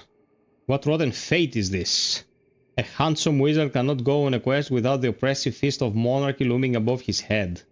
What are you questing for, your breath? An enforcer like you cannot understand what I am trying to achieve. Why don't you humor me? I'm looking for a drop of giant's blood. A drop of giant's blood. But the giants perished ages ago. How will you procure it? I'm going to burgle the quarters of Tul Akash. The blood mage has found a drop of giant's blood and I intend to rob him of it. Your quest is dangerous, Yovre. If I wanted discouragement, I would have asked my mother. Hardwater, I hope you'll stick around for more, my man. We do a lot of nice games around here, and you're obviously a very nice chap with a nice sense of humor invading me like that, you son of a bitch! Oh, thank you, Athinodoros. Night stream has been quite good. This game is very special. Like, oh, it's been quite good, Athinodoros. You find streams where the developer of the games being played are like a dime a dozen. So this was like, this was fine. It was okay. Time out the fucker. Thank you, Hardwater. Thank you. Yeah, that's what we do here all the time. After the hype. Yeah, man, it's super good. I'm not triggered. There's gonna be punishment for your ass. Duh.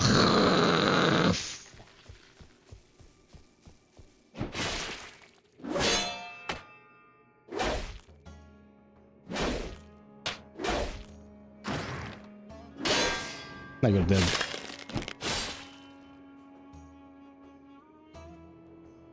Can you do a giveaway because I wanna sleep? We cannot do it tonight, bro. It's already 2:30 in the morning. And most people are not here. What's gonna happen is that I'm gonna do a Discord team. And I'm gonna do a public post that will be sent to everyone and be like, if you wish to participate, get in there and leave your name. So people will leave their name. And when I'm done and I'm back, we're gonna do the giveaway. Yeah, exactly. Your villa's like Kolopetinitsa Haes.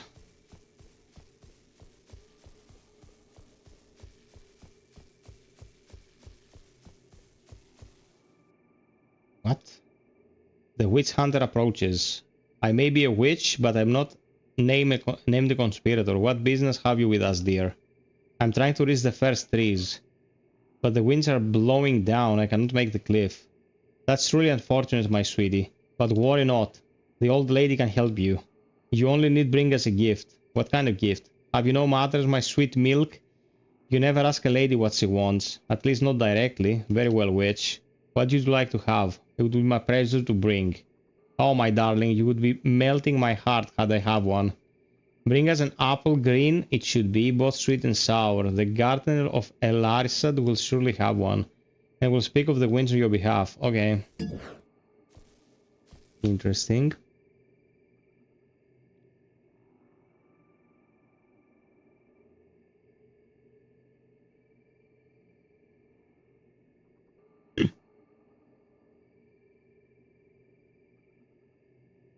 No, it will be full transparency. Don't worry about that.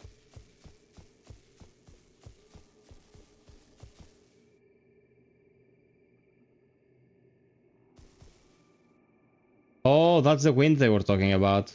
Can't climb. Okie dokie. It's gonna be 3 gifts, guys. It's gonna be three keys for the game. One provided by the devs, one provided by Steven, one provided by me. Anyone who wants to participate, it's gonna be on Discord.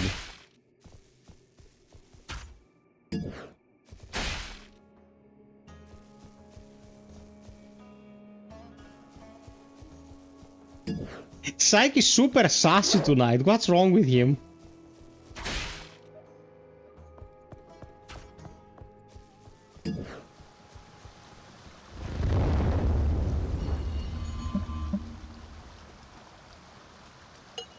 Don't worry, Psyche, man. You'll know this time as well.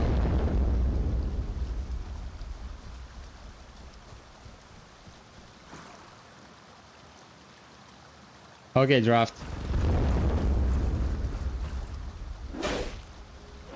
Oh, that's a Naga.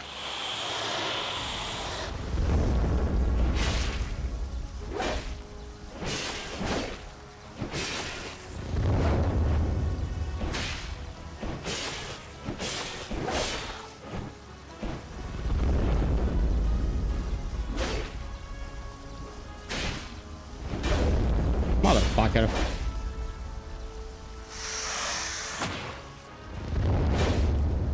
Ooh, I'm poisoned?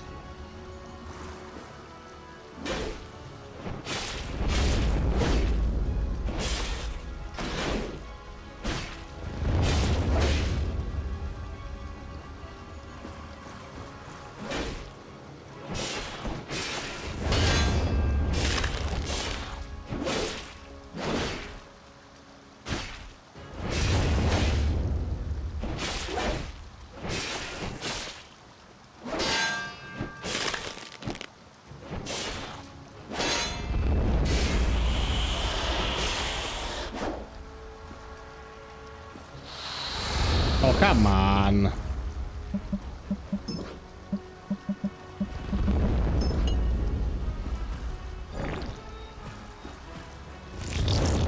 Oh, shit.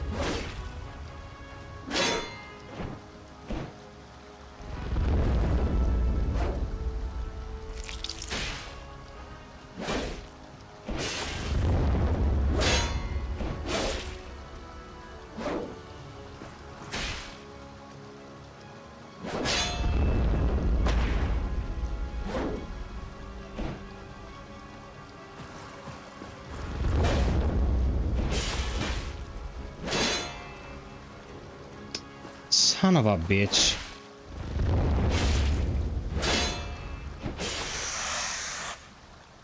Very weird because it's so snaky.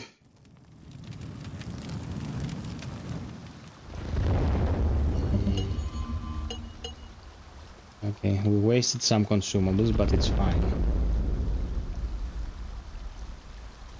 Ah, why didn't I just throw a couple of daggers? Would have been dead.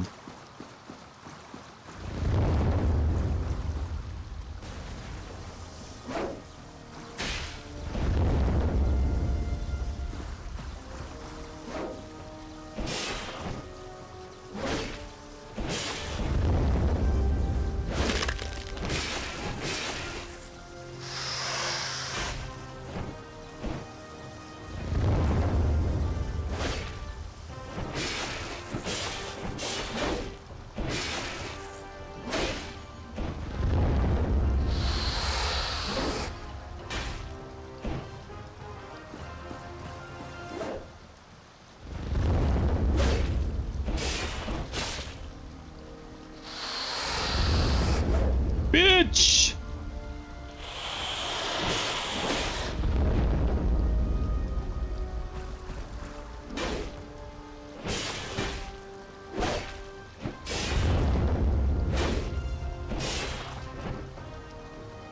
It has weird timings.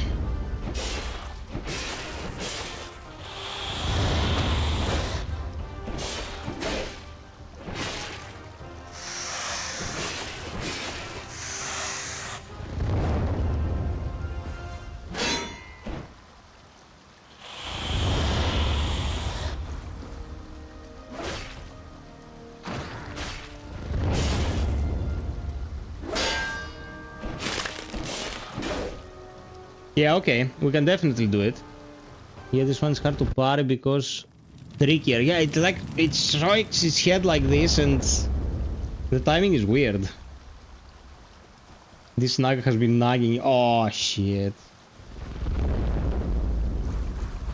Atinodoru gozaimasu. Why?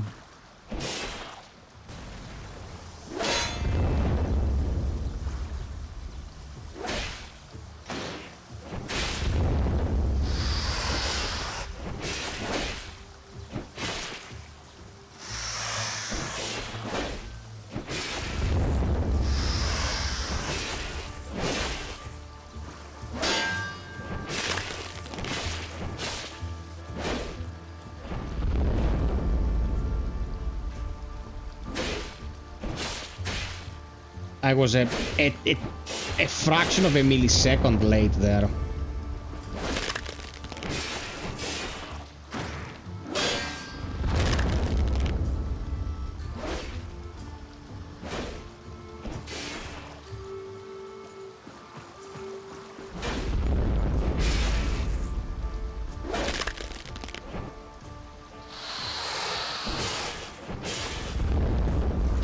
You piece of shit. Okay, okay. We'll get it. We'll get it.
Get fucked.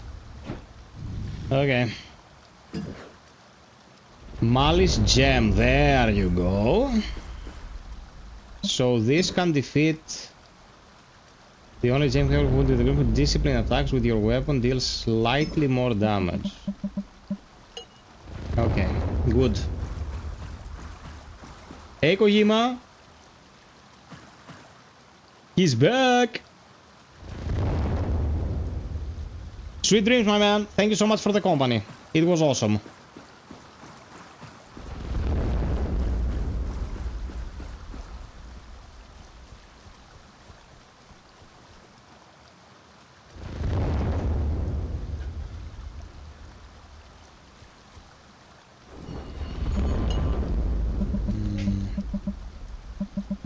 Oh, that didn't give that much experience. Okay, let's fight the Griffin.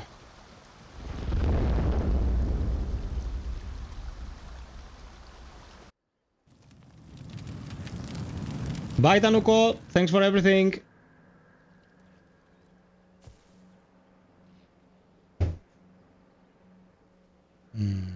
Okay.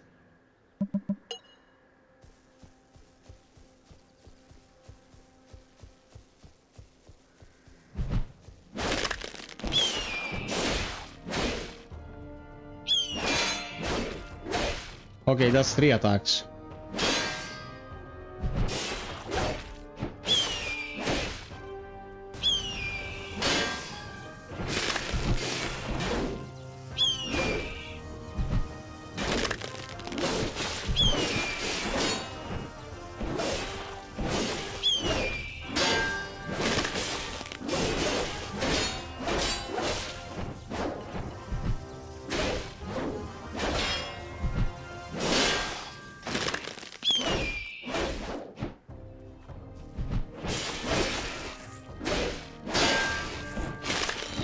Did I did it? Oh my god. I have slain the Griffin of Elarisad. What? Did you not see, peasant? The Griffin is no more and I'm standing victorious. That wouldn't be the whole story, would it? What do you mean? I believe I played a part in this fight too. Ah, of course. That is correct, Witch Hunter. You're hereby anointed as my squire. Excuse me? You're now in the service of the famed knight Pierre. We will be taking up challenges all across the kingdom. My next feat shall be to take the place at the top of the flying tower. Meet me there. Okay, so the Bozo NPC calls victory his own. Well, shit.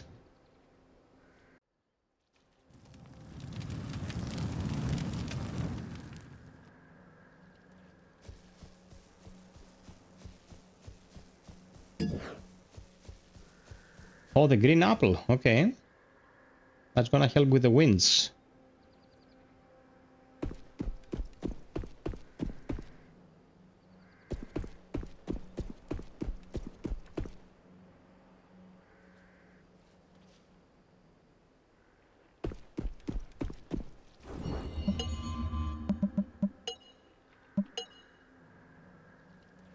Gotta go all the way down to the witch's hat.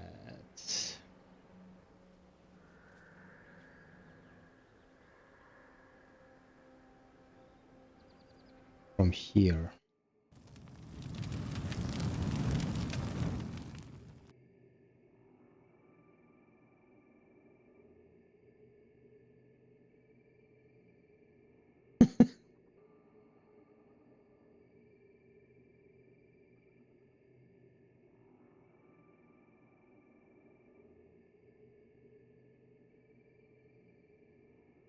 If you're in Discord, you can interact with everyone there as well. What about this Larissa στο γρίφον? That's what I'm supposed to pay attention, you dumb shit? Jesus Christ. I'm trying to play the demanding game here, you dickhead.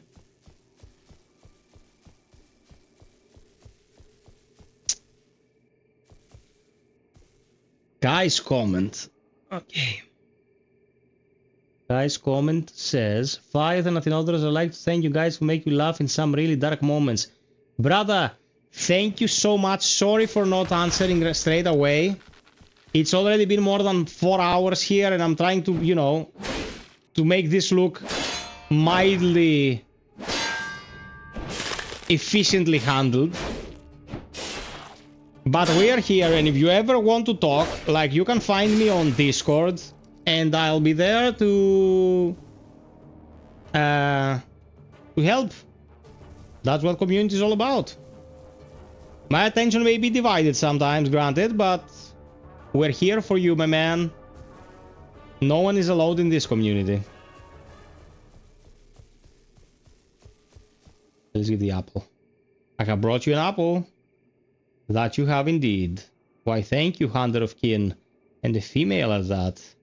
I will plant it right away. Now about the wind by the cliff, of course, my dear, I have already sorted it out. So much faith I had in you that the wind promised me to blow the other way. Thank you for the help in this extraordinary unexpected impediment. Ah, worry not about it, dearie. We always enjoy the occasional visitor. Be it raw or well done. Nice. How bad does YouTube chat look for you, FiOth? You already mentioned YouTube not showing names, now showing names differently. No, it shows handles. It doesn't show our usernames anymore. It shows handles. It shows at your handle. Some people have, you know, readable handles, like Hardwater, like you, like Psych, like Athenodorus. Other people have gibberish for handles. And now we don't even know who they are.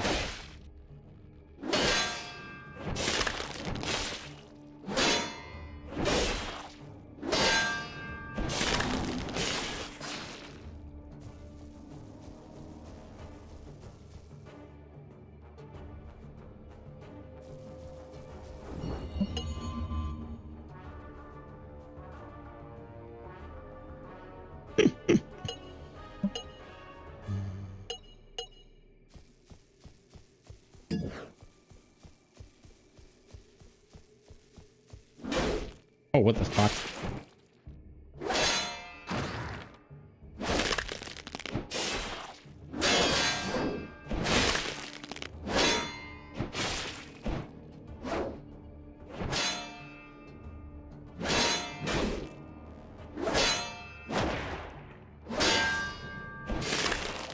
Okay, nice.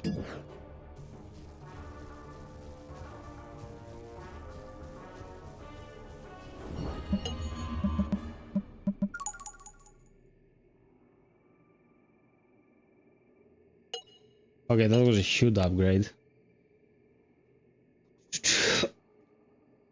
Give me a moment.